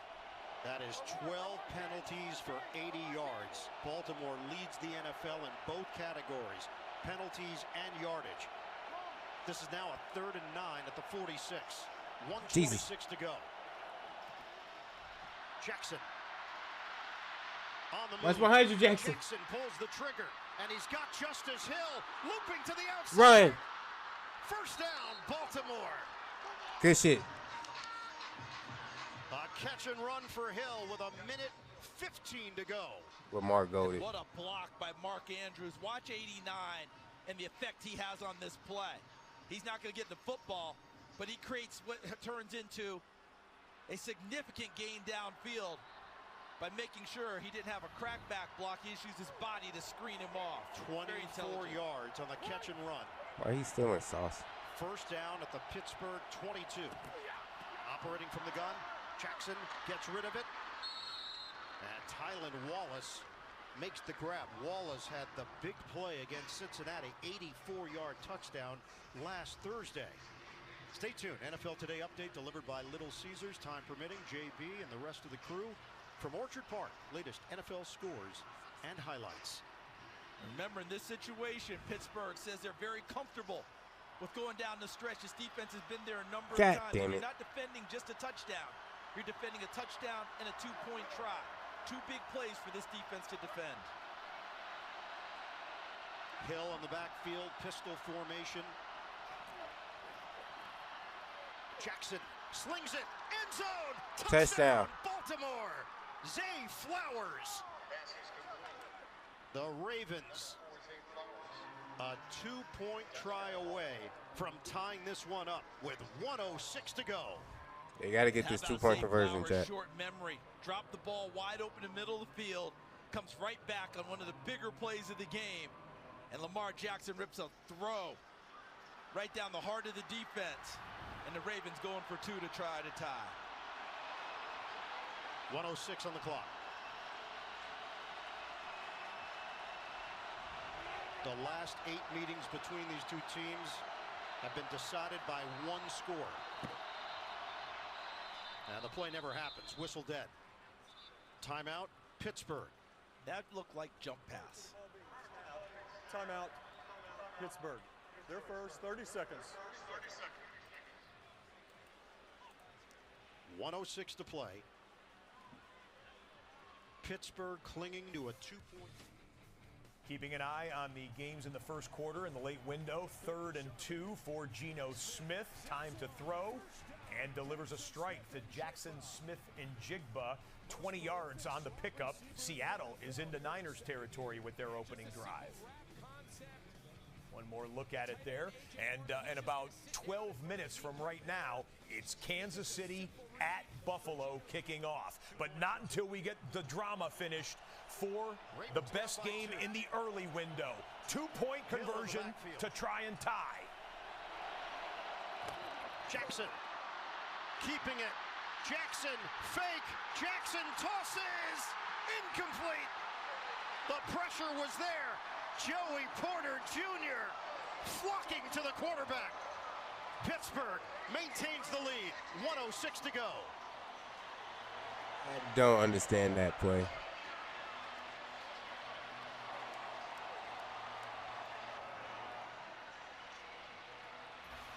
And Joey Porter Sr. up in a luxury suite there, rooting on this version of the Steel Curtain defense, who comes up with a massive play. Baltimore likely will go onside kick. We'll get you there in just a moment. Look at Bo Nix taking his team right down the field and throwing the underneath pass for a 12 yards. Nate Atkins with the touchdown. Tight end fullback coming through for the Denver Broncos, who cash in the first 5 minutes of this game. Extra point can make it 7-0. Bo Nix has been playing some football in the last 8 games.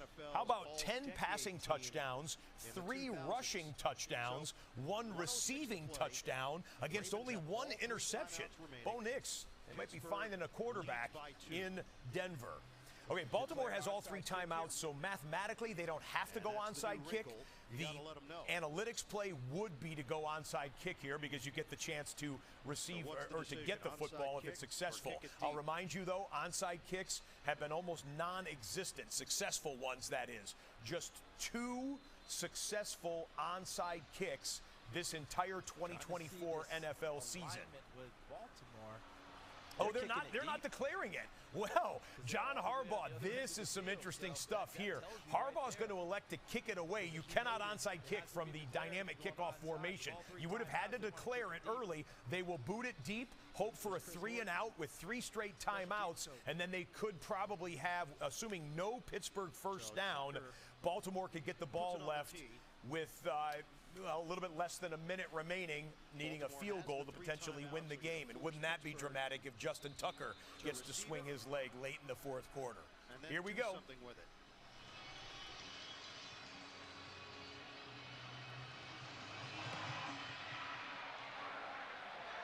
Booms this one through the back of the end zone, out to the 30-yard line. 1:06 left. Coming up next, the most anticipated. All right, late windows now open up. Here are some of the players to watch for in the late window today, courtesy of our friends at DraftKings Sportsbook.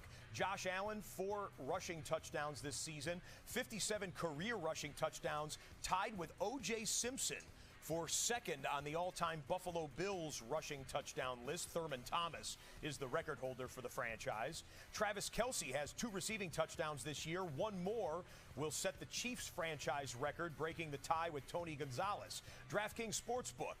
You can download the app, use promo code Redzone when you sign up, and check out the latest NFL odds and markets on DraftKings Sportsbook. Motion man Miller, handoff Harris, gets down low, and forced the Ravens to use one of those timeouts. 1:02 on the clock, 2 remaining.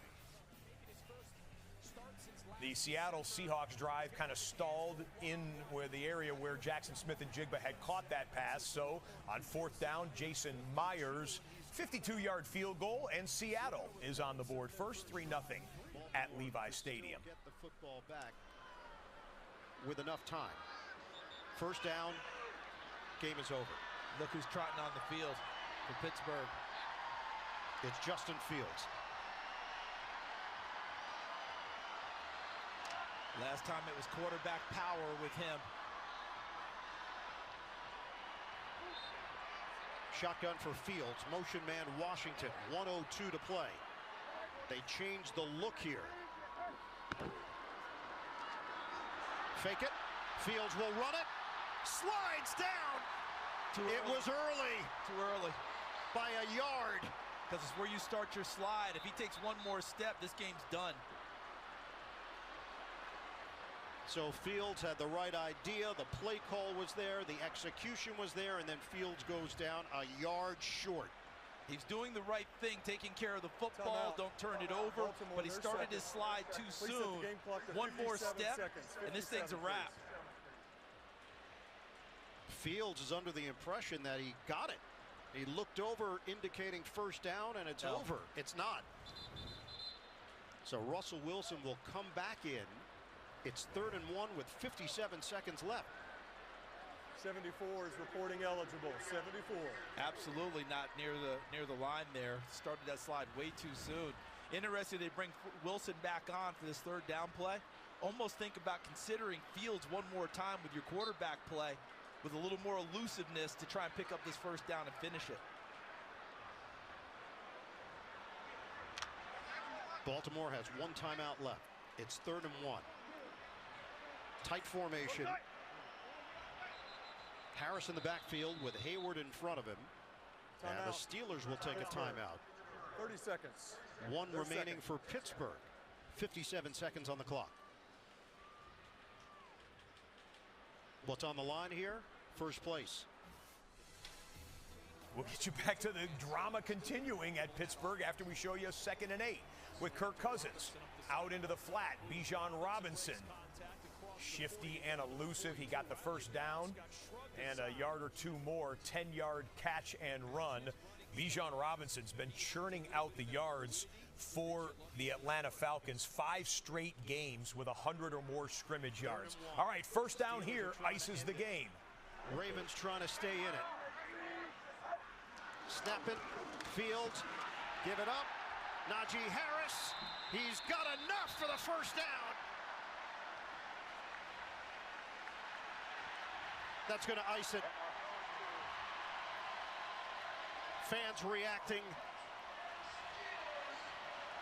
The Steelers will hold on.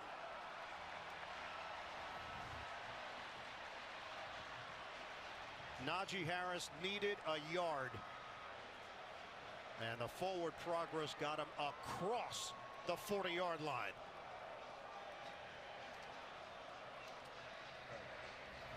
Baltimore did call timeout after the play.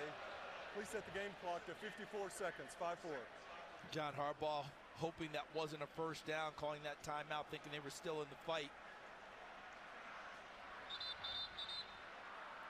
It's not going to matter. And there's just enough. It'll be victory formation. We'll maybe show you the final knee for Pittsburgh as they will win that game and go to 8-2 and stand atop the AFC North over Baltimore.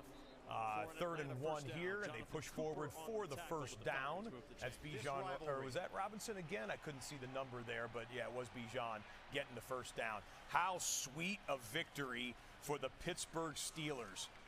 They'll play again in Week 16. In fact, did you know that this is Pittsburgh's first division game of the season? They are one of the last teams in the NFL to open up division play here in Week 11, but it's a victory for Russell Wilson, who is now 4-0 as the Pittsburgh Steelers starting quarterback. Rematch will be Week 16. That's going to be a Saturday, right around the Christmas holiday. And we'll see him again. That, of course, will be at M&T Bank Stadium in Baltimore. But it's now the 5th straight victory for the Pittsburgh Steelers. As the Steelers take it, final score 18-16 in the Steel City. So 2 games going live right now, and in 3 minutes we'll get the kickoff of the 3rd game in the late window. Brock Purdy, how fast is he? Fast enough. When he decides to run, he gets it. And that's a 9-yard pickup. On the next play, comes back and throws it over the middle. Jauan Jennings, who had missed a couple games with injury, in the lineup today, and a 22-yard catch. Speaking of missing games, you see George Kittle not active today, out with an injury for the Niners. Statistical evidence for that? 49ers have not scored a rushing touchdown this year without Kittle on the field. Yeah, we'll see how that changes today, but it seems like that position is going to be shared. You heard Pam mention Eric Saubert, the tight end, dealing with an illness, and then, of course, as we just mentioned, Moore, the big backup left tackle, swing tackle, is going to be used in that jumbo role. So they'll piece the George Kittle element to this offense together. It'll be shared by multiple guys.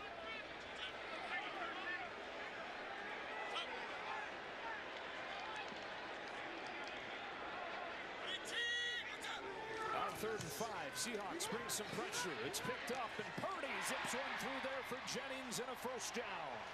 All right, to the 3rd catch for Jauan Jennings. He's outside one-on-one with Reek Woolen. Reek Woolen did not play in the Week 6 matchup They feel like his coverage skills and length on the outside is a huge part of today's matchup. But again, Jauan Jennings, for a long time around here, he only was really a third down guy. It was third and Jauan. He's playing a lot more on every down, of course, with Ayuk's injury, and just seems like every time Purdy goes to him, he wins. Jordan Mason comes in, replaces Christian McCaffrey. Carried the load the first couple months of the season with McCaffrey out, and he did a lot of this. Gain of 8 for Jordan Mason. 100-plus yards. Just had this in the Falcons-Broncos game on a 2nd and 5. Kirk Cousins stands, delivers. Drake London lowers the shoulder and gets tackled after a 16-yard pickup. And the Falcons are now into the red zone. We'll go back and forth here between the two games that are active, and we're 1 minute away from kickoff between the Bills and the Chiefs. John Franklin Myers had him dead to rights there.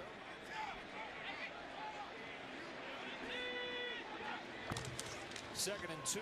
Here comes Mason, and he's got a first down. Into the red zone they go.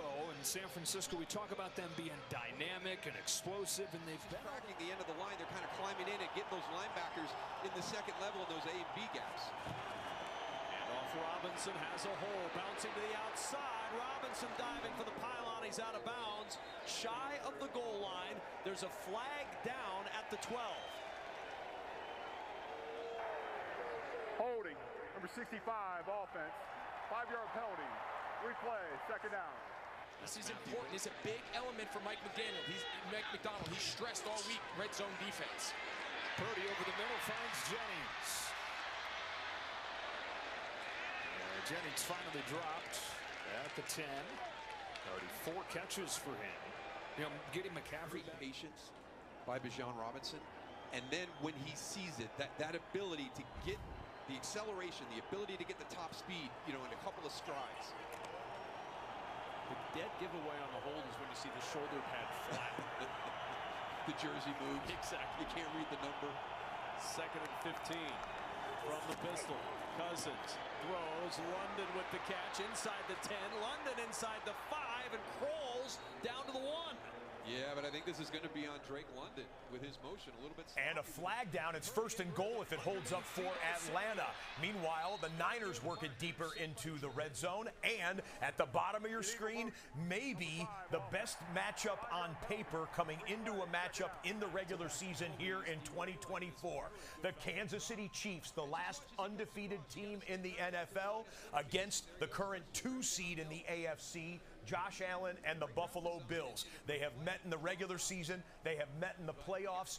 This one has a big feel in terms of who could end up with home field advantage in the AFC playoffs come January. We're off and running in Western New York. With the Bills deferring, sending it down to Pirine for the touchback, and let's bring in Tracy Wolfson.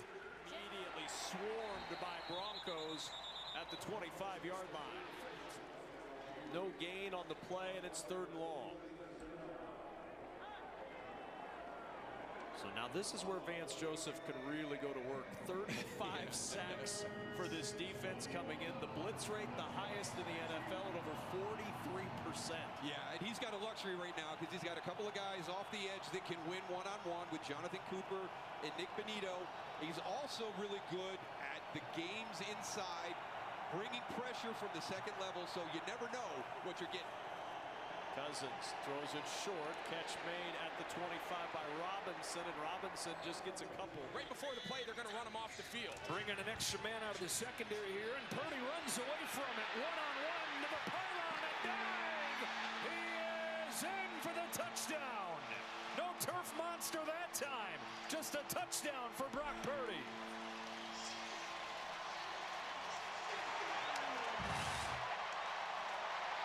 Well, they usually tell players do not reach the ball for the pylon unless it's 4th down, but I guess if you're Brock Purdy and you score, Kyle Shanahan's just going to give him a high five and say, all right, man.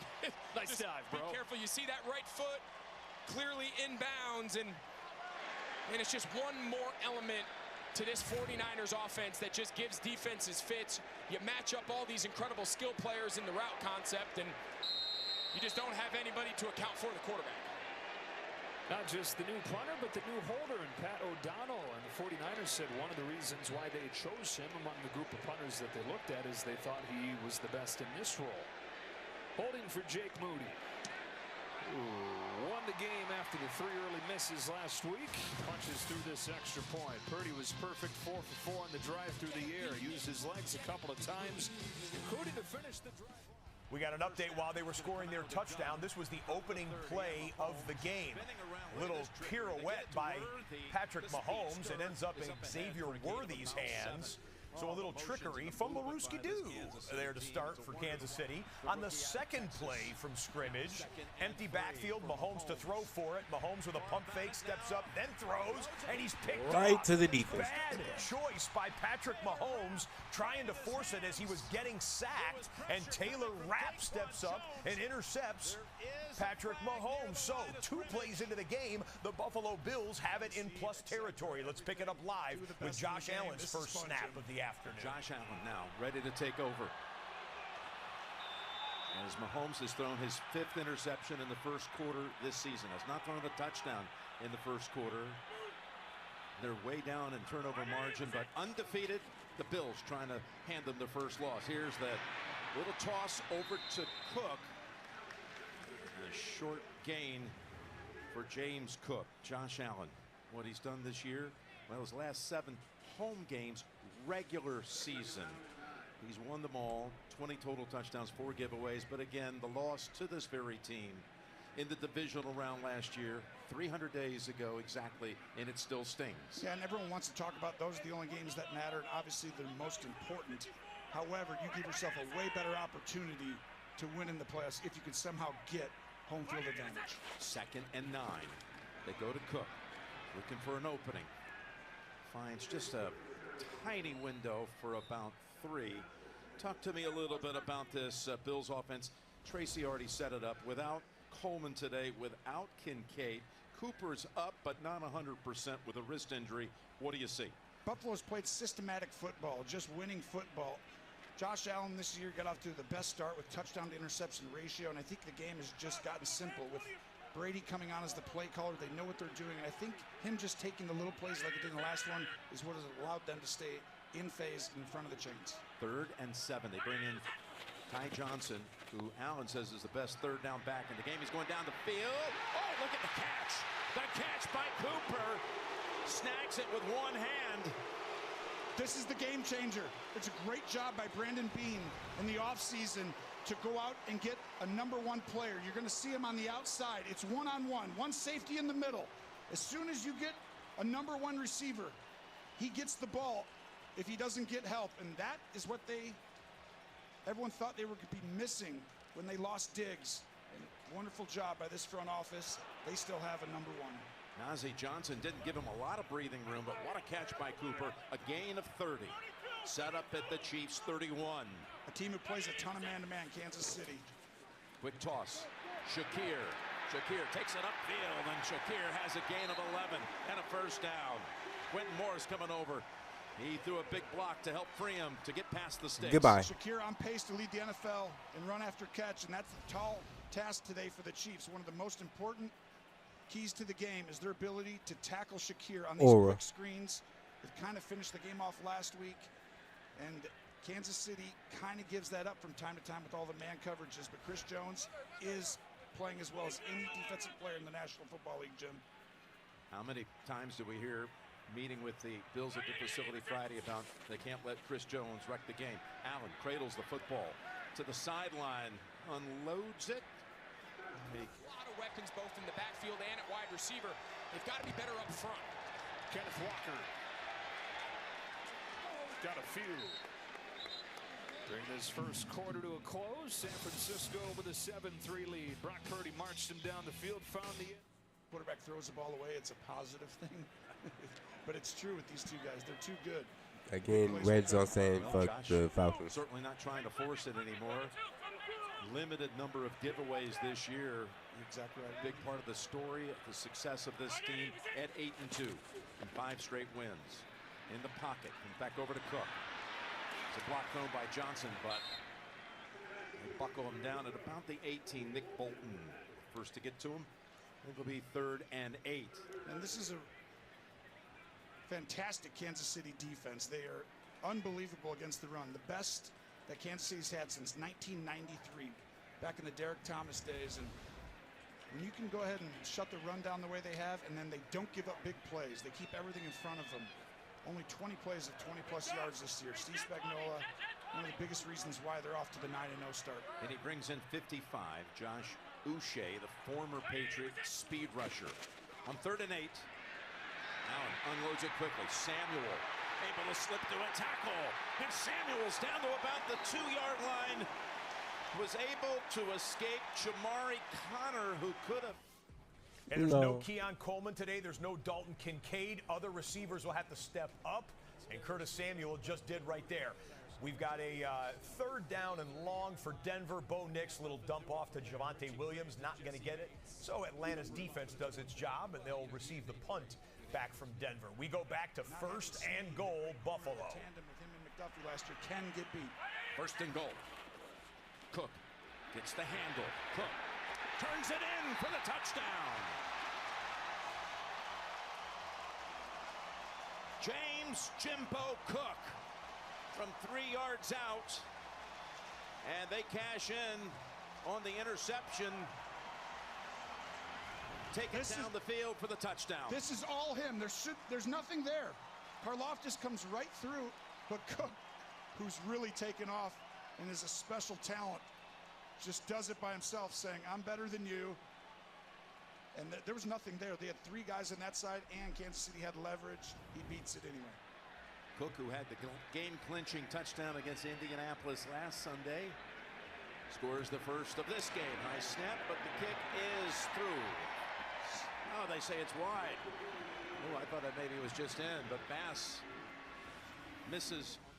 And all 3 games go to a TV timeout. Let's go to the home team spotlight presented by Lowe's. It's the Detroit Lions home sweet home. Ford Field was the site of a rout of Detroit over the Jacksonville Jaguars, and the Ford Field faithful were thrilled with not 1, not 2, not 3, 7 offensive touchdowns for the Detroit Lions in a 52-6 blasting of the Jags. In fact, 52-6.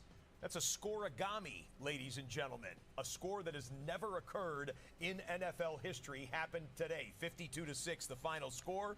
The Lions win to go to 9-1 on the year. That's the Detroit Lions' best 10-game start since 1934. Yes, 1934. The Detroit Lions are putting together a season. That's the home team spotlight presented by Lowe's. Who's got a first down?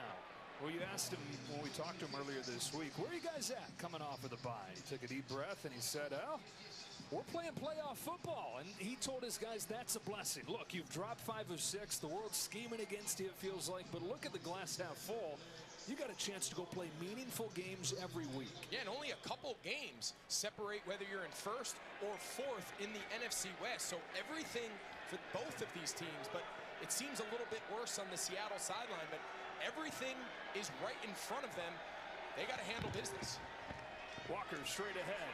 Broke a tackle. Stiff arm to break another. Kenneth Walker into San Francisco territory. Been a frustrating year for him, but this is a weapon they got to find a way to utilize. Yeah, and I think one of the challenges that they have is until the run blocking just improves and there's some better lanes and more yards before contact, I think they have to consider, okay, how do we get him the ball in other areas? Screen plays, drop back pass, go empty and work underneath. You don't have to just necessarily, here you go, this is a great example here. They're in empty, he's at the top of the field. There's a lot that they can do now with the space they can create with their other weapons. All kinds of cushion over him, too. Now 4 choices on that side. They open the field up over here for DK Metcalf. And he's limited to a short game by Isaac Yiadom. Yeah, so again, to stay with that run game, like that, to me, is their run game. You spread them out. It's a short pass. You don't stress your protection. Geno gets the ball out of his hand quick. And now it's 2nd and 5. That's a really efficient early down play. And that's something that's been a big challenge and been hard for them to find consistency at. all season long. Because you look at how lopsided there towards passing, it's like we'll get more balance, but to run the ball just for the sake of running the ball, just for the sake of balance, not the way to go about it. 2nd and 5, and the snap is through Smith's hands, juggles and recovers, but back at the 40, and they go from 2nd and 5 to 3rd and a mile with the new center in Oluwatimi. Snaps had been an issue with Connor Williams. That's the 7th botch snap this year, the most in the NFL. Yeah, and it's a little off to the left, but that's a ball that Geno Smith, he's an incredible athlete. That's a ball that he just has to catch. Now, it's a little hot, new center, he's a little amped up on the road. Maybe it's coming back with a little too much juice, but that ball needs to be caught. It's a drive killer. I was talking about how comfy you're sitting there 2nd and 5. It's now 3rd and 22.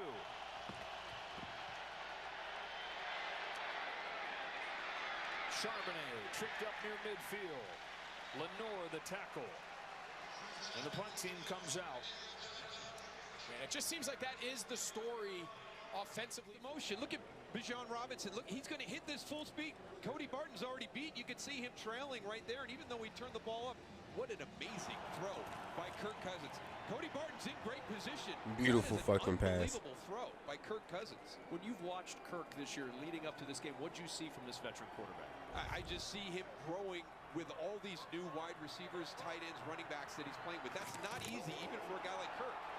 Fumbled snap. Cousins will just take it down at the 24-yard line. Boy, I thought that nigga Curry was about to cover him up. Benito, who's had a sack in 7 of his last 8 games. Yeah, we touched on it before, right? This offense, this Sean McVay offense that has kind of moved throughout the NFL, it was kind of constructed when Kirk was in Washington. And we'll get into this after this play. On 2nd and 17. Just a 4-man rush. But they get to Cousins. The sack for Malcolm Roach. Way to win. And right now it looks like that might actually have to happen again. 3rd and 4. Mahomes looking for second options. They come in on him. They got him back at the 28-yard line. Bernard with the sack.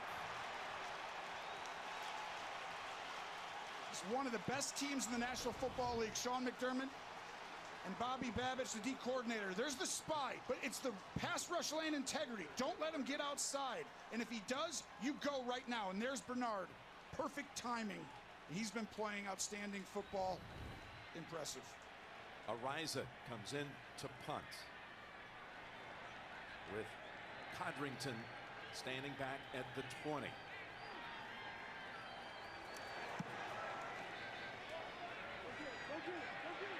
Had a chance to return it. Flag is out. Codrington slips through 2 tackles, takes a hit to the head and still goes. 46-yard punt. And finally, it's Keith Taylor who tackles him down. We'll check the marker.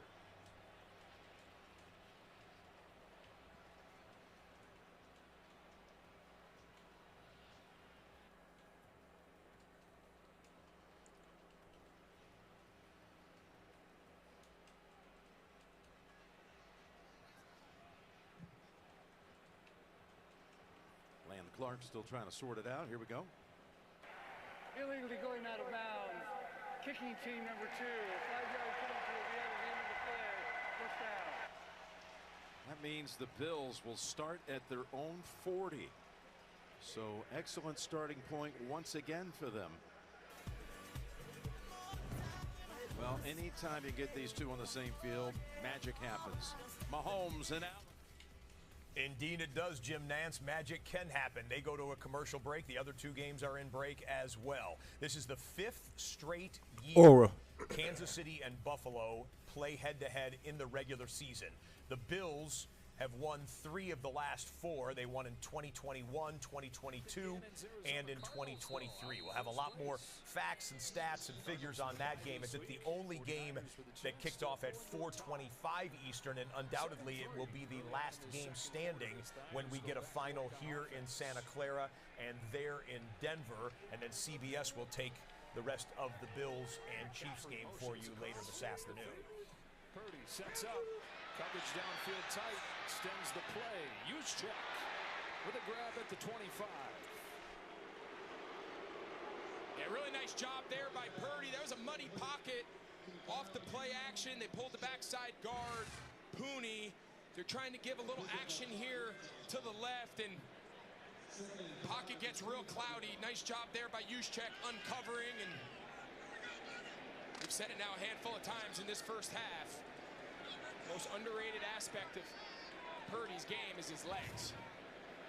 Got a touchdown using them, 7 for 7. A couple of those completions like that, using the legs to buy time.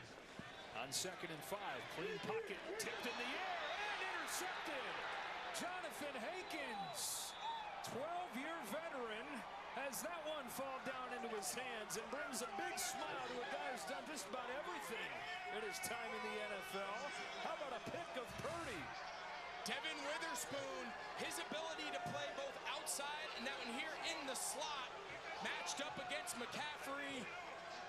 You think back to that Week 6 matchup without Bullshit. Devin Witherspoon never really played inside. They thought that was a big miss back in Week 6, and he is physical, he's long, he's athletic. Bust onto the scene last year after being a high first-round pick, and he's as good as any young defensive player in the league. Well, you know, there's a lot of talk about how he doesn't have a pick this year, but he's got an assist right there. He helps the big fella Hankins get the first of his career. And the Seahawks in business from the 29 in San Francisco territory. Charbonnet, nowhere to go.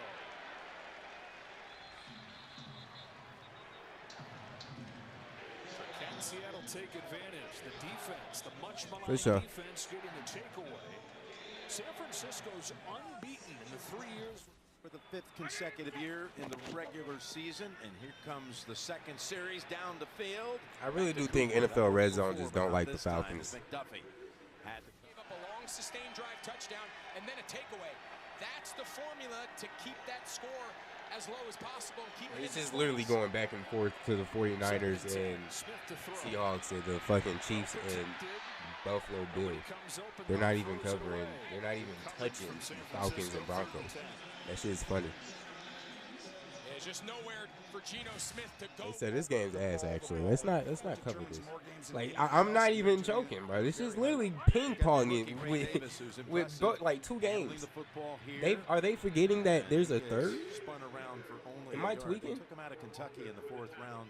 They did the same thing last week. Tackle, and they'll shuttle him out and bring in Ty Johnson. They have some type of, bruh. Them niggas not in commercial or anything. Broncos got the ball. 4-man rush. Still gets there.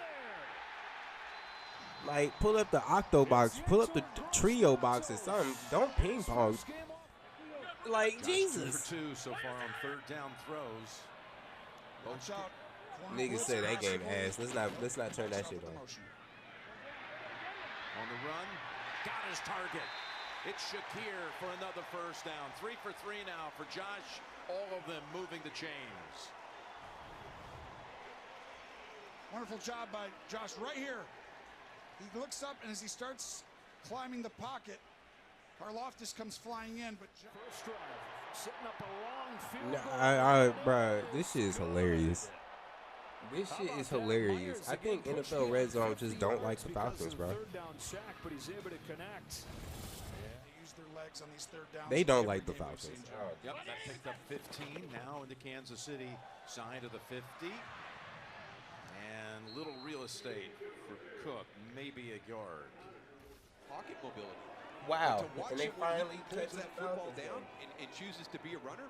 Extremely dynamic, much more than we anticipated. Look at the numbers on 3rd down the last 3 games. As he's evolved as a quarterback, this offense has improved, especially in key downs. And we've got movement, and this is going to cost Denver 5 and make it a tougher 3rd down for the Broncos. False start, number 77, offense. 5-yard penalty, 3rd down. So there's 5 guys. They're in empty formation. He And said then instant cut back to the 2 games. He's going to take off with it. So hard to bring down, but picks up 3. That's it. In these games, they've doubled up Josh's running stats. So they used his legs a lot more in these games. Dolphins will bring in an extra defensive back. They've got their dime package in, 6 DBs out there. 3rd down and 10. Nix, just a 3-man rush, floats it out wide open down the sidelines. Marvin Mims into the secondary and inside the Atlanta 30 at the 29. Over on his side and Tranquil, 23. 3rd and 8. McDuffie in his face. McDuffie is so good. Okay, it's time to go ahead and fire Jimmy Lake. Plays just like that. Well, he's off on the corner. The nigga just activated Lorenzo Carter from IR and then instantly put him in coverage. To the outside. You practice that all week, over and over again. They're all very similar. Marvin Mims gives you a different skill set out of the backfield. On 1st down, it's Mims in the backfield. Oh, it's swallowed up. Zach Harrison. I'm not gonna lie, just go ahead and get rid of Jimmy Lake after this season, bro. It's over. Well done there. Will they risk it here at the 42 of KC? Aggressive call here. This nigga play calling is kind of like really suspect. Still got 12 seconds to play with on the down clock. No, they're not going to snap this. They're really trying to get him offsides, and then they'll just take the penalty and move back 5 yards. And you could decline it if you're Kansas City if you want to make it tougher on the punter.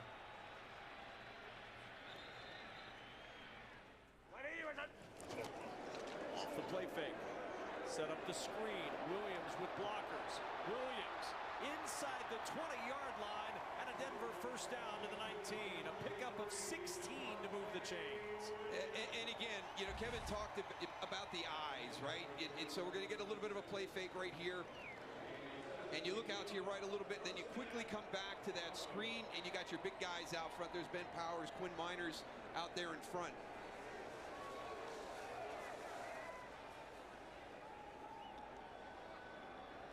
Bo Nix, 10 for 11, 112 yards, and a touchdown today.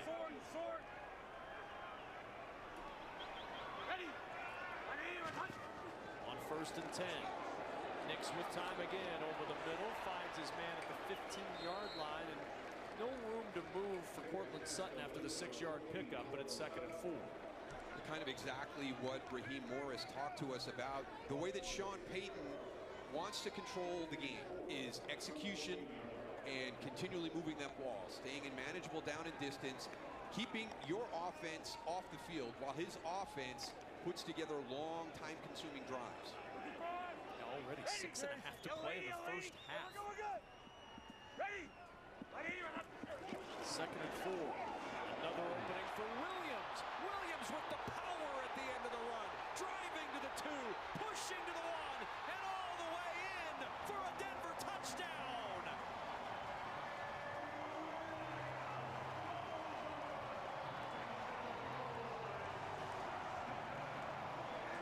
Well, both guards did a great job on that screen play, and they do it again on this play. Really nice job by Ben Powers picking up the walk-in linebacker. Watch Quinn Miners, 77, strained to just get a push on Nate Landman right there to get him beyond that run lane.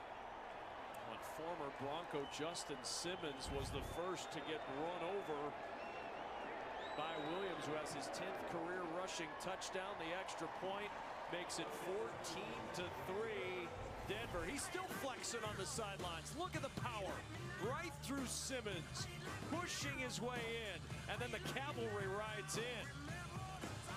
The Broncos all the way in. An orange crush to make it 4 to play to their strengths. McCaffrey again, straight downhill, nowhere to run. Once again, it's shut down. Ernest Jones plugged his nose in there. Guy they brought in hoping could help solve the run defense issues. Already making an impact.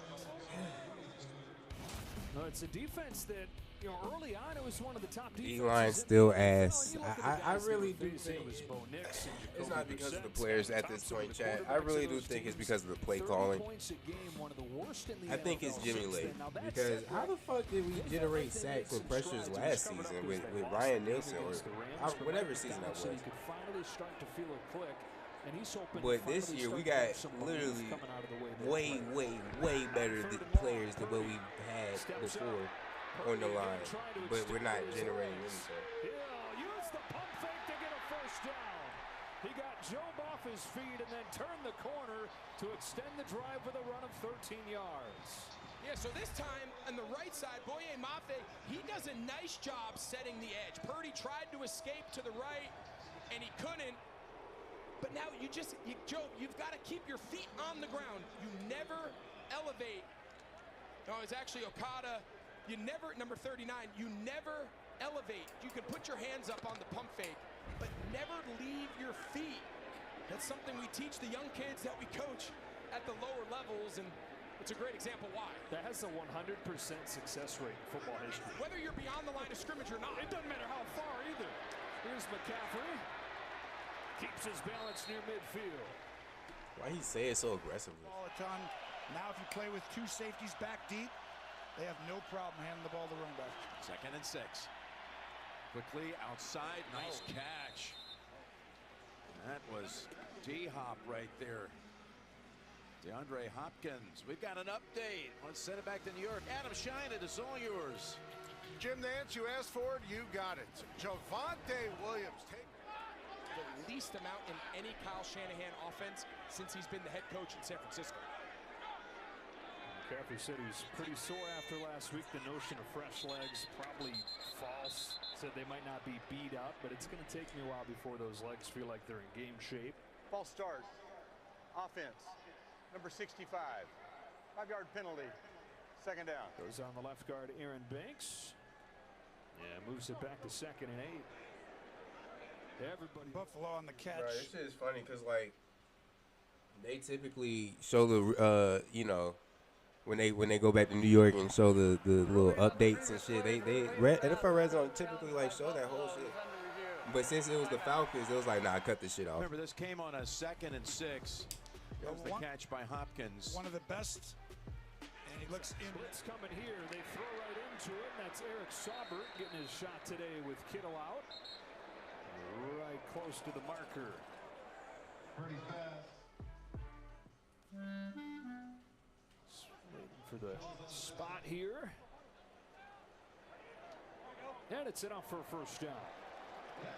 Give us a chance for a game break. Hello, Carissa Thompson. Hello, Joe. So the Broncos up 7-3, and Javonte Williams going to take this one. They're forced to show it. But how about getting some help from your friends to muscle your way into the end zone for the 14-yard score? Broncos on top, 14-3 over the Falcons. Joe. All right, Carissa. 49ers on the move here. Well, they had signaled first down, and then I think replay assist got involved and said, no, that's actually too good of a spot. So it's 3rd and short here.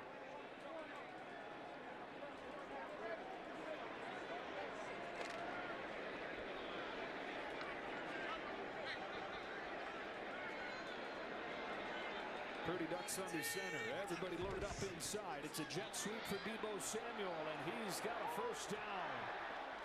BO Samuel, whose biggest headline last week was that minor altercation with the long snapper and Tabor Pepper. Making an impact right there, although there is a flag. Looked like Jennings maybe going to get called for the hold here. Holding. Offense. Number 15. 10-yard penalty. 3rd down. Holden Witherspoon there. Yeah, you see that left hand just wrapped around the side. And it's Robinson. First contact doesn't get him there, and he falls short of the first down. No gain on the play. Dondre Tillman, former UFL and USFL star with Birmingham, makes the stop. Yeah, awesome job by Dondre Tillman. There he is, the number 92, collapsing everything down. It just keeps working towards that football. They line up to go for it, and they will on 4th and 1. Cousins looking, sets up, downfield. He's got London, and London what a dot. down at the 35. Boy, rolling the dice a little bit. Raheem Morris on 4th and 1 picks up 26. Yeah, and how about, we talked about that offensive line. Just watch how much they strain here and give Kirk Cousins the time in that pocket. Just how you drew it up, right, Kevin? to be open because he's physical, he's strong at the catch point, and great example there, winning against a really good defender. Just want to let you know that the ruling on the field stands, and we're going to go triple box here probably in just a minute with all three teams over midfield. Stand by. Thank you. Fake to McCaffrey. Deep drop, short throw. Juszczyk for 6. Tyrese Knight the tackle. Yeah, check that. 2 of the 3 teams with the football right now are over midfield. Kirk Cousins and the Atlanta Falcons have it into field goal range against Denver. Coming up on the 3-minute mark there in the first half. Watching the Niners game here, Kyle Juszczyk goes to the sideline for this 2nd and 3 play from Seattle's 40. Patrick Mahomes wants to get it into enemy territory, and he does just that. The rookie wide receiver, Xavier Worthy, hauls in the pass, takes a couple of pops for his trouble, but gets the completion, and the Chiefs are on the move. Play call right here. Worthy is going to come all the way, fight up and across the field here. And Mahomes fires it right after that little pick there. And that's what they have not been getting lately, is him down the field using that speed and taking a good hit at the end. But that's a big play for KC. He steps right in there, knowing they're going to come. Defense, because there's opportunities to get a sack on Lamar Jackson or Patrick Mahomes. And they're so slippery, they would be able to escape and get away. Kirk Cousins is going to be in almost the exact same spot every time in that pocket. 3rd down. Cousins has time, and the pass incomplete. He wanted his tight end Kyle Pitts. McMillan on the coverage. It'll bring up 4th down, and it'll bring on Younghoe Koo. Kyle Pitts working, just flexed a little bit to the outside. And just trying to get that feel, you kind of run it into that coverage. Multiple times, except for the interception, obviously stopped KC. 2nd and 5. Feed him again. Hunt able to go around his blocker. Fumbles. I thought he could. Okay, yeah, he good. So while they tend to him, we'll step aside in Denver. Come out here, and Williams right there, head on, but Hamlin fires. Comes downhill from the free safety position. That boy lost the kid trunks and he left. He said, I'm tired of this shit. They mark it right at the 35. This is 2-down territory for Kansas City right here, especially with Buckner out, like Tracy said earlier.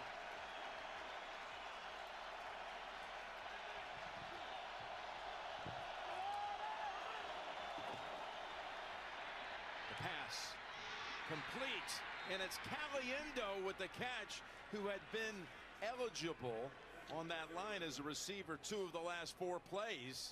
Jim. Caliendo's going to be on the edge of the line. Your job is to block down and then come out to the side.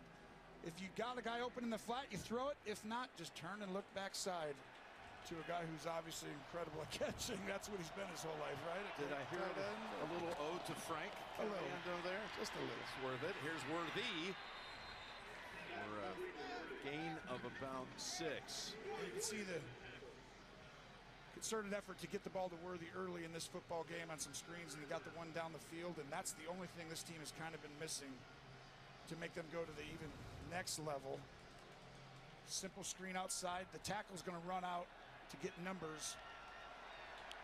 So Worthy with 2 catches, including the 31-yarder, the big one to get him into this position.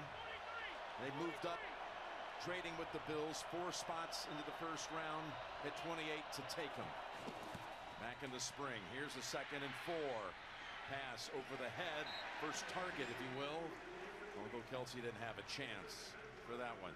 He's been on some kind of tear here in the last 3 weeks. Travis Kelce.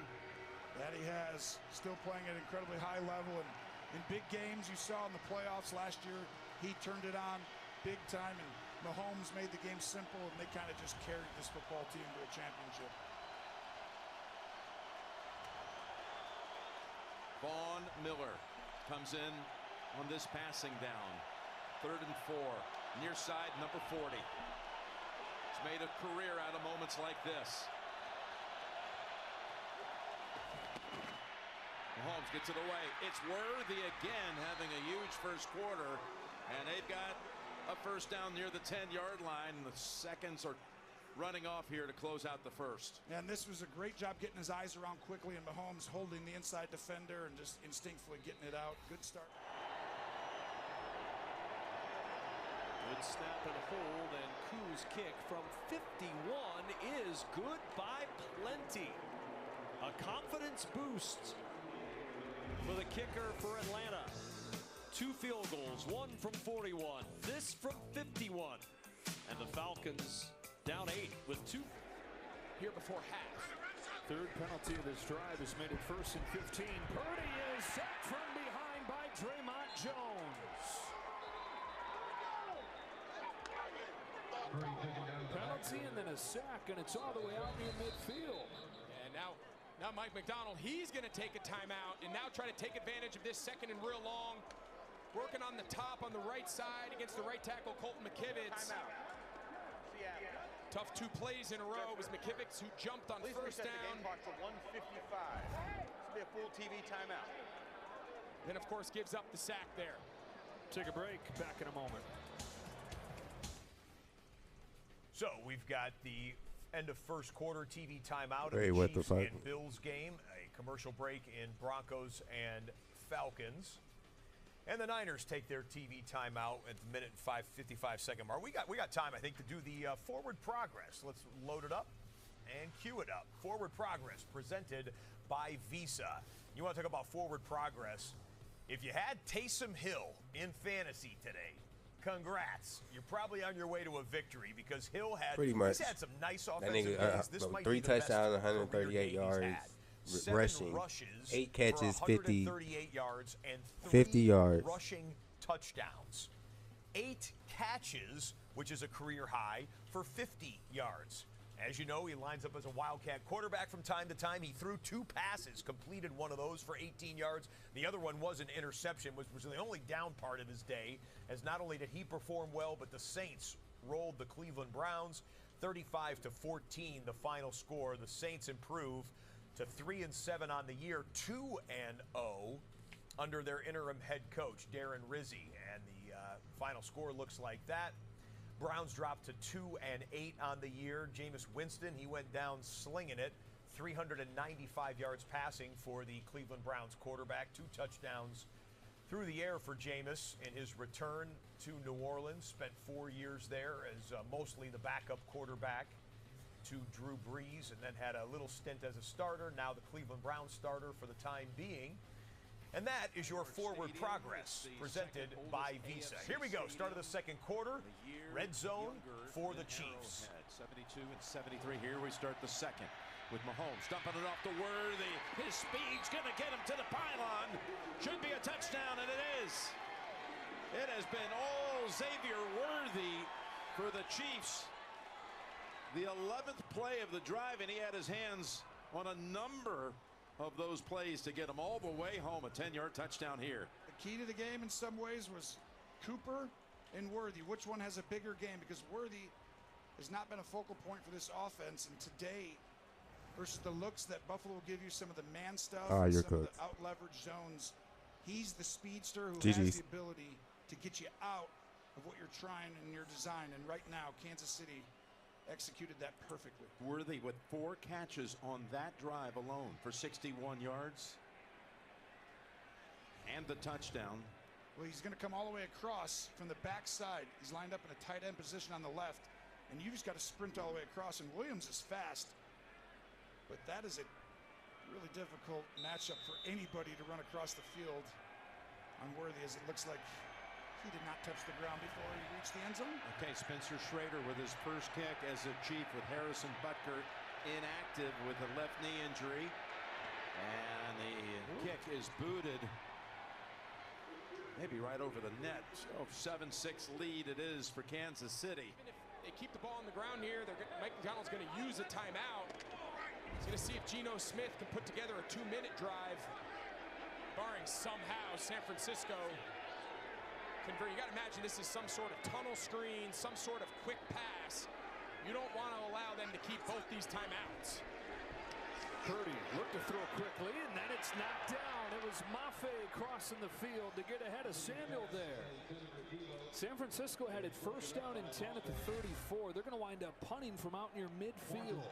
Look at Mafe. He pushes, and then he settles, and now he understands. He just reads the eyes of Purdy and gets in that window. A guy that's really known for being a better pass rusher, a better edge player. It's a really nice job in zone coverage. Way to go, D! Bitch. Fuck wrong with your ass. Come here.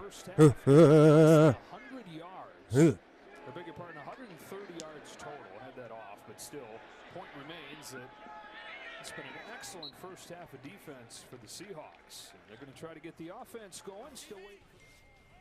You got Atlanta and Denver with a 2nd and 7, and Bo Nix working with the lead, trying to protect the football and get some chunk plays. He'll do that right there. The rookie quarterback goes to rookie wide receiver Devon Vele. Vele, an interesting story, 26 years old and a rookie. I mean, I know Bo Nix is considered to be an older rookie at his age, but Devon Vele, 26 years old, from Utah, with the big catch and a first down. Now that play took Denver to the 2-minute warning, so you're not missing anything in that Broncos drive. We'll bookmark it and get you back there when they come out of commercial break. For now, back to Western New York. All right, yep, you guys are ahead. All right, but you know as well as I do, you know and I know that we're going to come back and win. So you got to overcome that if you're their opponent. Yeah, we know. We're going to figure it out. Here's a little pass to Samuel, and he's got a gain of maybe a yard. And there's only a handful of teams who really have the mental fortitude to really handle that, because it's like, okay, we're winning, and you just start to like think differently, play differently, and then Kansas City ends up winning the game. And Buffalo is definitely one of those teams who has that same belief. They're like, no, we're that team, we're that guy, we can go down and win the game. It's because of that guy right there. 2nd down and 9.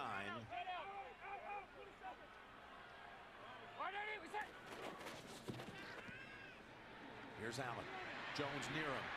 Flips it forward and complete. He was just able to advance it end over end in the direction of Cook. Incomplete. Jones almost got to him here, Tone. Well, if you're going to leave him one-on-one, he is going to wreck the game. And that is a mistake right there for Buffalo. If you're going to go ahead and throw the football, especially on a 2nd and long, he knows you're most likely to pass, and he's going to wreck it. And they're lucky right there. Something worse didn't happen. You're talking about they know, we know, we're going to figure out a way. Last week, Denver had a 97% chance of winning the game, and Leo Chanel blocked it to give the Chiefs their most unlikely of wins in this streak of 15. Here's a 3rd and 9. Sidearm fling. It is caught with a flag down. It's Shakir near the necessary yardage. Looks like he got 8, maybe needed 9. Well, yeah, I think it's going to be Nix. Little pop pressure comes, and Nix will just throw this away. That breaks Got his the ass. straight completions as Caden Ellis and Khalid Kareem provide the pressure. Let's go back to that last toss. They picked up the blitz against a very difficult pressure there. Holding. Defense number 97. 5-yard penalty with an automatic first down. Just baited his goofy ass. Oh man, he's back. You'll see the pop out right there. Yep, and UDK. Izawo is right there holding on the Hollins. And that's why that was an exotic pressure. Keeping an eye on the Seahawks here. Geno Smith starting from his own end zone, throwing from the goal line on this one. Back shoulder for Jackson Smith and Jigba. JSN hauls it in for a 15-yard catch. 2-minute drill going on in Santa Clara. We'll keep you posted. That's Davidson, who's just been called up. 84 in motion. Allen's going to take off. And he slides as Chanel was one of those in the area. Leo, 54, the one, again, who saved the day last week with the blocked field goal. And they close to 400 yards per game, still trying to get over 100 in this first half. Minute 28, 2 timeouts. Smith lets it rip from Metcalf. perfect timing and a perfect throw working against Renardo Green. This is field goal range. They're looking for more. Still all 3 timeouts for Sean Payton to play with. He's got Mims in the backfield as Nix. On 3rd and 3, the toss, Sutton open at the 20-yard line and down with a first down at the Atlanta 19, and the Broncos back in the red zone with 1:34 until halftime. And now a Denver timeout. In the entire league, I mean, he can generate throws downfield as good, if not better, than anybody. False start. Offense. Number 75. 5-yard penalty. First down. Well, this is another improvement. You see the difference in his numbers. Yeah, and he got stronger, his lower body. He went to work in the offseason. And a lot of that, you know, you draft a guy in Davis. Competition, it's good for everybody. You're going to give it your best. 3rd and 2. And straight quarterback run. And this guy on the far side coming in may mark him short. To the sideline for the completion. 1st and 15 after the penalty. Underneath here for Smith and Jigba, who got belted right away by Diamador Lenore. Signed that extension this week.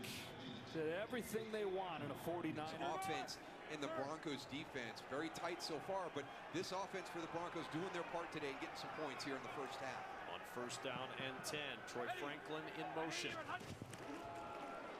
Play fake. Swings it to Franklin. On the edge, Franklin breaks 2 tackles and dives down at the 11-yard line. Richie Grant had a shot at him. He slipped through that. Y'all heard that? 8 yards Richie later, Grant. It's 2nd down and Tisk, 2. tisk, And another tisk. timeout is used. And he completely whiffed. So with a timeout, gives They us just a be chance saying, to niggas check be in trying with to Curtin bro. Gronk out in Los I'm Angeles. trying to tell you, bro. Richie Grant is a stain on the defense. Look at here. They Chanel should most gets definitely get rid of him leverage, after doesn't this get season. Deep enough, falls for the play fake. What a big time play design and call. And Watch the bowling pins here. bing. 24-yard gain. Positions, and Lenore and Witherspoon, they're asked to do it in the same series. 2nd down 12. Deep drop. Pressure coming. Dumped off for Charbonnet. Pulled down from behind by Bosa. That's one of those plays you're probably better off not even. 2nd down and 2. And a handoff up the middle for Javonte Williams, who's got a 1st down at the 7-yard line. Clock will continue to run. Neither team using their timeout.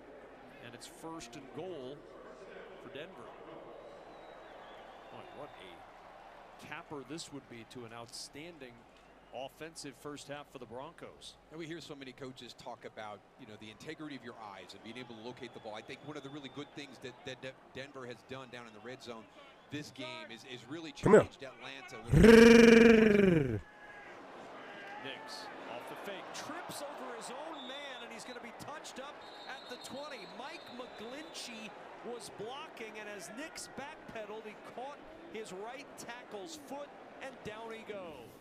Well, that was football follies there for Bo Nix. This was kind of football follies. You saw the end of this in a different replay angle. This was the Dawson Knox catch, but watch what happens when he goes out of bounds. He Aura clunk. to the maximum. The one who knocks. Dawson Knox. Goodbye. And I hope everyone was okay. Dawson Knox actually getting some medical attention after the next play where it appeared he got poked in his eye. DK Metcalf with the catch and a spin. And a penalty marker is down. Smith very good with a hard count. They're going to get encroachment here on San Francisco, so they'll at least get one more shot here. Bosa trying to time the snap count of the center and just goes a little early. Offside. Defense number 97. It's a 5-yard penalty. 12. Nix. Good protection this time. Over the middle finds Cortland Sutton. Upended immediately by Caden Ellis at the 12. Pick up Coughing 7, baby. and it's 3rd and goal for Denver. Maybe something quick for catch and run. No incomplete. A sack doesn't kill you. So here we go, triple box, bottom of your screen. It's the Buffalo Bills now goal to go. If that catch holds up, it looks like it will. In fact, they're lining up for their next snap.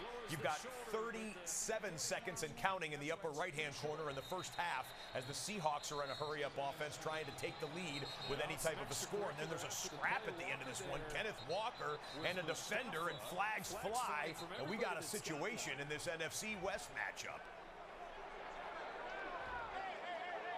Oh, and that was another one, just a late one.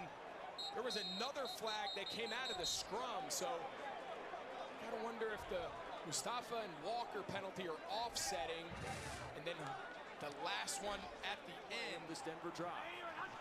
Mims the motion man. Mims gets the toss. Blockers in front. Mims to the 5. Mims to the end zone. Denver touchdown.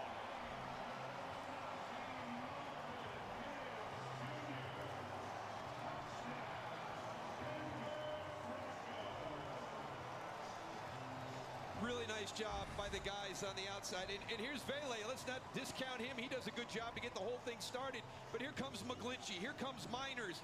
Just a really good job. That makes it easy for Marvin Mims. Well executed. Really good timing on that screen by the offensive line.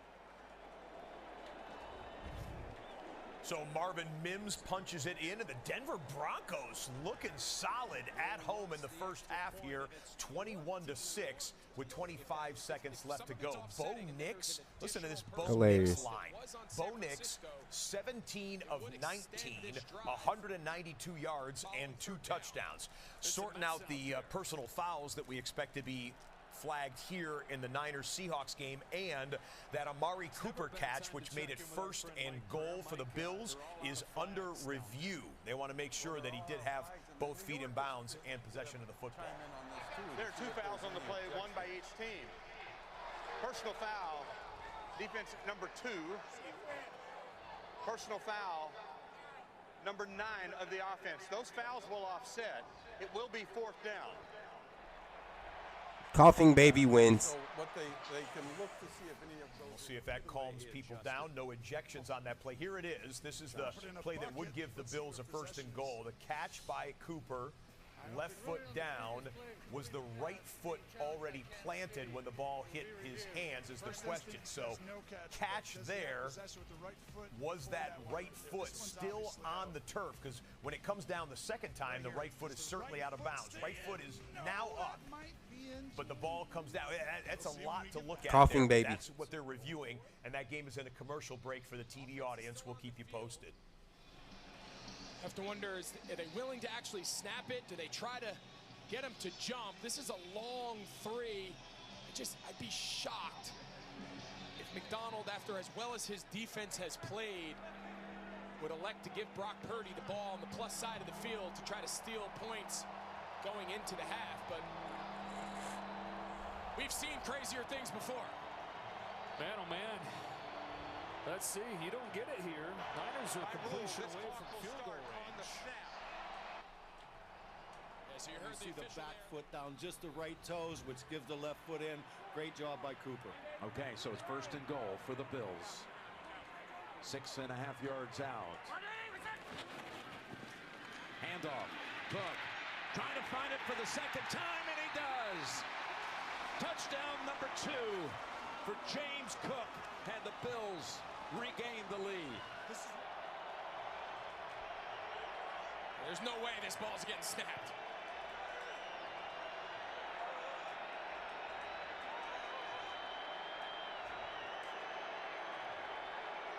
Yeah, it's worth the effort, but the play clock winds down and out, and San Francisco beats Cook. Now Bass, who missed on the first PAT. This time, dead center for a 13-7 lead. Set up on the deep throw to Cooper, which was reviewed and upheld. And then Cook. Shifts in motions that no one really uses. It doesn't look like a real play. Well, somebody one day is going to your point, flip it on its head and do a bunch of random motions, take it down to the end of the play clock. The defensive linemen put their knee on the ground and then snap it. All right, so the punt team comes out. Dixon to send it away to Cowie, who's muffed a couple. Had a career best 30-yarder last week. He's got a chance here. Bro, I'm not even gonna lie. I don't know if like he can't dash when he's in this sparking or what, but like that might be the dumbest shit I've ever seen. The game literally cheesed.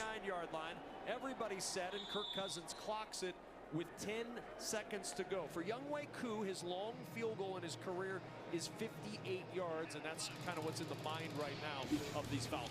Yeah, getting to the 40-yard line. I'm not even gonna lie. That shit dead ass cheesed me right there, because it wouldn't let me fucking dash to him at all. It wouldn't dash at all. That shit was stupid. To the outside, so you can get out of bounds. Or do you walk out in a Hail Mary formation and try and just throw one down into the end zone and see what happens? So a timeout used by Denver, their final timeout, to talk things over before this play. Vance Joseph getting everybody huddled up. Sean Payton engaged in that as well. I thought one of the great things that Sean shared with us this week was, you know, you go back through your career as a coach and you go to all those heartbreaking losses, and he brought the team in and kind of talked to him about it, you know, going all the way back to his time in his college days and heartbreaking losses with bus rides and big upsets on the cusp, and then you lose that game, just so the guys could understand this happens to everybody. It's what you do. What's your response going to be? Second down, Cousins towards the sideline. He's got it. Is he tackled inbounds or did he get out? Clock continues to run and halftime is here. Drake London could not get out of bounds. Yanked down inbounds with an excellent tackle by Riley Moss. And that costs Atlanta a chance to try for 3. 21-6 at halftime, and it's time to get more stats with Geico. Yeah, Atlanta Falcons with some work to do in the second half. A decent drive to get into field goal range, but obviously tackled inbounds on that last play. And it's 21-7, Denver Broncos. We are coming out of a TV timeout right now in the Buffalo and Kansas City game. And we'll let you know what happens on the kickoff after the James Cook powerful touchdown gave the Bills a 13-7 lead. He was going to be up to something big, and he said, I'm going to try to take it home, meaning the end zone, every time I touch it. And he's done it twice. It gives him now 10 rushing touchdowns on the season. Yeah, and I said, well, what's different about that? You don't try to take it home on every time you touch the ball. Tomorrow's going to be different. It's been tough today. Line, 24 seconds, 1 timeout. Purdy will look to throw it. Lofting one for Jennings, who can't get there with the dive. Covered by Josh Jobe, 2nd and 10. There's a flag, though, in the backfield. Illegal use of hands. Defense, number 53. 5-yard penalty. Automatic. First down. Boye Mafe. Entertained. Well, Buffalo, KC, always entertaining. This feels like a huge game. Yeah, a couple of gladiators at quarterback going after it as Mahomes loads it up to a wide open Worthy again. Oh, he didn't keep his foot in, Jim. They say he's out. You saw it, Tony. I think he was out. Damn. Yeah. He just didn't drag the back foot. His right foot's in. He dragged it before he Trent Williams. 11 Pro Bowls his last 12 years. 15-year veteran. One of the best that's ever done. Only 3-man rush this time. Tighter windows, and one of the tightest is where Purdy goes. Witherspoon the coverage on Ricky Pearsall. 3rd and 10. And again, it's Devin Witherspoon. One of the keys of the game was to get him opened up and get him the speed on these safeties. Hamlin, they can't run with him. On him as Patrick just gets rid of it before the sack. It was Russo who's having a big year. Greg Russo, and we've got players in a scrum and a marker to boot. Juju Smith-Schuster was at the bottom of that pile. 2nd and 10 by virtue of that first down penalty.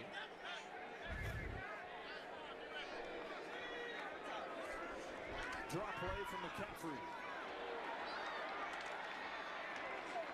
Close to a first down. Under 10 seconds, though. And that Sean McDermott, Bobby Babich were like, we're not going to sit back in zone and let them keep taking shots downfield. They come after him. Really well-timed pressure. But here's the fight right here. Yeah. And that was Trey Smith earlier on the penalty too, Jim. He was involved in it, I should say. To keep this offense, barring something crazy, to only 7 points. By far their best game. Timeout.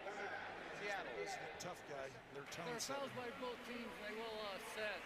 Personal foul, unnecessary roughness. Offense number 65. Personal foul, unnecessary roughness. Defense number 57. Offsetting fouls, third down. All of that adds up to a whole bunch of nothing, but as the old famous saying goes, familiarity breeds contempt. And these folks, they fought for some of the biggest games we've seen over the last 4 years, over and over again. Well, you see Steele missed the pickup on that one. That's the overload to one side, and here's a huge third down. 3rd and 10 it is. P. Ryan in the backfield. Kelsey split out wide left.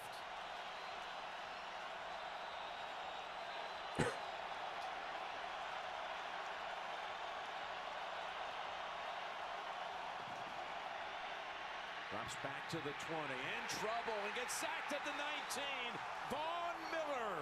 We said he comes up big on these 3rd down plays, and he's done it again. He's made a career out of it. Russo, it's been a tight matchup. All right, here we go. Final play of this half. Deebo Samuel is going to cross midfield, and that will do it as Witherspoon rips him down. Couple field goals for the Seahawks. When he steps up, you're right there to get him. No one better than Buffalo at pass rush lane integrity. And Oliver, that whole front, just came after him, forcing the punt by Ariza. Punt to the 34. Codrington with a wiggle. And a run back to the 40-yard line. Now you know why they went out and got him in a trade with the Jets back in August. A 25-yard return. It's a great job by the scouting department. Undrafted free agent on the Jets, and they went and got him. And you could see he's got some electricity in him. Outstanding. That's how football teams get depth, improve in subtle ways that don't show up until they do. Yep, Hendershot is the one who got him. He was picked up in a trade with the Cowboys, a backup tight end who ended what was threatening to be a return that could go the distance. 1st and 10 set up at the 41 of the Chiefs. Well, they bring in the big personnel again, an extra lineman. Last time they got the big play down the field to Knox. By the way, Knox is in there after being poked in the eye. Here's Cook. Oh, they almost got a 5-yard loss. Somehow turns it into a 1-yard gain. Justin Reed able to finally end it, but that looked like a big setback for a moment.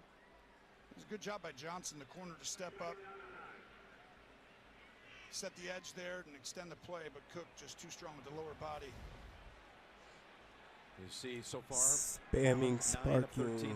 124. Mahomes, 71 yards of it. Well, 61 of the Nice 71 sparking, bro. worthy, including a touchdown. So far, Buffalo's done it on the big plays. They haven't been able to consistently run the ball. They finished it off in the red zone, but they're having to do it through the air. 2nd and 9, quick release, and Samuel was not quite in position. And that would have actually been an easy. Want to let you know that Week 12 will begin on Prime Video, and it's another division game for the Pittsburgh Steelers. Victorious today against the Baltimore Ravens. Pittsburgh will take that 5-game winning streak into Cleveland to take on Jameis Winston and the Browns. Thursday Night Football on Prime Video, kickoff set for 8:15 Eastern. Will they make something of the big punt return? That scares you to keep blitzing right after they timed it up perfectly. See if Spagnuolo does it again. Nope. Allen able to shake off the hit by Jones and falls forward about 2 or 3 yards short of the first. From here, it would be about a 51-yard field goal attempt, or they can go for him 4th and 2. Chris Jones one-on-one again. I keep talking about if you're going to leave him one-on-one, he will wreck the game. Josh Allen fortunate to get away here, but takes a wicked shot at the end, and huge 4th down coming up here. Watch Josh Allen's legs, Jim. 4th and 3 it is. You don't normally want to pressure here because you can get a real quick throw. But right now, I'm not letting him use his legs. You have to have a spy at least. 11 for 12 on the year on 4th down. Lobs it. Intercepted. Intercepted by Connor. Look at Connor go. And finally gets taken down at the 40. Jamari Connor comes up with the interception on a pass that was intended, I believe, for Knox. Well, you're going to have a simple throw to the left, but Josh just under pressure throws it away. Just a really poor decision on this. He expected Knox to keep going, and Knox ends up stopping right when he lets it go, but just floating it. And that was not one of his better plays, and he's done such a good job all year until then. Last week was the first time I saw him make a couple silly decisions. Coach Spag's defense comes up with it. I never had a chance because they went to it so quickly. Could have kicked field goal there to go up 2 scores. I would have. Yep, they go for it, and it backfires. Kansas City with the pick. With a TV timeout there, let's do the drive of the day presented by Mercedes-Benz. And it comes to us from the final minutes of the Colts-Jets game. Two teams just trying to keep their seasons alive here, and the Indianapolis Colts in the fourth quarter. Fuck you in that spam and sparking bullshit. Touchdown. Anthony Richardson hits Alec Pierce up the sideline, 39-yard gain. Then Richardson over the middle. It's Josh Downs. He gets it into the red zone, 17 more yards, 2 plays later. Colts with a 3rd and goal from the 4-yard line. Quarterback sweep with the speedy, big-bodied young quarterback. Anthony Richardson takes it in for the go-ahead score, which ended up being the game-winning score. The Colts would come through on a 6-play, 70-yard drive in just under 2 minutes. Colts hold on for the 28-27 lead. They improved to 5-6 on the year. The New York Jets dropped to 3-8. That was the drive of the day presented by Mercedes-Benz. With the Bills and the Chiefs still in TV timeout, here is the winning coach at the podium after the Colts victory. Great team win. Obviously, these games come down to the wire a lot of times, but the resilience of our group was phenomenal there. Great drive at the end by Anthony and the rest of our guys to go down and score. You know, the way he played, the way he battled today was phenomenal. We got to keep it rolling. Shane, I know their corners are very good. How did you get Pierce open? They were in a little palms coverage there, and we had a little outbreak by Downs, and corner fell off and got it, behind him. Shane, I know AR's composure throughout the day, fumble, missnap, and that drive. It was great. Composure was phenomenal. 20 of 30 throwing the football for 275, 2 touchdowns, and a touchdown pass. He was on it today. It was awesome. Sorry, and to show that composure in the fourth quarter in particular, I feel like that's where he was at his best. What does that say about him? I think it's excitement more than anything. I mean, the guy, we know how talented he is, and he put in great work this week. Got to continue that because we know what type of player he can be in this league for sure. Did you guys make a concerted effort to get him rolling in the pocket, moving in the pocket a little bit more? Yeah, a little bit. We had some things up. We didn't get them all called, but we had a few early, and then we were trying to run the ball there in the first half. In the second half, obviously, we didn't run it as well as we thought, so started throwing it there a little bit in the second half and had some success doing that. Was that opponent, or was that, feeling like... And the Colts snap a 3-game losing streak back to Western New York. Nice run back to the Buffalo 40. As Hunt gets hit high and low, and falls for about 3.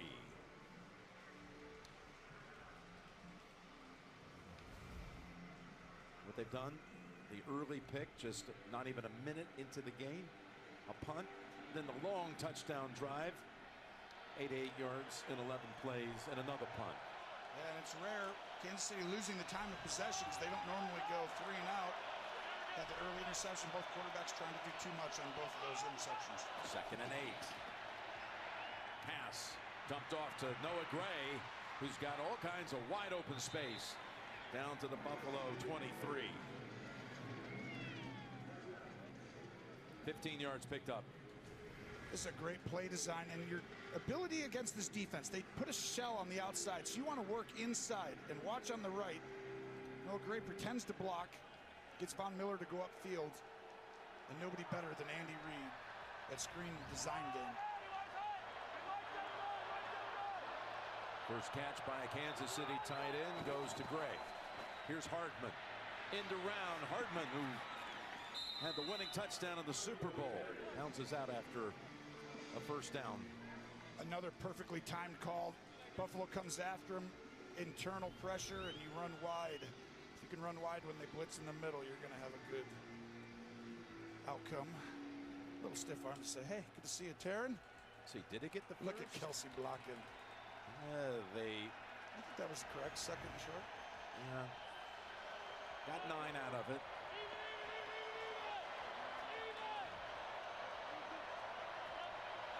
All out. Back to Hardman. And he's steer wrestled down by Toohill. Going to be a little bit short. Well, we'll double box in the second half kickoff. Falcons and Broncos. It's a good late window right now for the Denver Broncos. You see they have a 2-score lead against the Atlanta Falcons in their game. And if they're scoreboard watching it all, with the Kansas City Chiefs trailing here and the Chargers playing on Sunday Night Football, Denver could have a big day in the AFC West potentially. Let's go inside give. And Steele, the rookie from UCLA, has the first down. Yeah, I think that's a big reason why they're actually really good in short yardage.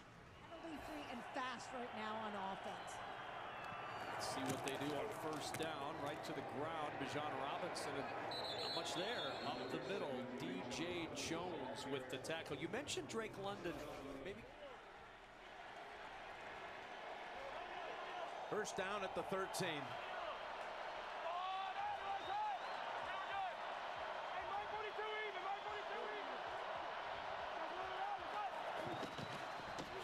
Straight drop back. Now rolling. Faking. Running out of room to the end zone. Ball's caught at about the 3-yard line. What a catch in traffic. That was incredibly risky. And that was Hendershot. Taron Johnson does as good a job as anybody. When Mahomes fakes, like, he keeps running, but this ball, it was after a missed strike, gone the other way. He was spamming it. What a catch by Hendershot. Look at this. You've got safety come flying in. You've got Benford. Kansas City fortunate, but Kansas City #1 in the NFL in red zone offense, and a lot of the reason is the quarterback's legs. First and goal. This is Kareem Hunt territory quite often. It is here too, but a whistle first.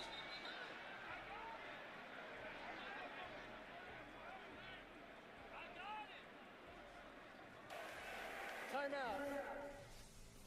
Have an update on the Atlanta Falcons offense. 3rd and 10. A little tough down and distance here. Cousins going to throw short of the sticks. Goes to Ray McLeod, but little group tackling there by the Broncos. Defense for Denver has been sneaky good all year long.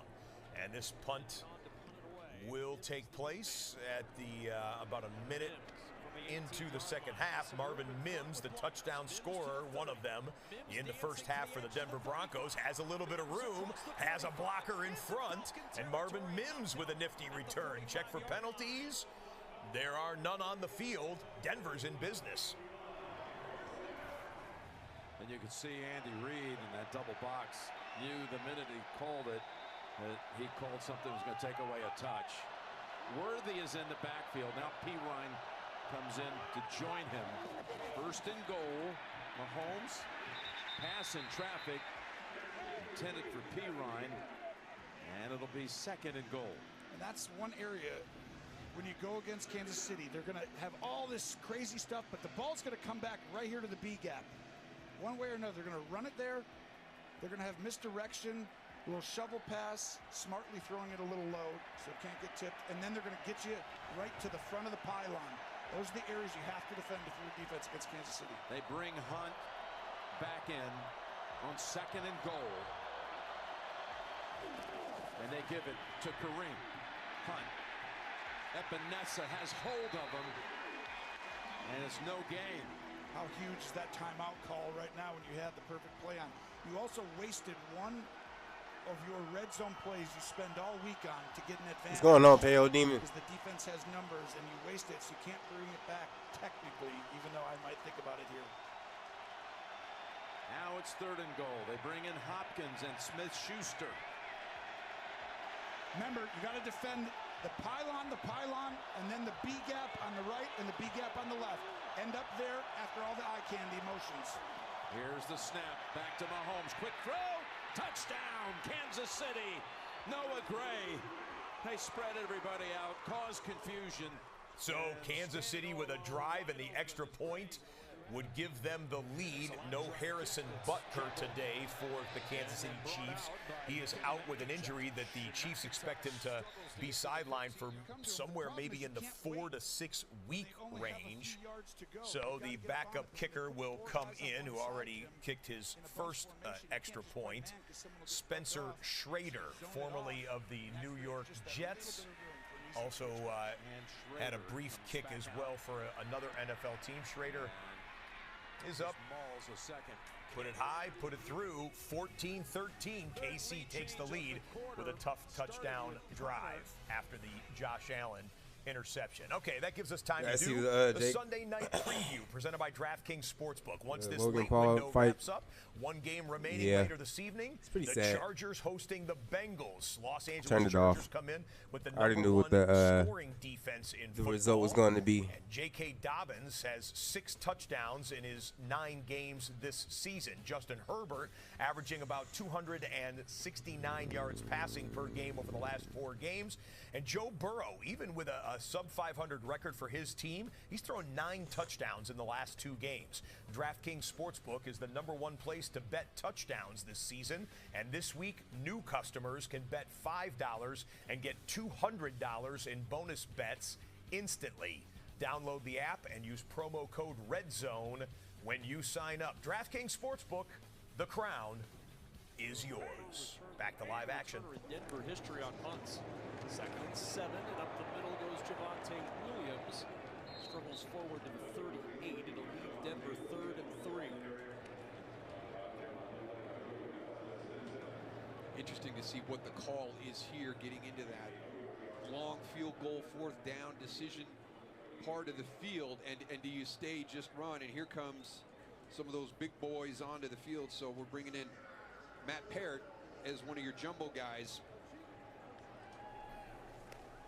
So this game underway in the 3rd quarter in Denver, and we've got the first snap from scrimmage coming up. Second half, Niners and Seahawks with the home team holding on to a 1-point lead. Bo Nix on a 3rd and 3, drop back. Oh, he delivered it to his man, but a hard hit separates the football from the intended recipient.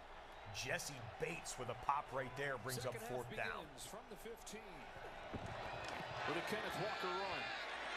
Walker reversing field. Nothing there. Jair Brown the tackle. So on 4th down, the offense stays on the field.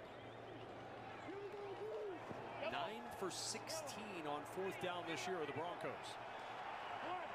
4th down and 3, and a timeout's going to be used. So with the play clock at 2, Bo Nix calls time. All-pro inside linebacker alongside Fred Warner. They just got to keep improving and just keep getting healthy, but they've been playing better as of late. Smith to throw it. Over the middle, behind Barner. Coverage from Mustafa. Yeah. What I think, yeah, like I said, I thought it was pretty sad for Mike Tyson. I turned it off mid-fight. I think it was like round 5 I turned it off. I already knew what was going to happen. Just got to make the catch. Well, the rookie tight end getting another start today, Noah Fant. One of their top weapons in the passing game when he's healthy, out with a groin. So very quickly. What'd you think of the fight, man? What'd you think of the fight? Niners trying to get pressure with 4. Smith uses his legs to keep it alive. Lets it go. It is intercepted. He threw it right to him. Isaac Yiadom the pick. NFL high 11. Nix with a clean pocket, sidearms that one, and it's jarred in and out of the hands of little Jordan Humphrey. The pass is incomplete, and a turnover on downs to Atlanta. Well, Knicks did his And then Geno Smith just trying to make a play that's not there. Jackson Smith and Jigba is trying to come back towards Geno, and he just airmails it right into the hands of Isaac Yiadom. One of those veteran corners getting a chance because of You really thought Mike Tyson was gonna win, bro? thin corner group at this point. You must have had money on it. Interception as a 49er. And so the Niners, Bro, he 50-something years old, man. And also, it's like a gimmick fight This offense without for George money. Kittle, just 152 of offense. I already knew it was about to happen. Toss for McCaffrey, waits for something to develop. And Christian McCaffrey crosses the 20, one of his best runs of the day. Only 37 yards on 9 carries during that first half. Here in his second game back.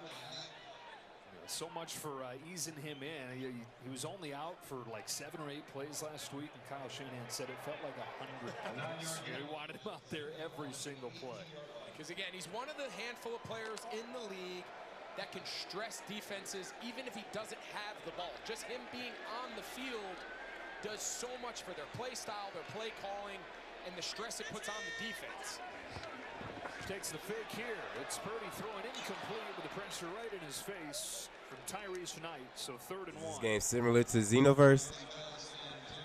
Far from it. It is nothing similar. Good on offense without him, but they become one of the best offenses in football when he's in there. And like you said, it's what he does when he has it, but it's what it means for everybody else around him too. And he's been a little quiet today, but again, just the yards after catch, the simple checkdowns where Purdy doesn't have anything downfield developing. He can just check it down and run.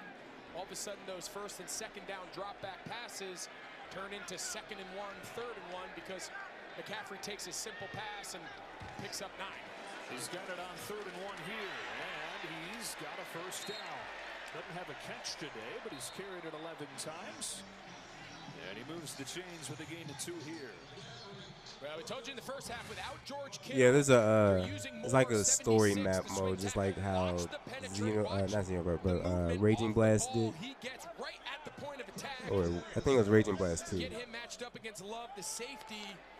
It's tough duty there. I mean, he's typically asking Love to hold that C gap against the tight end, and of course Kittle being one of the best in the league in the run game. But now all of a sudden you got a 300-pound plus offensive tackle. That's a tall task. The difference in this game to this point is we have a reversal here. The ruling on the field was incomplete, and that has been overturned. It's a catch for the Broncos. Brock Purdy takes it out of bounds with a marker down, and we'll see what happens here. 3 elements. You have to have control, you have to have 2 feet, you have time. Kyle Juszczyk.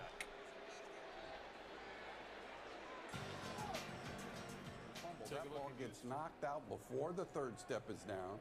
So to me, that's pretty shocking that they reversed that to a catch and fumble. And a huge break for Denver, and That absolutely crushing for Atlanta on 1st down. The handoff is to Williams, weaving through traffic.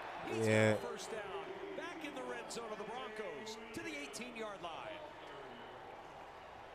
A really nice job. Just I'd possibly come back with the same thing.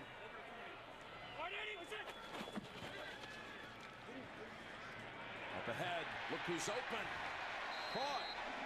That's Samuel.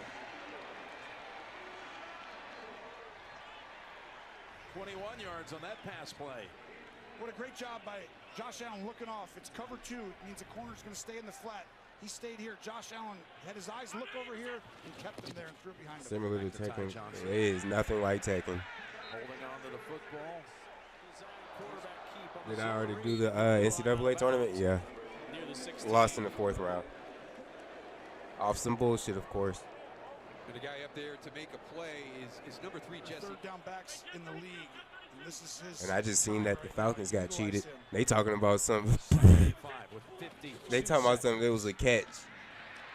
And if it was a catch, then that's a fumble. And we got the ball. That previous play, Josh reminding me, that's big. This I'm confused with that one. Yeah, we could see it from up here. That's why I'm on NFL Reds. I'm already knowing that game lost. For that long They really cheesed the fuck out of him.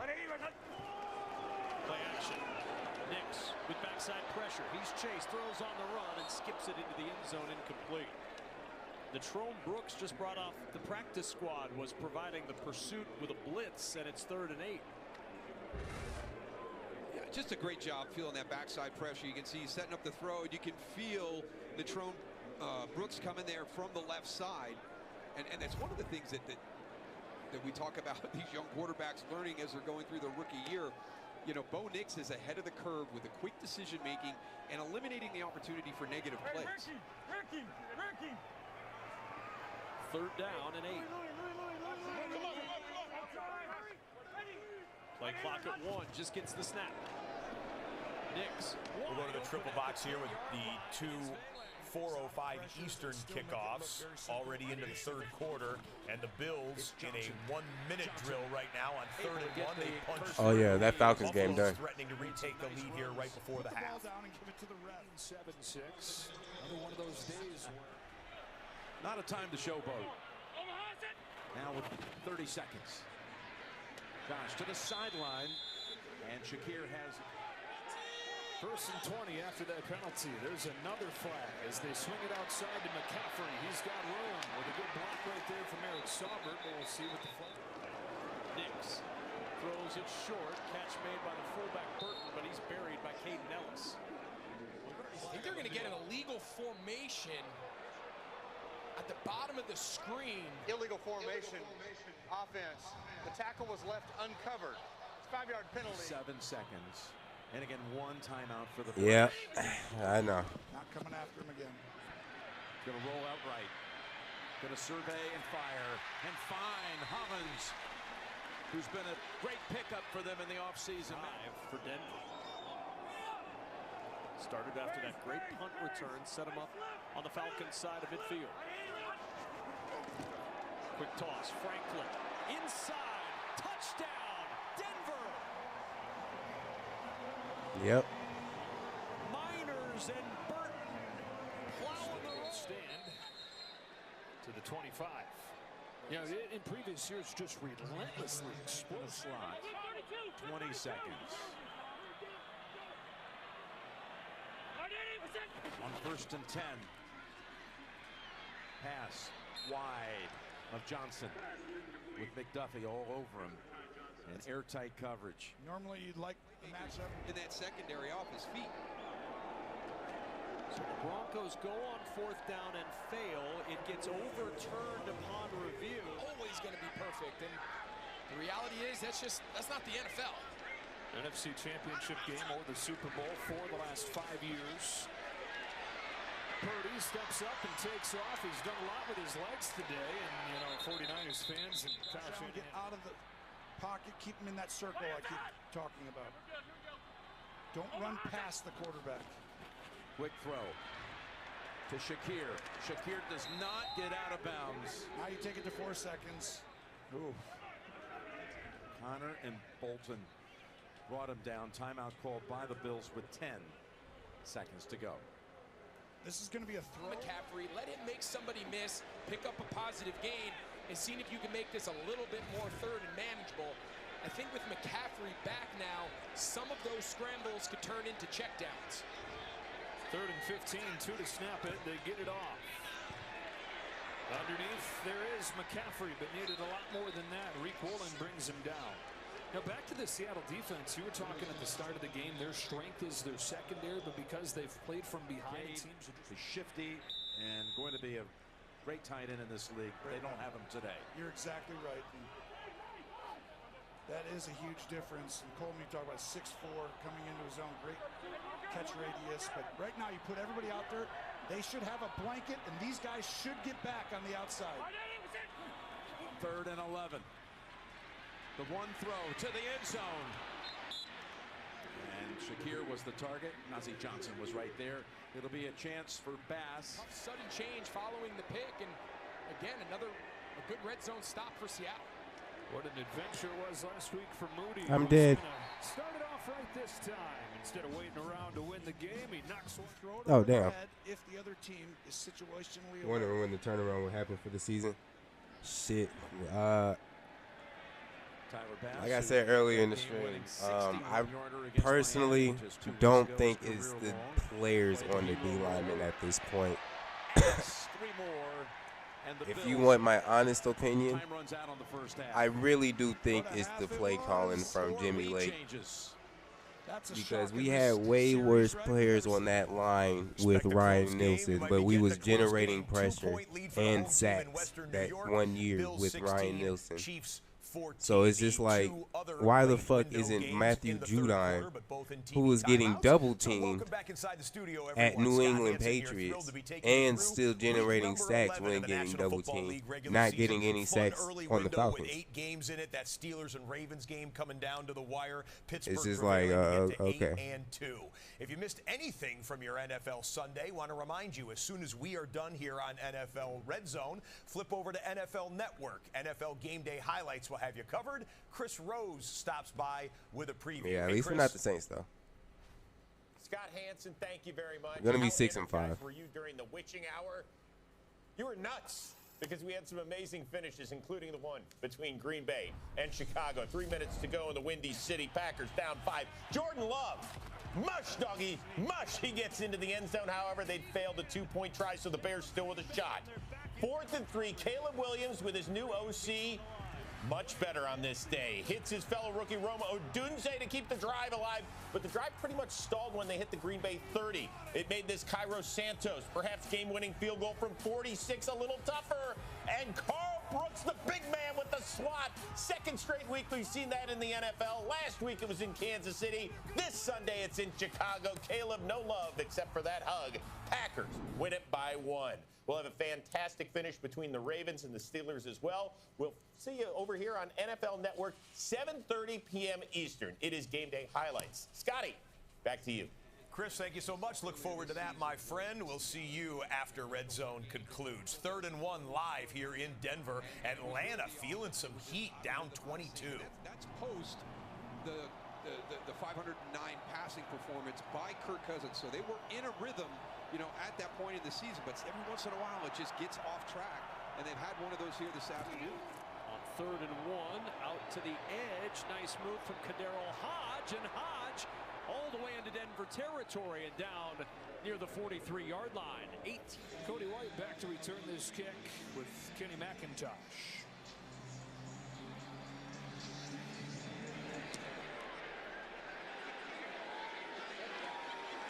Touchback down to the field. Here's Spam. Just his 4th catch of the year, but a big gain and a big conversion for Atlanta. On 1st down and 10. Cousins, lots of time, and he throws an interception. It's Cody Barton. Barton with the pick and the return to the 47-yard line. 2nd interception of the year for Cody Barton, and the Broncos' first takeaway against a team above the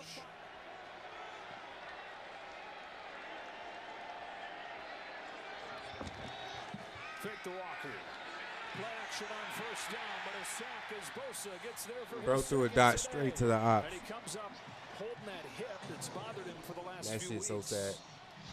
Yeah, so the idea behind 1st down play action pass is protection should be good. They get a nice chip there from Farrell Brown, and Abe Lucas again just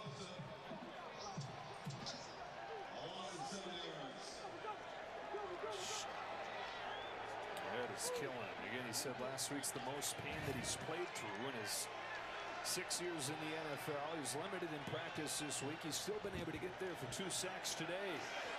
Here's Walker. Stopped by Campbell. Before this 3rd down play, we check in with Carissa for a game break. Thank you, Joe. Broncos up 21-6. Bo Nix is going to throw his 3rd touchdown pass of the day. This to rookie Troy Franklin from 7 yards out. Broncos up 28-6 on the Falcons. Joe? All right, Chris says Bosa goes out for this 3rd down play. Yeah, it's worth noting, it was Abe Lucas. We talked about his return. This series been Michael Jarrell, the rookie right tackle. No, I forgot. This time he's well protected. That is Metcalf over the top of Yadam. First down into San Francisco territory. Biggest play of the day for Seattle goes for 29 yards. Yeah, and when he threw it, I thought Nah, he was he going got to have that. another pick. Just somehow gets enough air on the ball to allow DK Metcalf to kind of separate going Oh, I still win. backward. Nice job getting his feet down, but it's a risky third down pass. Obviously, Gino really trusts his arm, but It's not even a mic. I mean, Patriots pass rush is miles better than ours. They have a pretty good defense. Got his fourth catch, his biggest one.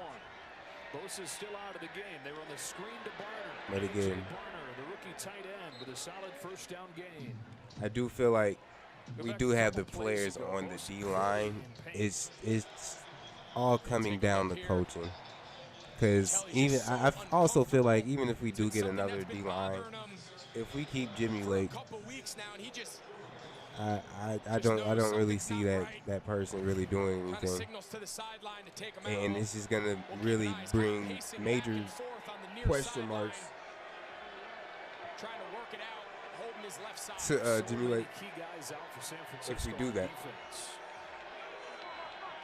Because why the fuck is he sending Lorenzo Carter, who they just brought back, activated from the IR, into zone coverage? I'm like, what the fuck are we doing? Are we 29th? Nah, we dead last. We've been dead last for the last 4-5 years. The interior of this pass. Or not 4 or 5. I'll say like 2. Nice job there by Diamador Lenore, the newly minted man. Because we wasn't dead last with Ryan Nielsen. Down now, you got to wonder if you're Seattle, can you get this into a fourth and manageable? And I think that was last year. So right? A catch and a fumble. All right, Mike, thanks very much. Estime brings Charbonnet into the backfield.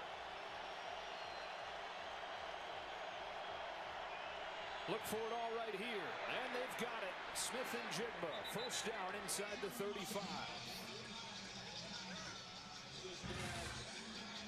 Yeah, so watch the job here by Barner. That outside release makes Diamador Lenore go all the way over the top. Mike Pereira felt that was really the second step. I would care to agree with him with that ball being up high and that foot barely on the ground when you look at what the rules are for the definition of a catch. Denver's challenging ruling on the field. The ball carrier being stopped short of the line of the game.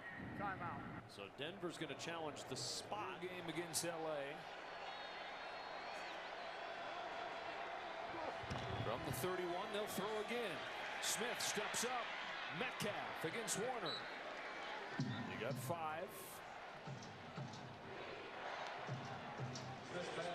Back down to Pam Oliver. Yeah, Joe. Nick Bosa at this point, he's up. He's trying to stretch. He's followed by the athletic training staff. I asked Bosa before the game about his injury. He said it was more of an oblique injury rather than a hip. The oblique, he said, he tried to practice through it the previous week heading into the Tampa game, and it just felt worse as the game went on. Wasn't overly concerned outwardly when I spoke to him after pregame warm-ups. Here's Walker off the left side. Kenneth Walker near the sticks, bumped out by Brown. Got the hip bone connected to the oblique bone, all tied in together there. Bosa just really feeling it. Just a nice job here on the perimeter. Coughing baby wins, by the way. Talked about how important it is for the Seattle offense to get Kenneth Walker involved. Seems like they found a little bit better mesh between the pass and the run with this more perimeter outside zone run scheme. So much of the season had been out of shotgun, and it didn't really tie the passing game and the run game together very well. It's been a little bit better today. Still not great. There was enough for a first down. Smith finds Smith and Jigba. Smith and Jigba inside the 5. First and goal for the Seahawks. Yeah, this is just a great play call. You see this at the college level so often. It's a little more of a challenge. Just going to use tear motion with Walker to expand the defense. And then just the underneath tunnel screen. Nice job there by Anthony Bradford, the right guard, number 75, getting out in front. Here's Walker dancing, looking for space, and taking it inside the 1. Again, the difference in this game, San Francisco, the one team that's been able to finish off a drive with a touchdown. They did that way back in the first quarter. Can Seattle do it here? They've got it second and goal inside the 2. And now Seattle, they're bringing out all their big people. So you see Njigba, Lockett, Metcalf, they're all leaving the field. It's big tight ends, it's jumbo. They got an extra offensive lineman. They got Jalen Sundle, the backup center, playing fullback. It's Walker, left side, and in for the Seattle touchdown and the lead.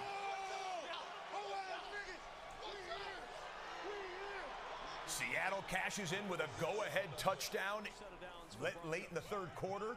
Meanwhile, the ruling on the field was reversed in the Broncos and Falcons game. 1st and 10 Denver in Atlanta territory. Over the left side, going airborne and a first down with a flag down back at the line of scrimmage. After the interception on the previous possession, converts on 3rd down to Metcalf, and that kind of sparked them, and that's a big answer by this Seahawks offense. A drive that is kind of a microcosm of Geno Smith's career, right? Struggle, but find a way, come back. Garrett Bowles, I think there was a late hit on Bo Nix. Personal foul, unnecessary roughness, number 72, offense. 15-yard penalty for the previous spot. Replay, first down. So Garrett Bowles perhaps reacting to the play on the other side. Yeah, you know, taking up for his quarterback. But let's get back to the finish of this by Audric Estime. That is some athleticism right there. You can see why Sean Payton is excited about what he's going to be able to provide down the stretch. Holy cow. And then here's the play right here. You know, it's a little bit late. He's hanging on. He came back in. And I tell you, I know your quarterback appreciates man. that. You know, Bo Nix, there's some said dark times. Situation Almost where your coach definitely. is going to be a little disappointed, but that's why I say I don't think this season is going to be the season. Kind of a blatant one, and that's one of those. Because the pass rush. Sean Payton about the rookie from Notre Dame, and he said, still, but but we have 3 guys, but he has earned and he's Right. forced more carries. He said he fumbled in week 4. now we can actually focus on defense next year, this But offseason. then last week, crunch time. Ooh, what he's I carrying do the it, I'm ball doing under it. 4 minutes against Kansas I City. haven't really played with Reese Trust before. Nix over the middle and a bone-crushing hit from Jesse Bates, but Cortland Sutton hangs on back down near the 43 of Atlanta. Yeah, and again, these middle of the field throws, he's doing a nice job. This one just kind of leads him into Jesse Bates a little bit right there, but that's why you play that position. Jesse Bates, really good timing, really good targeting with his hit too. Nix surveying the field, throws it short to Estime. That's an outstanding tackle by Nate Landman. There was a little room on that edge, Darrell, if he's able to turn the corner. Landman with a good tackle. I agree with you, Kevin. I mean, if he comes out of this tackle right here, you can see right there, look down the field. There's nobody over on that side of the field. So if Nate Landman doesn't get him on the ground right there, that could have been a big gain. Riley Dixon coming on to punt it away for Denver.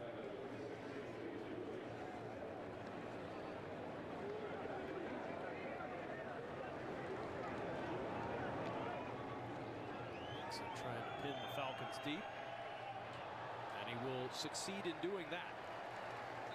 Down near the 5-yard line. 5. All 3 games at a break. Let's do today's Good Hands play of the day, presented by Allstate. We had some candidates here today, but we settled on that Puka Nacua diving touchdown grab in the Rams' victory in New England. Coming out of the shadows and into the sun, diving, laying out, gathering the football and controlling it to the ground and through the ground. Puka Nacua, it was a 12-yard touchdown catch, part of his 7-catch, 123-yard day. Matthew Stafford threw for 4 touchdowns on the day. Rams get the win to move to 5-5. They'll be on Sunday Night Football next week against the Philadelphia Eagles. Could be a good matchup. That was today's Good Hands play of the day, presented by Allstate.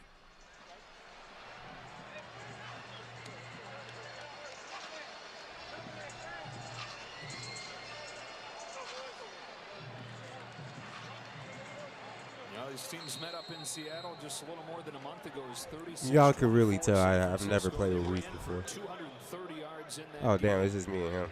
Only run for 97. As the third quarter rolls on in Santa Clara, California, the second half begins in Buffalo. The Bills take a 2-point lead into the third quarter. The undefeated season is on the line for the Chiefs. However, as they did last week against the Denver Broncos, they trailed in the second half and ended up winning the game. Kansas City Super garlic has butter. won an NFL record 9 straight games when trailing at any point in the second half. And as soon as we have this first snap for the Bills on offense, KC will be trailing in the second half. You allow it to pop out the backside and force all the throws of Purdy to be underneath checkdowns. That's the formula for the rest of this game for Seattle. And they hope for the rest of this season. It's finally started to take shape how they want it to be. As Jennings has the catch for a first down. Juwan Jennings has been their top guy today. That's his 6th catch. And a really nice job there by Purdy. Recognize man coverage. Realizes real close there in his left slot formation. That's where he may not be able to cover quite like McDuffie, but not many people can. But he actually has really shown the ability to go to the next level, which has helped them as you see him line up right here. He's huge in the run game and having to defend the pass. Second down and 7. Another quick pass, and Mike Dana knocks it down. That's an incomplete pass. Both sides of the ball, key pieces they're trying to live without. Blitz comes, it's picked up. It gives Purdy time. He checks it down, and McCaffrey dives ahead for a first down. They get the ball in the hands quickly of Shakir. We saw that 4 times in the first half. Buffalo has like 2 or 3 offenses. One is on the early downs where they run the football and they get these quick screens that are almost utilized as runs. But you see, they're third in the NFL points per game. Don't get into the dark zone. This game will come down to these plays. I mean to the dead zone. I'm sorry. Can actually create and move the chains. 3rd and 7.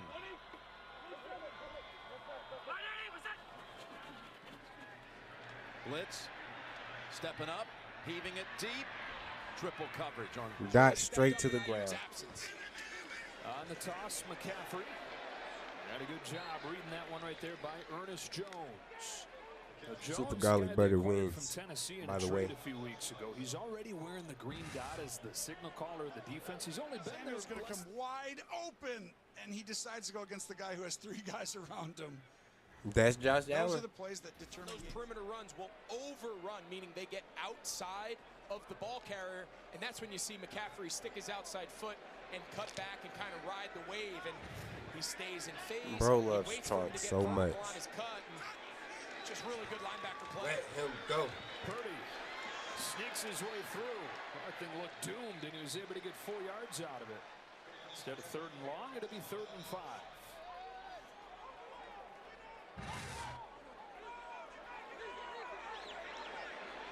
And one of the best dimensions of their offense today, his ability to run. Hurry up to the line, 3rd and 5. McCaffrey getting a break here. It's Correndo running back. Yeah, so he's seeing, he wants to see, can they undress these 2 safeties? He's going double hard count 2 times. He's seen which one of these safeties, if any, is going to come down. Surprising, too, especially with the structure, but that's because Buffalo's playing all man. Look at Hunt. Boy, he talked about in the first half how hard he runs. Hey, we're trying to, like, say, who is it like? You know, back in the day, at Dallas, they had Marion Barber, but more recently, Marshawn Lynch. Very similar style Lynch, who came in the league, drafted by. We want him to be loud and wrong. It can be embarrassing, but we want him to be loud and wrong so we can fix him.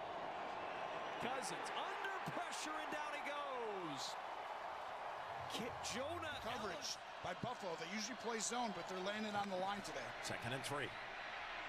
Pass caught, and there is Travis's first catch, about a foot short of the first. And you took a look at the play before. Caleb McGarry got rolled up a little bit. I don't know if that had any impact right there, but Jonah Ellis goes around him. That boy limping, he hurt. In a bleep.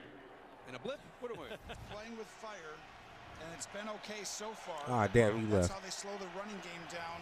I told you that game was over, man. This many man coverages against the Patrick Mahomes in the entire time that this series is going on. Kelsey out for this play.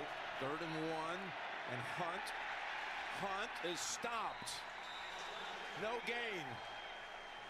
He said nigga lost to a Power Douglas is Ranger. one of Oh, those yeah. who came up to make the play. That shit was pretty funny. And now it's 4th down. He came on last year from Green Bay, and he's done an outstanding job. He's a great tackler getting in there. But that was really from the inside. Ed Oliver's having an outstanding game today. Damn, ain't nobody was in there. He's trying to draw him off 4th and 1. I don't think Andy does that often from here. I think he's actually going to possibly go for this. This is shocking. From his own 29, with Steele and Hunt lined up behind Mahomes. They are trying to draw him off sides. Whenever the quarterback overacts, they're trying to draw him off sides. I think he's pretty good in those commercials. I don't see any overacting. But I guess here you could say he did. And you'll back him up and go ahead and punt. That was pretty good. He said the embarrassment. Andy's pretty good in those, too. Yeah, he is. Natural. He is. I saw he's got a nice Skechers crew. Caleb is going number 1, and Jalen's going number 2. So you're Put in Michael Penix. And he really felt that Bo Nix was the guy they wanted. But It's he Michael did get Penix a little time. bit of a scare when the Atlanta Falcons jumped in at that position and moved up. Later on with J.J. McCarthy, but the Atlanta Falcons going with Michael Penix at 8. There's Nix, a couple of pumps now. He's going to run, floats it down to Sutton, and a jump ball for Cortland Sutton against Yep, A.J. of course. A.J. Terrell getting teabagged. It's a handoff to McCaffrey. Oh, yeah. And they gash him Michael straight Penix time. ahead for a first down. Look at his shot out of That rhythm, and then your confidence starts to grow, and you just trust your guys.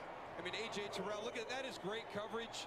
It's a great job by Cortland Sutton, but you're starting to understand the guys that you can give those jump ball scenarios to, who could make a play for you. Just a great job by Cortland Sutton. And Boy, he's been on a roll. And as you watch Bo Nix, you can understand why Sean Payton got nervous when that trade came, when Penix was the guy that Atlanta ended up taking, as Estime works his way up the middle inside the Falcon 40-yard line. And Sean Payton says, I think we got the best one. He was unafraid to tell us that. He said, I'm not doing the DP battles. maturity level and a poise that's Nah, contagious. And it's really that should starting be to hurting show my up. fingers, man. Numbers today, 5 characters. 361 yards, 3 touchdowns, no interceptions. And I think the amazing thing is this is the first time that Sean Payton has been a part of an organization, taking a quarterback in the first round. All the years that he spent with the different organizations, the Giants, the Eagles, the Cowboys, the Saints, they never went in the first round for a quarterback. Handoff on the jet sweep to Mims, and Mims out of bounds with a first down. 5th pick of the draft last year, living up to it today. Here comes Samuel looking for the edge. Julian Love there to shut him down. A.J. Terrell It's another has one at of least those one plays in the highlighted game. secondary. Yeah. Underrated. Second season in Seattle. You could argue that he's been their best defender since he got there. Yeah, and it doesn't matter. Anytime you call a game and you bring up the name of Julian Love, wherever he's been, defensive coordinators, head coaches, they just rave about him. I don't feel bad. They paid him all that money. Pretty, but I can say, hey, moving on, don't worry about it, you're good. What he's most proud of, he said, the growing while not worrying about the outside distractions. Well, that's a veteran quarterback inside that building in Seattle. Right on the edge of Jake Moody's field goal range on this 3rd down. Purdy giving time, a perfect throw, and it's Jawan Jennings continuing his big day. Probably his biggest catch yet, converting 3rd and long. Yeah, if you could draw up coverage, the best coverage versus this route, this would be it. Inside trail. This ball should not be caught, but it's Jennings' physicality coming out, running out of his break, and not being afraid to fight through the contact of Witherspoon. That's just, man, that's just so good. It started getting worse after that Metcalf had a low white. Bro got choked out. He was downhill. I mean, even before that, he was still getting cooked. That's just way before that. Now it's McCaffrey, defender right in his face immediately, and then crunched near the line of scrimmage. Seattle was all over that play.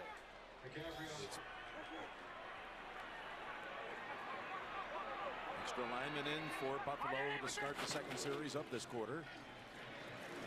And it's Cook diving ahead for a couple. What do you expect now Buffalo is going to try to do offensively in the second half? Well, I think what you found, the success they had in the first half was some of the chunk plays, the explosives that they got, and it was when they had conversions and then a couple really tight contested throws to Juwan Jennings. Swing it outside. McCaffrey's got some space. He's got some blockers, and he's close to a first down. Witherspoon. The explosives, I'd get back to that on first and second down. You get into a drop back game, they're going to come after you. 2nd and 8.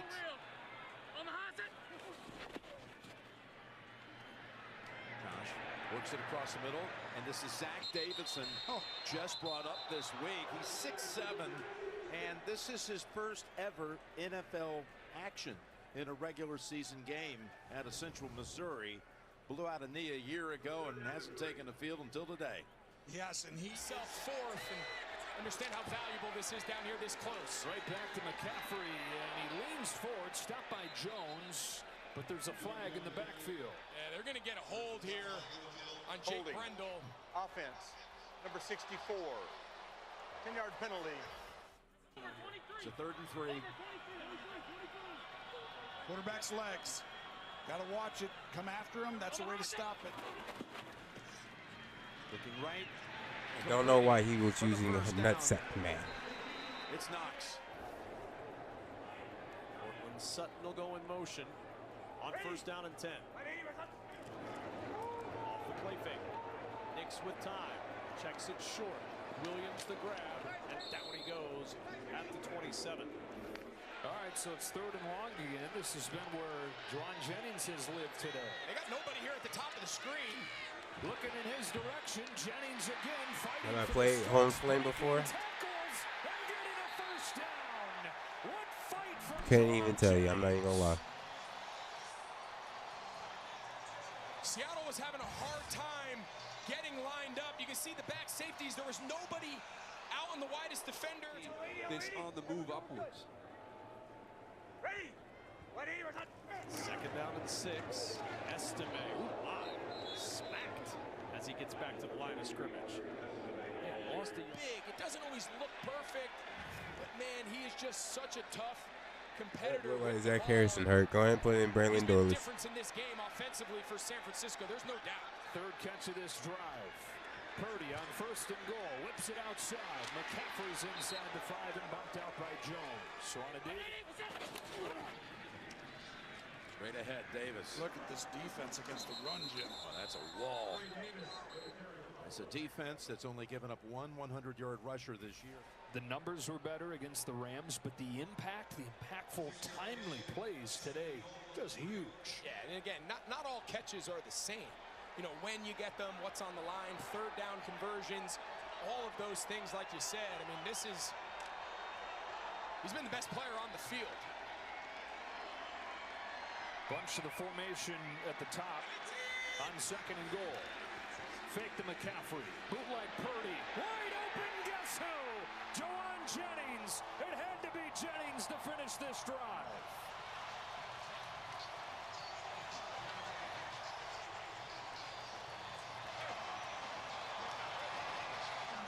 It's just such a creative play call. Just the eye candy in the backfield. You're going to see Trent Williams. They're not even going to block Reed, number 90. He's going to sell the run and just get out there. We were just talking about Love. He has Jennings man-to-man. He just peeks in the backfield thinking McCaffrey's going to get it. And Jennings is just wide open in the flat. It makes sense that he gets the touchdown following that possession. It's his 4th catch of the drive. That includes 2 massive 3rd and long receptions. Jennings I got beat by nutsack man. Scratch and claw for the first down in the previous catch. This one's a catch and a walk-in and a San Francisco lead. I wasn't really paying attention to that game. I was looking at NFL Redzone. In the 4th quarter for San Francisco. While we were watching that, you had an incomplete pass for the Bills. That was 3rd down. Punt team has just come on the field. Kansas City will get the ball inside of their own 15-yard line. So we'll get you back to Western New York when they come out of a commercial break, and we'll be getting you back to the Denver and Atlanta game where it's getting late early for the Atlanta Falcons, down 28-6 with Denver having a chance, as I said before, to really make a statement here today. It's been a defensive performance for Denver today to try and get to 6-5 on the year. Broncos began the day in the 7 seed spot in the AFC for what it's worth. Bro, I wasn't even paying lay of attention. the land in the playoff picture. Falcons began the day leading the NFC South ahead of the Tampa Bay Buccaneers, who are 4-6 and on the bye. Back to live action here with a 3rd and 8. Knicks pressure coming immediately. Good catch by little Georgia Humphrey, but nowhere to turn it upfield. And it'll bring up 4th down and long. And another injury update for Atlanta, Laura? Yeah, this kind of sums up what's happening, right? I'm standing here at the blue tent waiting on this injury and reporting on another one. Darnell Mooney, is out on the bench right now, but his return to the game. Oh yeah, everybody getting injured too. Yeah. Hamstring right now. This bye week is very much needed. When you're trying to come back in a 4th quarter. No. Time to put in Michael Penix. I was shocked to find out, he leads the NFL. Time to put in Michael Penix. Catches, more than Justin Jefferson, who we see do it routinely from week to week, but it's actually Darnell Mooney who leads the NFL. 45-yard try for Will Lutz. And Lutz right down the middle makes it a 31-6 Denver lead with 13:08 to go in the 4th. Another scoring drive led by Bo Nix. So let's go ahead and call it. That's the best rookie performance today presented by Verizon. The game that Bo Nix is turning in so far, we should say. The 12th overall pick out of Oregon. Looks like he could be becoming a franchise quarterback for the Broncos in his rookie year. He is 27 of 32 for 266 yards and what the fuck was that lag? Y'all seen that? Against the Atlanta Falcons. That's a passer rating of 130. It's called 133 to round it up. On the season, he was completing 64% of his passes coming into today. 10 touchdowns, 6 interceptions, but most of those came in the first month of his rookie quarterback career. Bo Nix, that's best rookie performance today presented by Verizon. No announcer jinx here. Broncos are up big in the 4th quarter. We'll let you know how that resolves itself, but this is the competitive game right now. What will happen in the second half between the Bills and the Chiefs? The 19. Just so hard, to win 2 in a row. How about just even getting to 3 straight Super Bowls? The Dolphins did it back in the Shula days. And, of course, the Bills, Marv Levy and that bunch, they went to 4 straight Super Bowls, and the Patriots did it 16 through 18. This is their time. Kansas City, they're making a run. Everyone talks about we're just slowly getting to that undefeated season. But right now, this is a very different game. 4 of their 6 possessions haven't gotten a first down. 3 and out on 3 of them. The interception on the second play of a drive. 2nd and 6. I still wasn't even paying attention. Rolling, flinging, completing at the 30-yard line. And that's Hopkins. In New Orleans. Is that Michael Penix? Oh my God, that's not Michael Penix. Here, and this one stopped. What are we doing, man? With movement up front. Come on, man. Like, On the end zone for the first time today. we getting blown out right here, bro. Like, what are we doing? Down 4. We start the drive with a Kenneth Walker run for a field. It looks like Just put in Michael Penix, bro. The game is over. With a 1st and 10, Kansas City. Running back, running back, running back. Back to the 20 where he fires it now to Hardman, and he's able to pick up some speed and some extra. Add an extra 5th rusher. They want to keep their 7s in the coverage intact, so they have to step up here in the absence of their best defender. It's kind of like a once-in-a-lifetime type of game. got a couple to get a first down. Jackson Smith and Jigba's had another good day through the air. They hand it to him here. And he crosses the 40-yard line. And I really like gain of 12. Hunt. You got him. Tripped up, keeps his balance.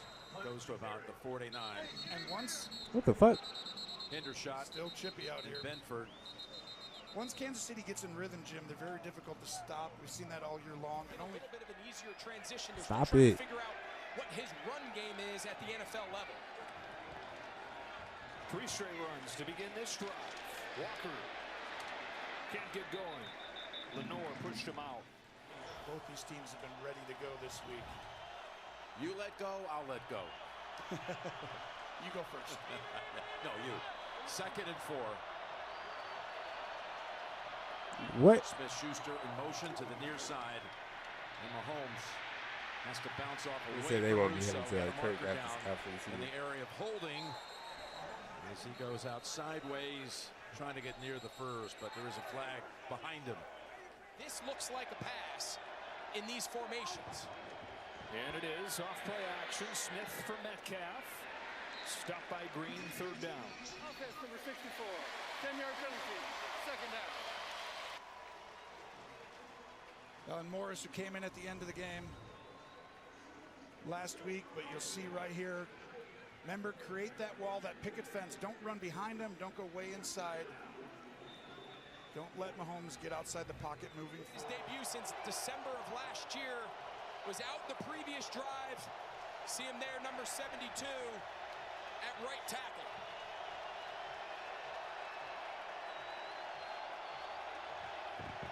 Draw play on 3rd down. It's Walker with room, but stopped from behind. Okawanu got off his block and grabbed the hold of his ankle. 4th down.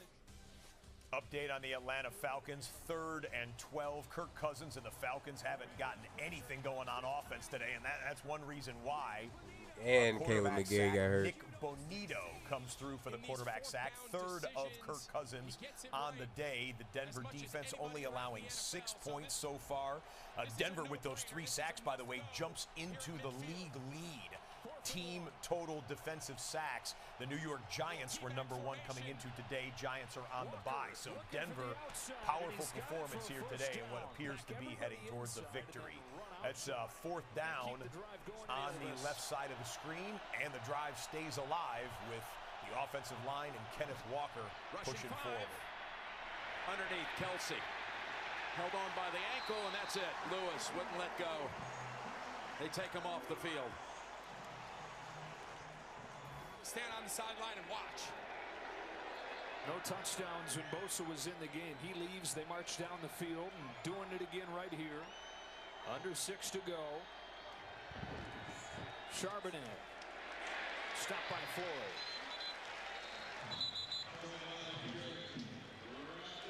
The Seahawks started this season 3-0. 1-5 their last 6 games. Their season and their playoff hopes really hanging by a thread. You said it at the start of the broadcast, Greg.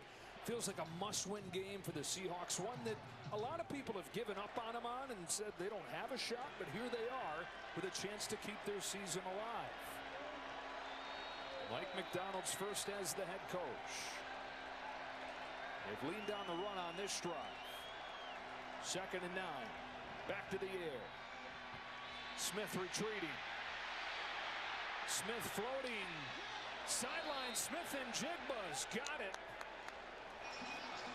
What a job by Smith to keep it alive, and then Smith and Jigba to stay in bounds to make it 3rd and short. Yeah, we've talked about the right side of the offensive line. Clock operator, please reset the clock to 4 minutes and 55. Read the writing on the That's kind of my fault. I don't know why the special game mechanic takes so long. Well, actually, I know why. It's a stupid ass move. You got to prepare for it. Overturn that.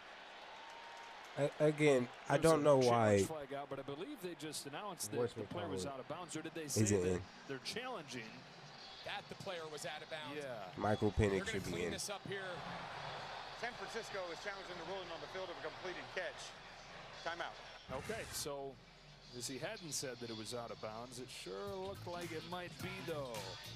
Take a break as they take a look. The game, what's the key? And he said, well, it's important after the game to say who rushes the ball more efficiently, because he said our ability defensively against the run and who wins that rushing battle is going to be so important. Well, right now, 96 rushing yards for Denver, 35 rushing yards for Atlanta. Yeah, not the opportunity for Atlanta to get into that rhythm. And we've talked about this looks eerily similar to that Seattle game when they were just out of sync offensively, and then you start to reach, and all of a sudden there's a lead, and you're trying to play a different style of football. Denver is playing the style that they want to play. Put the points on early and then grind the clock out late. Nick's on the roll, and a dart to the 30-yard line. Courtland Sutton on the run. Or rather, down the sideline, little Jordan Humphrey. Humphrey with the touchdown, 41 yards and a score.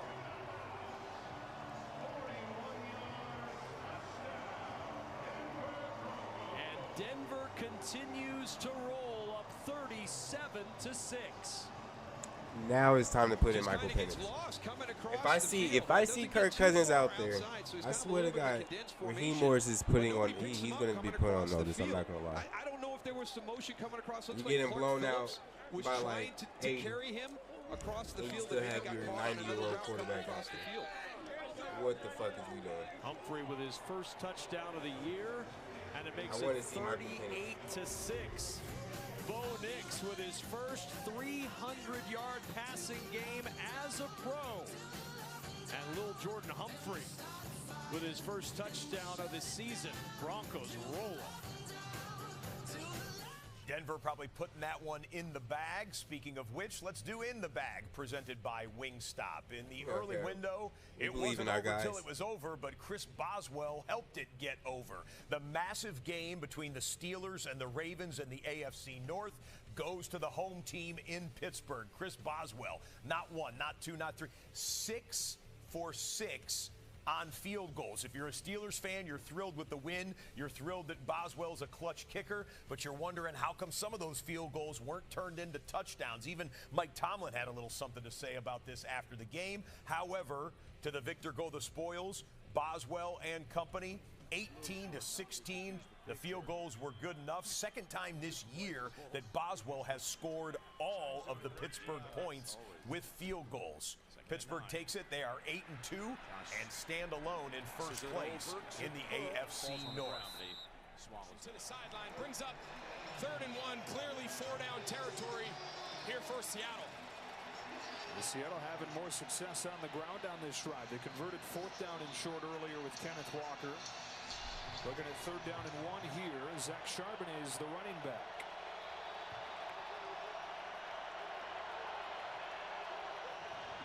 It's a quarterback sneak, and he's toppled, falling right to the sticks. Twin defenses here today. 6 out of 11 on 3rd down. This is 3rd and long. And you're back inside your own 20. Down the field, almost, and a flag. Gonna be on Connor. Curtis Samuel almost reeled it in. Josh has to throw this with a guy in his face right there, and he just tosses it up. Pass interference. Defense number 27. First down to the spot of the foul.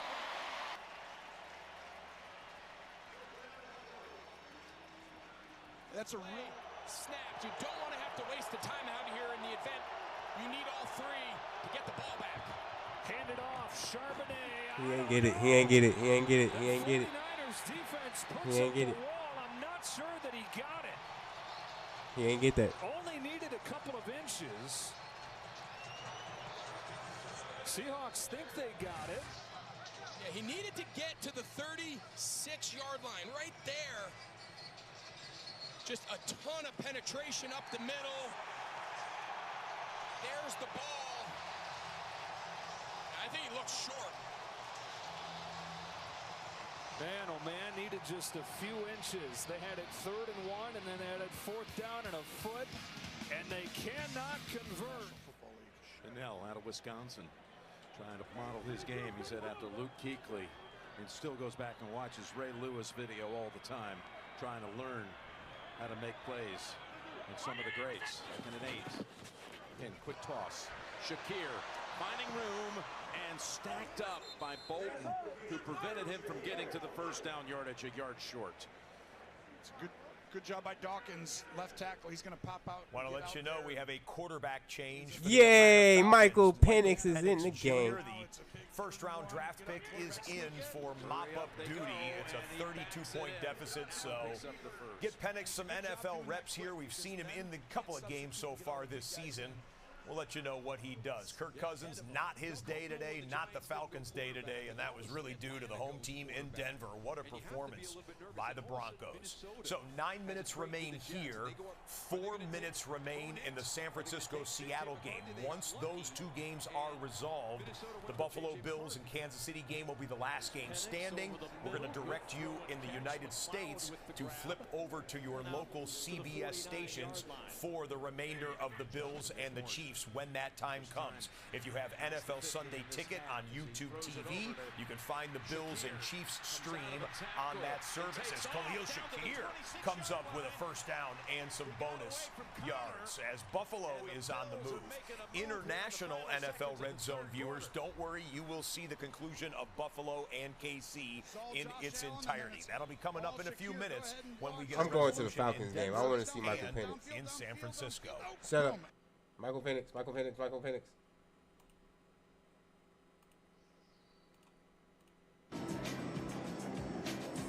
It's 2nd and 10. Ah, there's the know-it-all.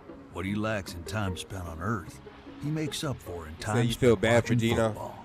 These days, Yeah, he been kind of offense wins ass lately. I'm not gonna lie. Actually, of the last 23 Super Bowl winners, 16 have had top 10 defenses. Yeah, but you definitely need a first-round QB. Ever heard the name Kurt Warner? The punky QB known as McMahon. How about 17th round Super Bowl champion Bart Starr? There's no number that can measure his football IQ. With NFL Plus Premium, you too can be a football know-it-all. Tomorrow on the epic fall finale. He's getting married, One decision will put a career in jeopardy. Chief is pushing back on you for the captain job. Em? I'm done. Rescue High Surf, all new tomorrow at 9 on Fox. Undefeated Indiana takes on Ohio State. It's big noon Saturday on Fox.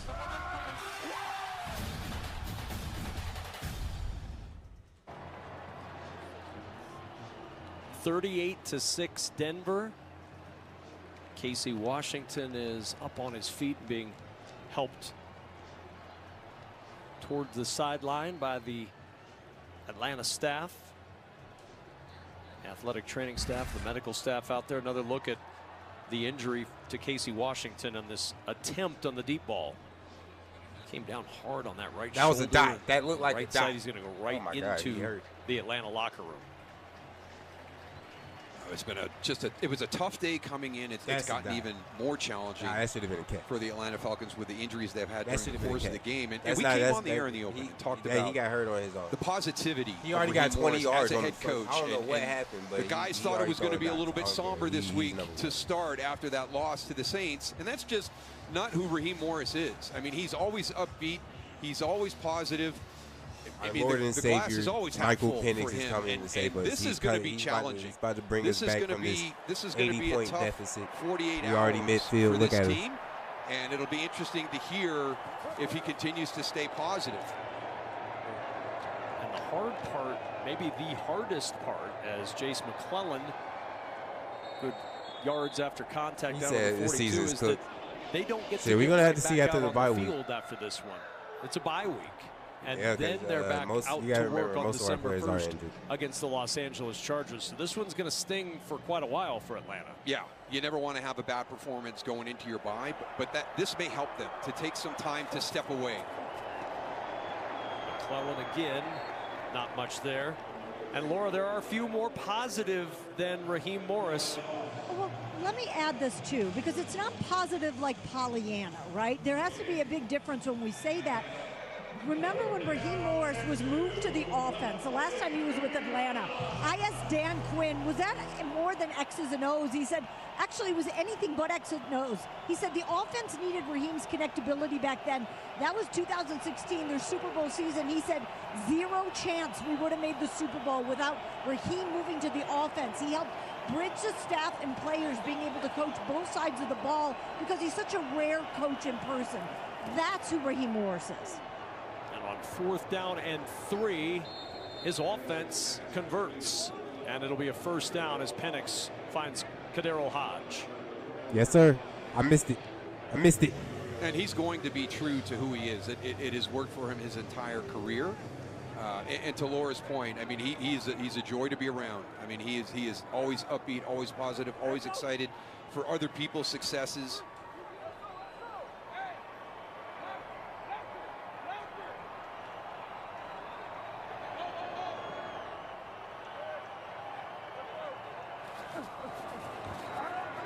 Penix on first down, going to tuck this one, and Bonito there to cover him up as he gets back to the 38-yard line.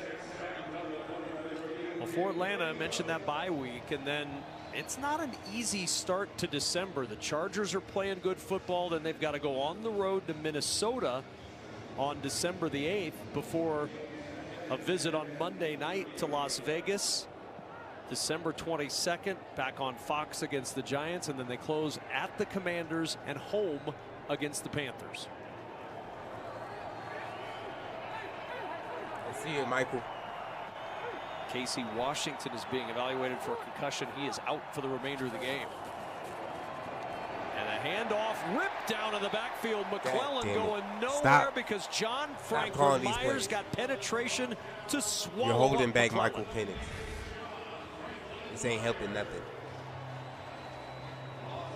He's going to be the guy with his hand down right there, just straight up the field, the penetration. And this is, even though that was a run play, this is one of the things that Raheem Morris talked about. Why we're struggling to be able to get to that quarterback. You know, we're not putting our team in a position where it's must-pass situations. You know, kind of what this has been for this Falcons team here this whole second half. Third down, Penix with pressure That was from smart. John Franklin Greatest, Myers smartest again, play throws Michael it Penix incomplete. ever did. Had a receiver Greatest in the quarterback of all area, time. so it'll be fourth down. There is a flag down on the near side. Yeah, we've showed you Nick Benito a couple of times rushing the passer. I just want you to watch this, how quickly he dissects this play. I mean, he's turning to chase the tackle downfield, Storm Norton. And it's just a great job of seeing that screen. Penalty is declined. It's fourth down. That flag for an ineligible man downfield. And the punt team coming on one more time for Atlanta. And Nick Bonito getting a lot of love as he gets to the sideline. 2 sacks today for Bonito, 9 on the year. This Denver defense has done it again. Yeah, I mean, he had an unbelievable game last week against Kansas City. The numbers don't show it, but he was so close to sacking Patrick Mahomes about 4 times. And the punt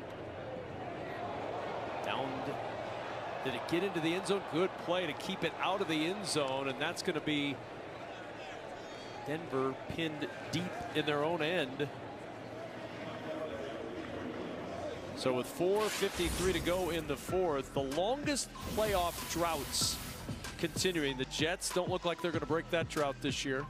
Broncos and Falcons still with everything in front of them, regardless of how this game is and what it looks like right now, which is certainly not going in the Falcons' favor. Both of these teams still have a very good path to the playoffs. Y'all saw that? I think that was a great message that Sean Payton told his guys. You know, after 10 weeks, you know, I'm comfortable where we're at. This is just year 2. And where they are this season compared to where they were last season. And obviously the addition of Bo Nix is made the biggest change in that. I believe him. But this is going to be a dangerous team down the stretch. Jarrett Stidham in at quarterback now. Estime with the carry, and he works it out near the 9-yard line. Can you call it a hangover? Because it is, if it's an 8-year drought, 8 straight seasons missing the playoffs after winning Super Bowl 50, the longest drought all time. That's a long hangover. Yeah, you get the 1-year one from time to time, you know, especially if you lose Falcons. the Super Bowl Right. that following year is a little bit of a struggle. But Well, actually, you went to the playoffs. That is after the tough. Super Bowl, so, But they've got a lot of good positive things going in the right direction right now. Second down and 5. Estime to the edge. And Estime close to the Our first. starters is still out there, and we're still getting fucked up. So third down and 1. Bo Nix all smiles, as you might imagine, chatting with Mike McGlinchey, his right tackle on the sidelines. 307 yards, 4 touchdowns, a 145 passer rating. Last time a Denver quarterback had 300 yards and 4 touchdowns, you got to go all the way back to Trevor Siemian, 2016 at Cincinnati. 312 yards and 4 touchdowns. We showed you all those quarterbacks that had started over the last several years. That was the first year they started looking for another QB. Third down and 1, trying to get it up the middle with the fullback. And look at the push from Michael Burton. Just about got that yardage for the first down. One Wow, they last finally little put surge, but he's short Brandon by about a Dorlus half in the yard. game. The punt team will come on for Denver. guys up front got to help him out. You know, Michael Burton, he doesn't get a lot of play calls. There's not a lot of fullback runs in this offense. You know, I mean, a little bit. Where's the movement? We've seen such great blocking up front all game long. And Brandon Doyle's in the game, and the defense actually do something. He did all he could, right, Daryl? Right, former fullback. Now, he did all he see Michael could. Penix. He's not We're going about anywhere. to see It's a Michael playoff. Penix Don't once worry again. about it.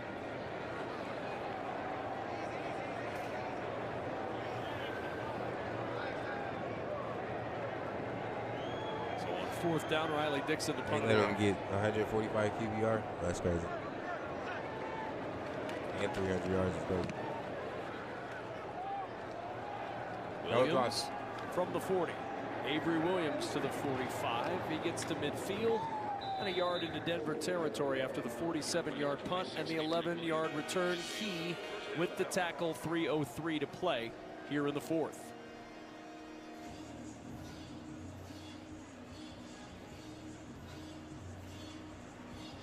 Bo Nix, I want to see fourth Michael Penix. game with a 70% completion percentage, 2 passing touchdowns and no picks, tied with Dak Prescott, the most by a rookie quarterback in the common draft era, and he's got several games more to try to set that record by himself.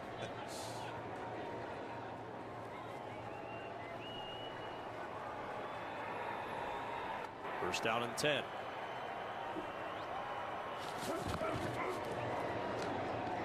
McClellan tries the left side, not much there. But where we have something is in Los Angeles, where we have Krista Thompson. Thank you, Kevin. I know Broncos fans will like to see this. Bills up 2 on Kansas City. Josh Allen rolls out, finds a wide open Curtis Samuel, who takes it in for the 12-yard score. Bills make it a 2-score game, but still a lot of time left in the fourth quarter. Kev? They won't like it as much as they would have had they not had a field goal What the block fuck is at that the lag? end of the game last week. And to Carissa's point, there's still a lot of time left. So Patrick Mahomes is still in that playing. game. Still playing the quarterback spot. McClellan and down just shy of the 40. JL Skinner on the tackle. Fuck. First time in Kirk Cousins' career as a Jesus starter. Christ. Nah, that shit And he's was gone bullshit. back-to-back games without a passing touchdown. Really, from the start of this game, just an uneven offensive performance all the way around for this Atlanta offense. 2-minute warning has arrived in Denver. And it's going to be a happy night in the Mile High City tonight. Broncos with a 38-6 lead.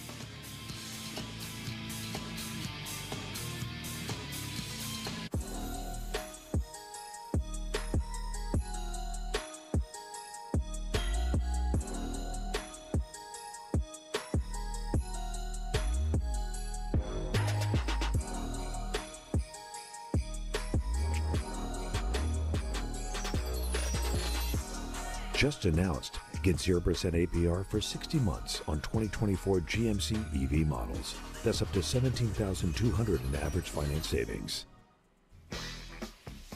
Amazon early holiday deals are here.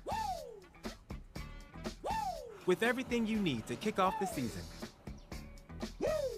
Shop Amazon early holiday deals now. Big news for Mahomes. I'm switching to iPhone 16, but T-Mobile, it's built for Apple Intelligence. That's like peanut butter on jelly on gold. Get 4 iPhone 16s on us. Plus 4 lines for $25. What a deal. Y'all giving it away too fast, T-Mobile. Slow down.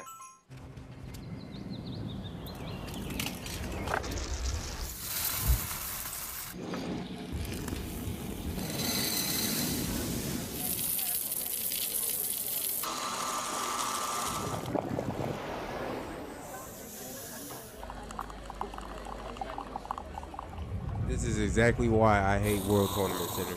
It's just so fucking limited, and it fucks up the goddamn recovery. You've earned this, so hold it up high. Because it's the things you make that show what you're made of. You are a fighter, and this is your reward. Modelo, the mark of a fighter. Start Saturday strong as the Hoosiers bring their Cinderella season to the shoe. Big noon Saturday. Curtis Rourke and undefeated Indiana go head-to-head with the world-famous Ohio State Buckeyes. Big noon Saturday only on Fox. I want to see Michael Penix go back to the game. I don't give a fuck about this. I mean, you can't get much better than the views that you find here in the Denver area. I'm not using her. A guy Hash out just shooting all kinds of beautiful shots for you this weekend. Yeah. 3rd and 1. Up the middle, Easy. it'll be a first down for First Chase down. McClellan. It was all because Michael Penix handled it. Well, Laura Oakman, we've told a lot of stories today, but we've also unfortunately had a lot of injury updates about Atlanta from you. Way too many, and we came into this game saying how many they already had. Let me just sort of remind everyone where they are after today. Kevin King was ruled out with a concussion. Darnell Mooney with a hamstring. Zach Harrison, he was ruled out with the knee injury. Casey Washington out with a concussion. Nate Landman recently ruled out with a hamstring. Goodness. Again, they had 7 players off of their defense coming into the game tonight.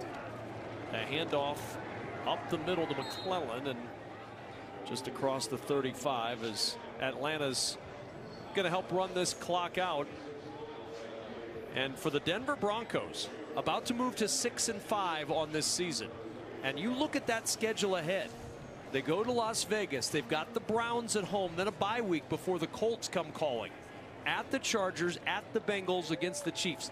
That end after the bye is pretty tough, but a chance to stack a couple of wins the next couple of weeks in games that they'll be favored in. Yeah, Colts game could be very meaningful when you talk about wild card playoff seeding. And again, penetration from Malcolm Roach and Levi Wallace. And then who knows where the Bengals are going to be at that time and what their state of mind is going to be. Boy, it's been a tough season for Cincinnati, but it's going to be important for Denver to continue to show the growth from week to week, as we've seen from them since we started doing that game week 5 and getting ready for the game this weekend, and just seeing that the growth that this team has had. And the Denver Broncos, the first time sweeping a division since 2015 when they swept the North. The first time against the NFC South in team history. And Sean Payton, who was once voted the 12th biggest villain in Atlanta sports history because of his time with the Saints, will do nothing to endear himself to Atlanta fans again.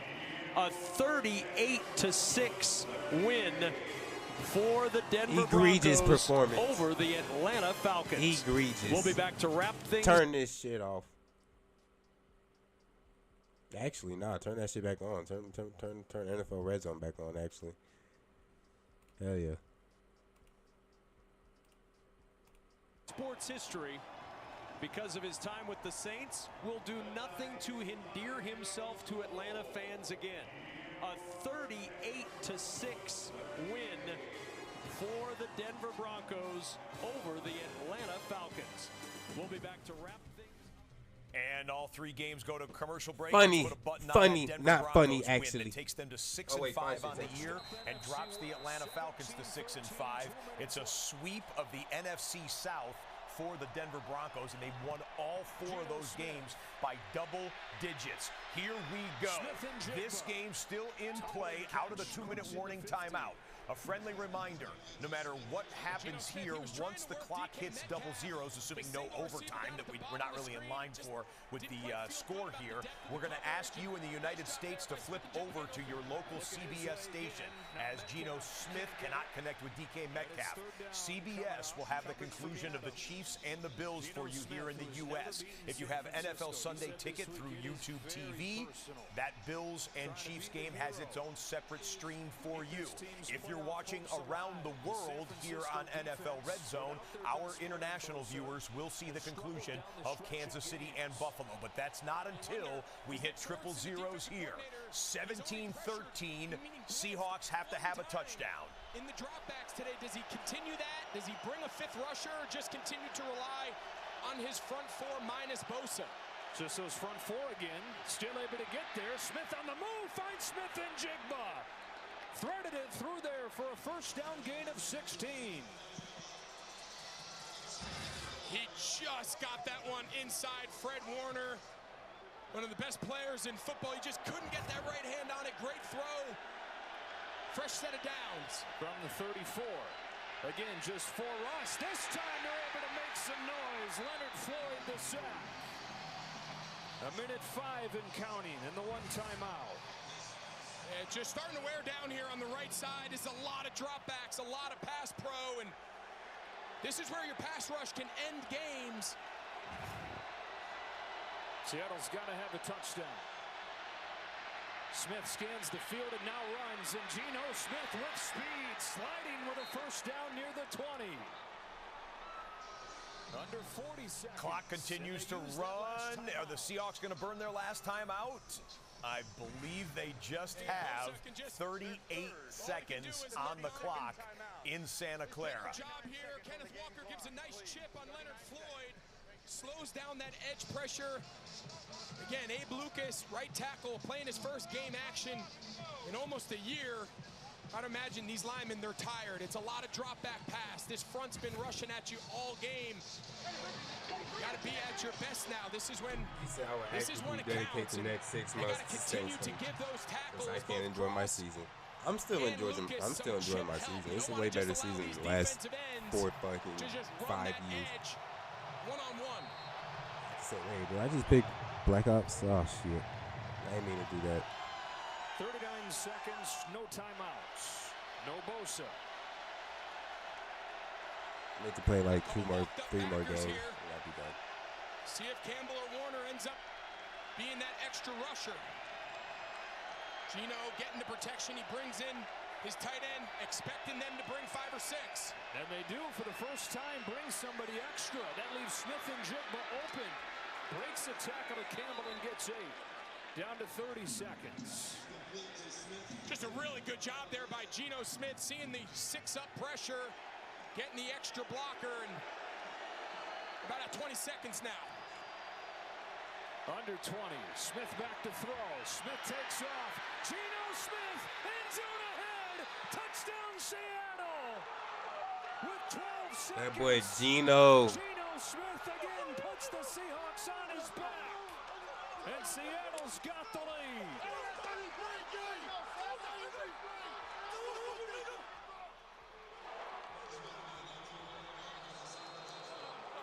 Single-handedly won them the game. Wow. Geno Smith, who's thrown the ball more than any quarterback in the NFL this year. On this drive right here, it's 2 of his runs that prove to be the difference. Just remarkable. They go 80 yards with the game on the line. It's been a little bit of a struggle the entire game offensively, and then Geno Smith comes through when the moment was its biggest. And I'll tell you what, to overcome that sack, just look how many guys there are in coverage. Just so much depth, and the second he's able to get up and escape the pocket, look at this void, but now everyone's got their backs turned, and Geno just makes a mad dash for that front pylon, and it was all but over.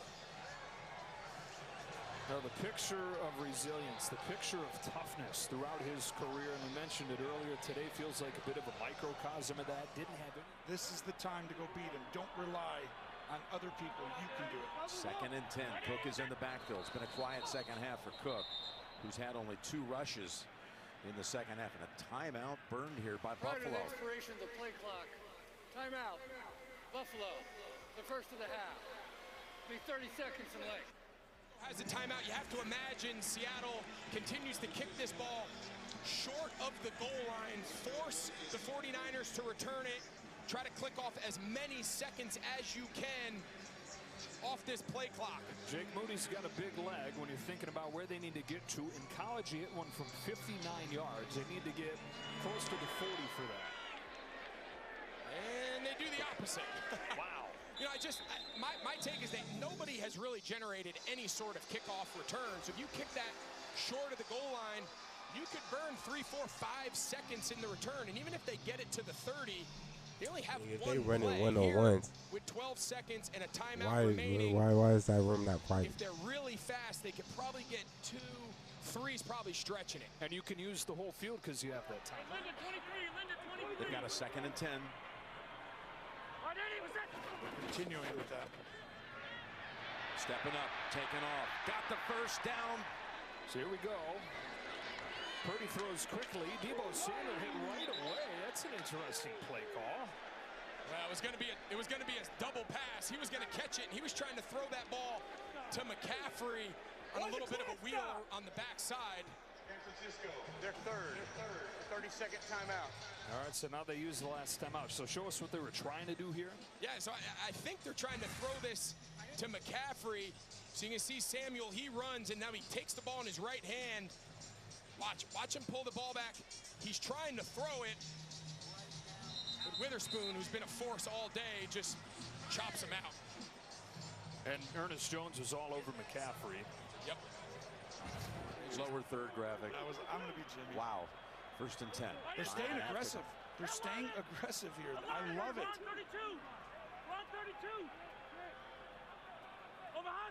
From an empty backfield. He steps up and throws, has Samuel crossing. Turns around, tosses it back to a lineman with a flag down, and then it's taken away by Seattle and Derek Hall. Yeah, we'll see what the flag is, but it looks like this is going to do it. Yeah, it's going to be offensive pass interference. Number 82, that penalties decline. The game. The Seahawks, with a last-minute drive from Geno Smith, keep their playoff hopes alive. A road win in Santa Clara, beating San Francisco for the first time in 3 years. Yeah, we mentioned how big this game was for both teams. San Francisco feels like at any moment they're going to start clicking. They were in control almost the entire game, and then it was really that Bosa injury defensively. Gave up 2 touchdowns after Bosa left the game. How about the Seattle Seahawks? A 2-minute fourth quarter game-winning, go-ahead and clinching touchdown drive capped off by a Geno Smith rushing touchdown. So that means there's 1 game standing, 5 minutes remaining in the Bills and Chiefs. Flip over to your CBS station for the conclusion of Buffalo and Kansas City, or check it out on its individual stream on Sunday Ticket. International viewers, here comes the final for KC and Buffalo.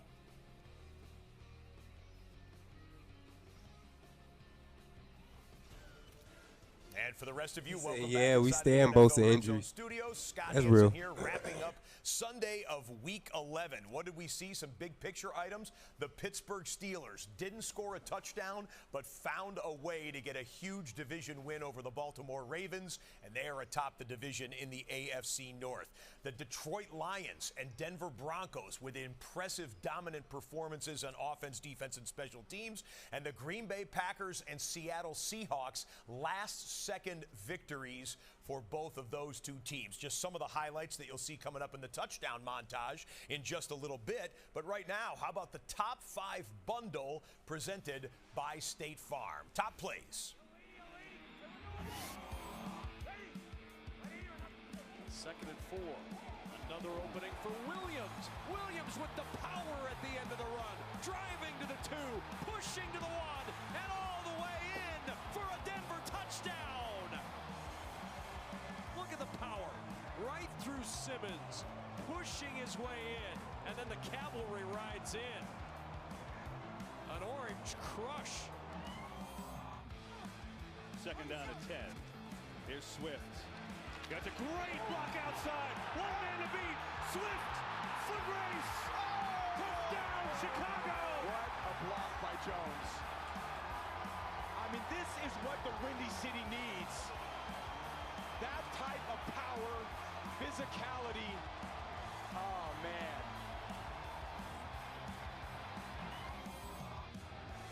Here we go. 46 yards for the win. And it's blocked! Oh, my goodness, the Packers block it, and they're going to win! Green Bay survives! Wow, Brooks right through the A-gap between the guard and the center, gets his left hand up, and it is absolutely heartbreaking. Am I tweaking, or does this nigga have 4 bars of health?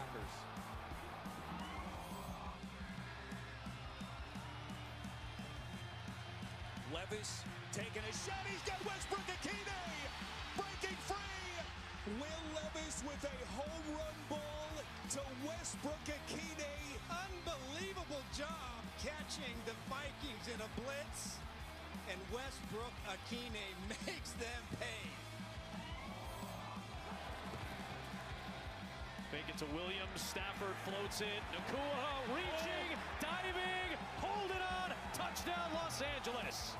Well, here comes the fake block by Ncaa inside. He's going to freeze the safety and then get out to the pylon. Stafford is just throwing this to open grass, waiting for his guy to speed cut.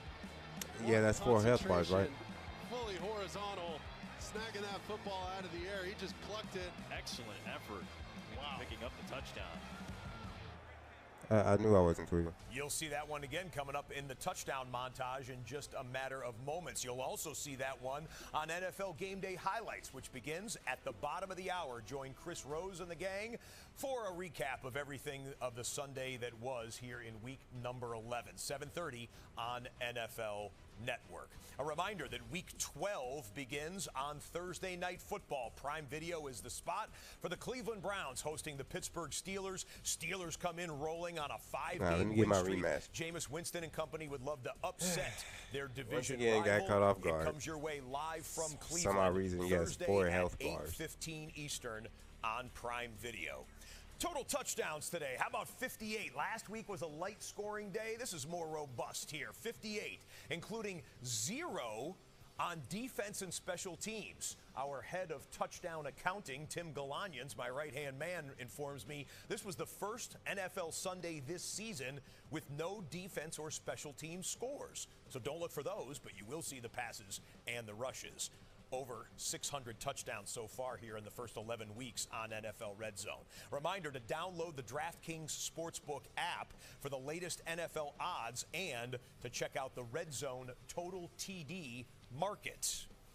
And with that housekeeping done, we can wrap up the day that was. A reminder, the conclusion of the Bills and Chiefs, which is in a commercial break right now, is over on your local CBS station, or you can see it through NFL Sunday Ticket on YouTube TV for those who have subscribed. For the rest of you, and for all the hardworking women and men here in the studio, for our producers, Alan Flowers, Brian Nettles, Todd Mossberg, Andy Gregg, for our director, Dustin Stern, I'm Scott Hansen saying thank you so much for watching. We leave you, as we always do, with one more look at every touchdown from every game presented by DraftKings Sportsbook. Good night, and we'll see you in Week 12.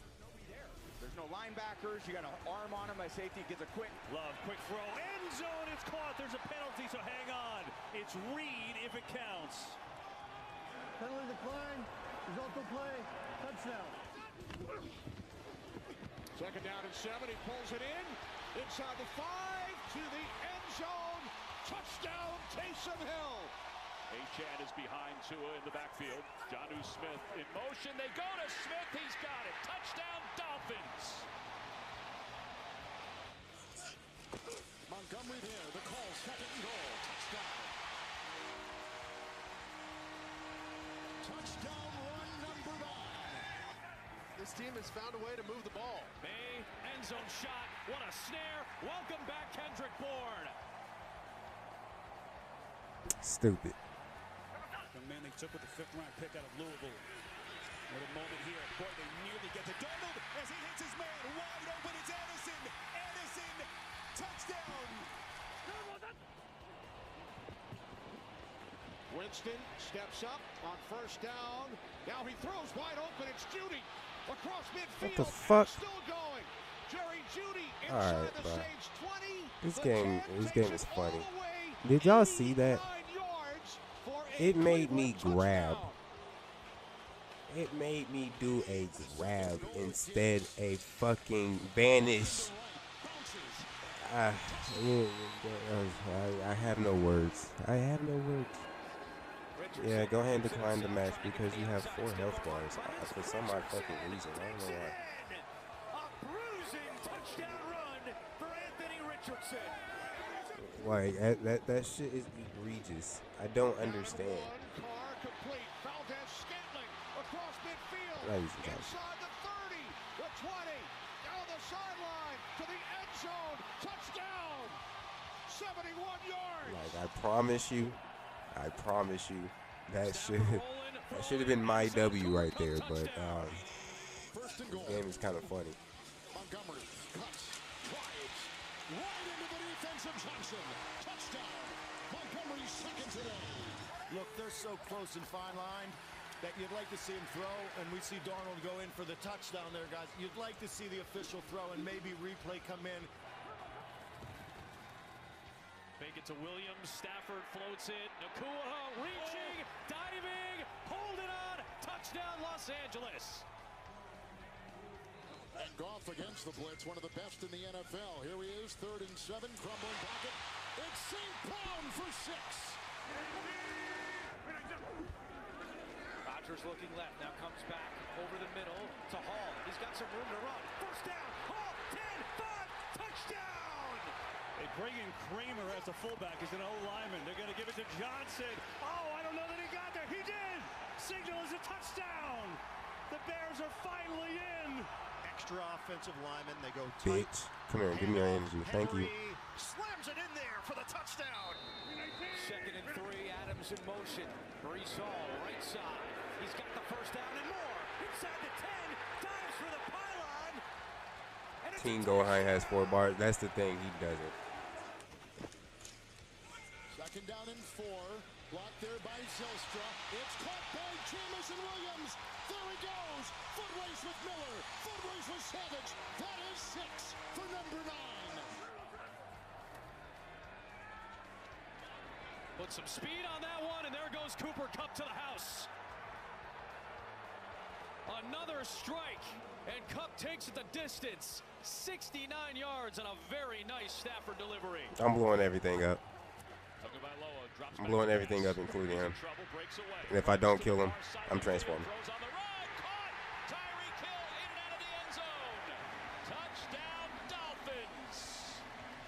Self-destructive.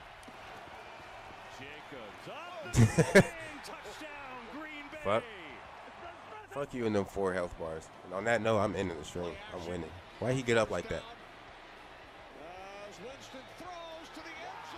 Bro over here cheesing and shit. Like, fuck out of here. Bowers in the slot to left. Looks like, no, he just runs away from Ramsey now. You got the matchup you want. Amir Abdul is in the back. Not rematching. Fuck out of here. Matter of fact, I'll rematch. I'll do one more game. I'll do one more game. I'll do one more game. Because he's really not that good. But here's what I'm finna do though. Here's what I'm finna do though. The formidable Super Saiyan 4 Gokita. If he want to use a character with 4 health bars, I'm using a character with 4 health bars. I mean, simple as that. Gibbs the back. Lions have scored every time they've had it today. Look out. How did he have 4 health bars? Yeah, I don't even know. This Frieza probably got 4 health bars. I'm not even gonna lie. Going to work on 3rd down. Levis taking a shot. He's got Westbrook Akine breaking free. And the Tennessee Titans Yep. back in it. 98 yards. Stafford, back foot, slinging for Parkinson. What a throw, what a catch.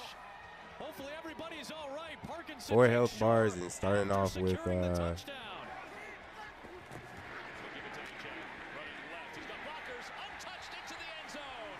This will be the 7th play of the drive. 1st and goal. Or maybe a little miscommunication. He completes nonetheless. Akers, and he's in for the Minnesota touchdown. Come here, bitch. Play fake. Yeboah, he's got it, and he's got a touchdown! The first NFL touchdown for Kenny Yeboah. Then you also have Taysom Hill in the backfield, so you know you can get in the yard with him. And Hill will pick up the first down. More. And a Saints touchdown.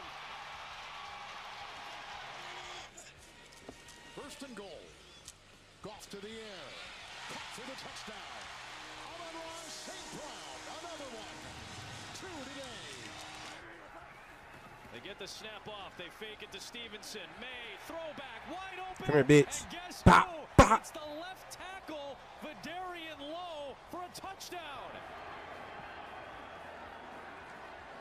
Richardson to Downs at the 5, reaches, and he's in. Touchdown.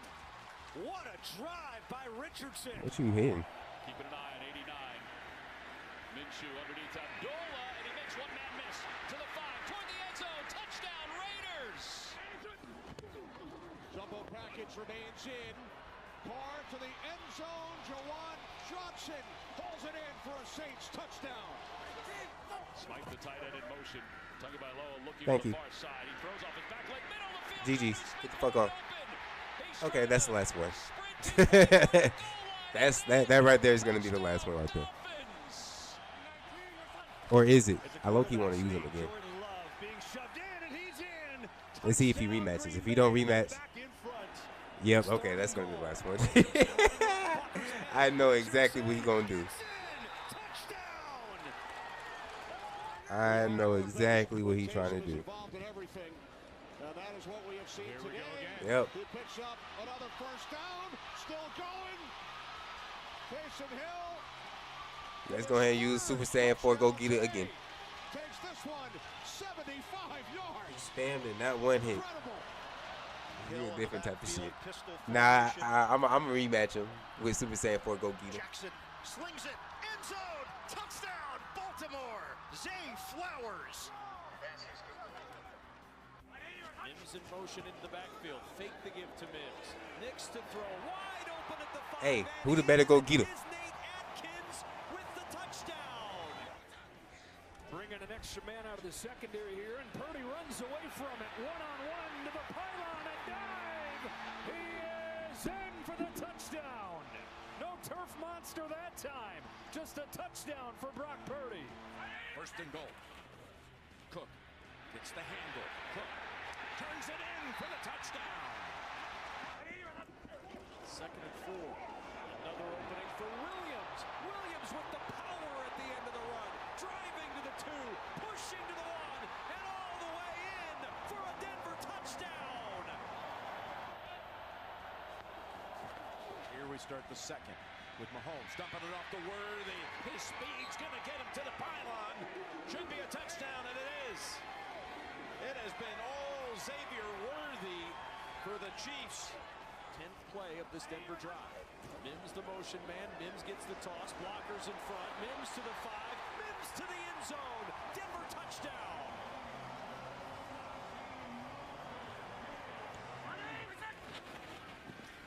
Handoff.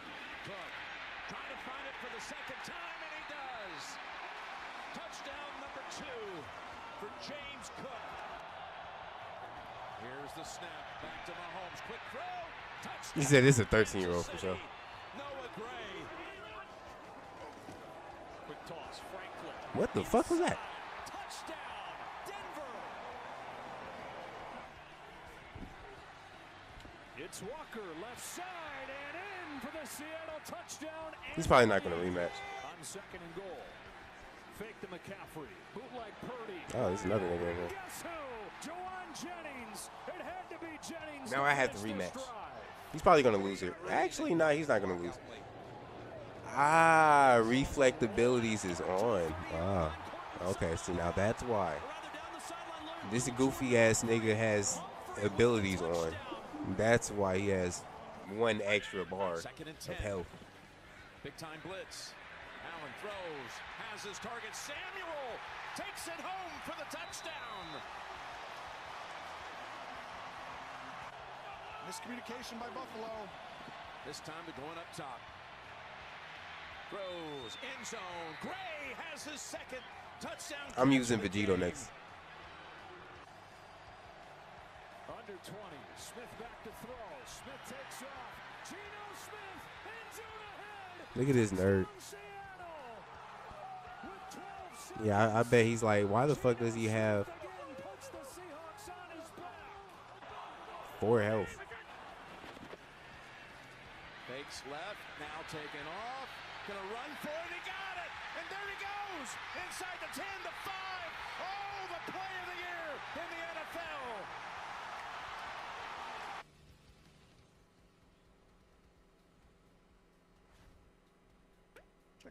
Dude, I told you, DraftKings is the best place to bet touchdowns. Best touchdown dance of all time. Probably don't even know about this. This old school right here. Oh, you want old school? Oh, that's dirty. That's dirty. Nigga put fucking abilities on. on. See now, you don't want this heat. No, man, that ain't heat. And hit you with this right here. Get nasty on it. Touchdown. I didn't know that was gonna break. Get out. Respect. This week, all customers score profit boost on every leg of your touchdown parlay, up to 100%. The crown is yours.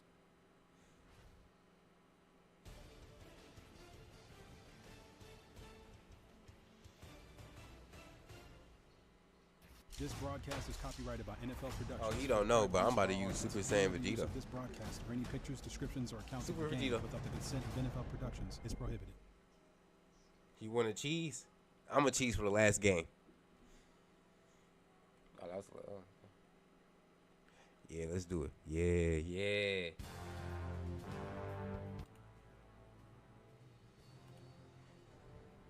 Nah, come on, bro. What you doing? Come on, bro. What you doing? Yeah, you see how he ducked?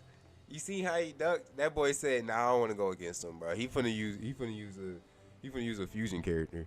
Hell yeah."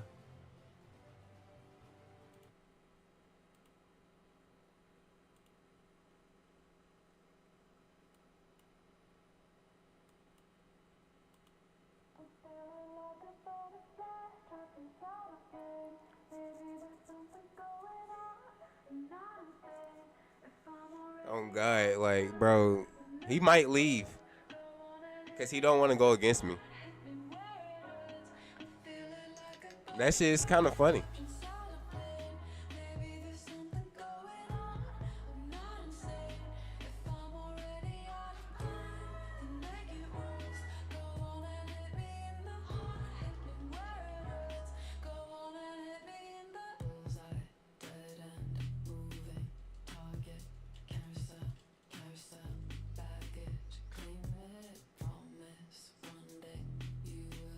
Why does Goku Black have 4 fucking health?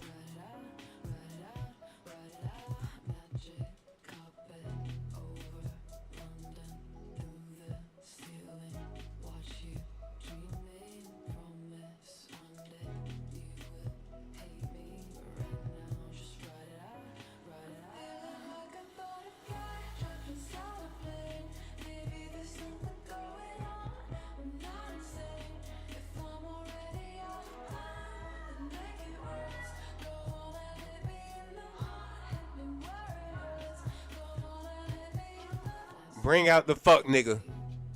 Bring out the fuck nigga.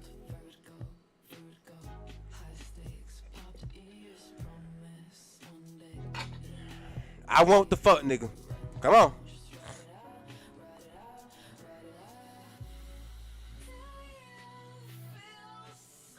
Oh, he must not know. I'm about to. Where he at? Where he at? Where he at?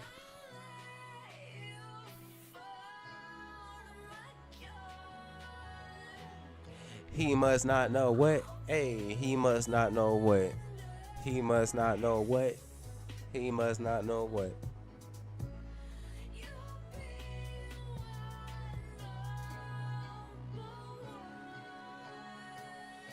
I'm sorry.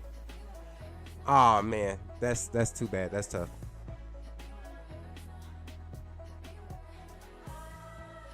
I bet he like, bruh, fusion, bro. Fusion, bro.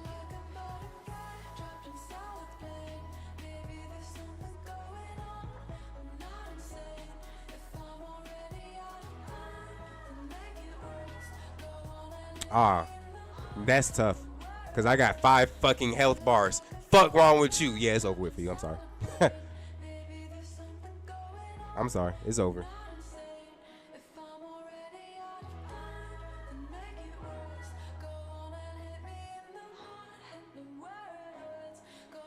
Come here. Bop, bop, bop, bop, bop. Just for funny shit.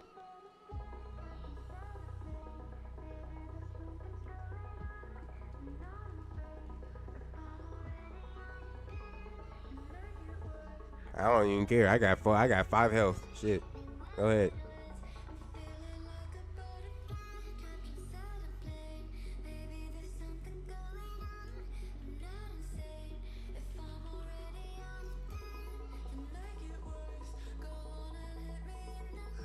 Oh, it's cooked.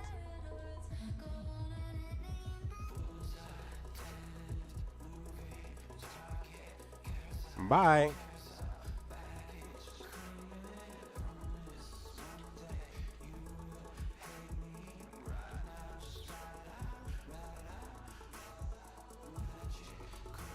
Shit, you can have that. What if he quits mid-game? That'd be pretty funny. I'm not gonna lie.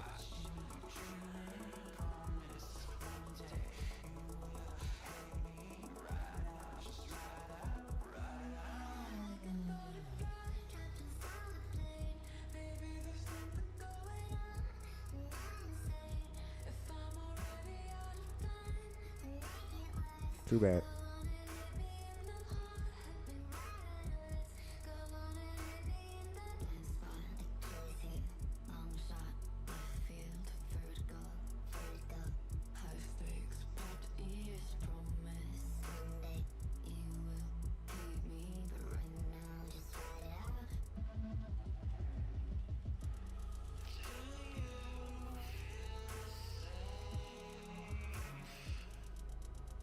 Bro thought he could just hide from me.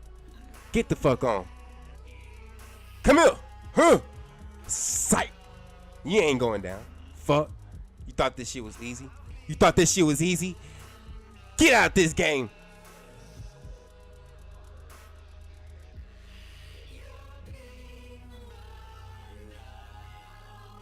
Aura.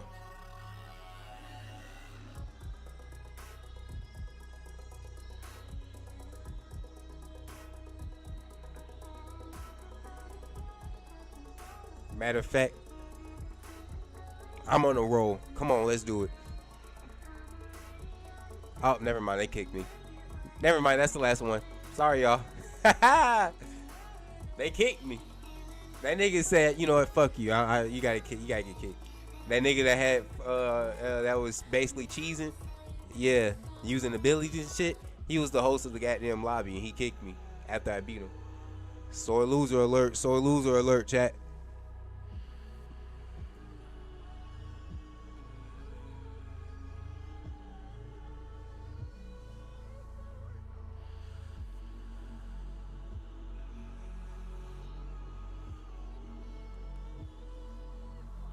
He said quit, bro. They kicked me. I ain't quit. I was about to beat their ass. I was finna just spam fusion characters. Shit, I ain't gonna lie.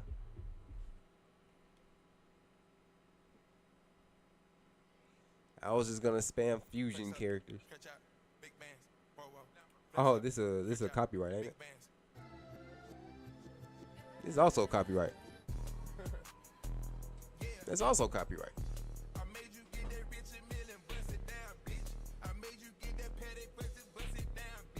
God damn it. That's also copyright. Alright, this is not copyright. This is not copyright. You said let that nigga be salty? Oh, most definitely. Crying Wallow. Yes, sir. Eventful 7-8 hour stream. We played a tournament. We played Black Ops 6. We placed bets. We lost the bet, and we lost in the tournament, 4th round, and we still won money in the tournament. You know, it was pretty cool. Went kind of crazy. Got some clips on Black Ops 6, sniping clips, you know. Quick scoping. Yeah, we back on that. Beat ass on Sparking Zero. Type shit.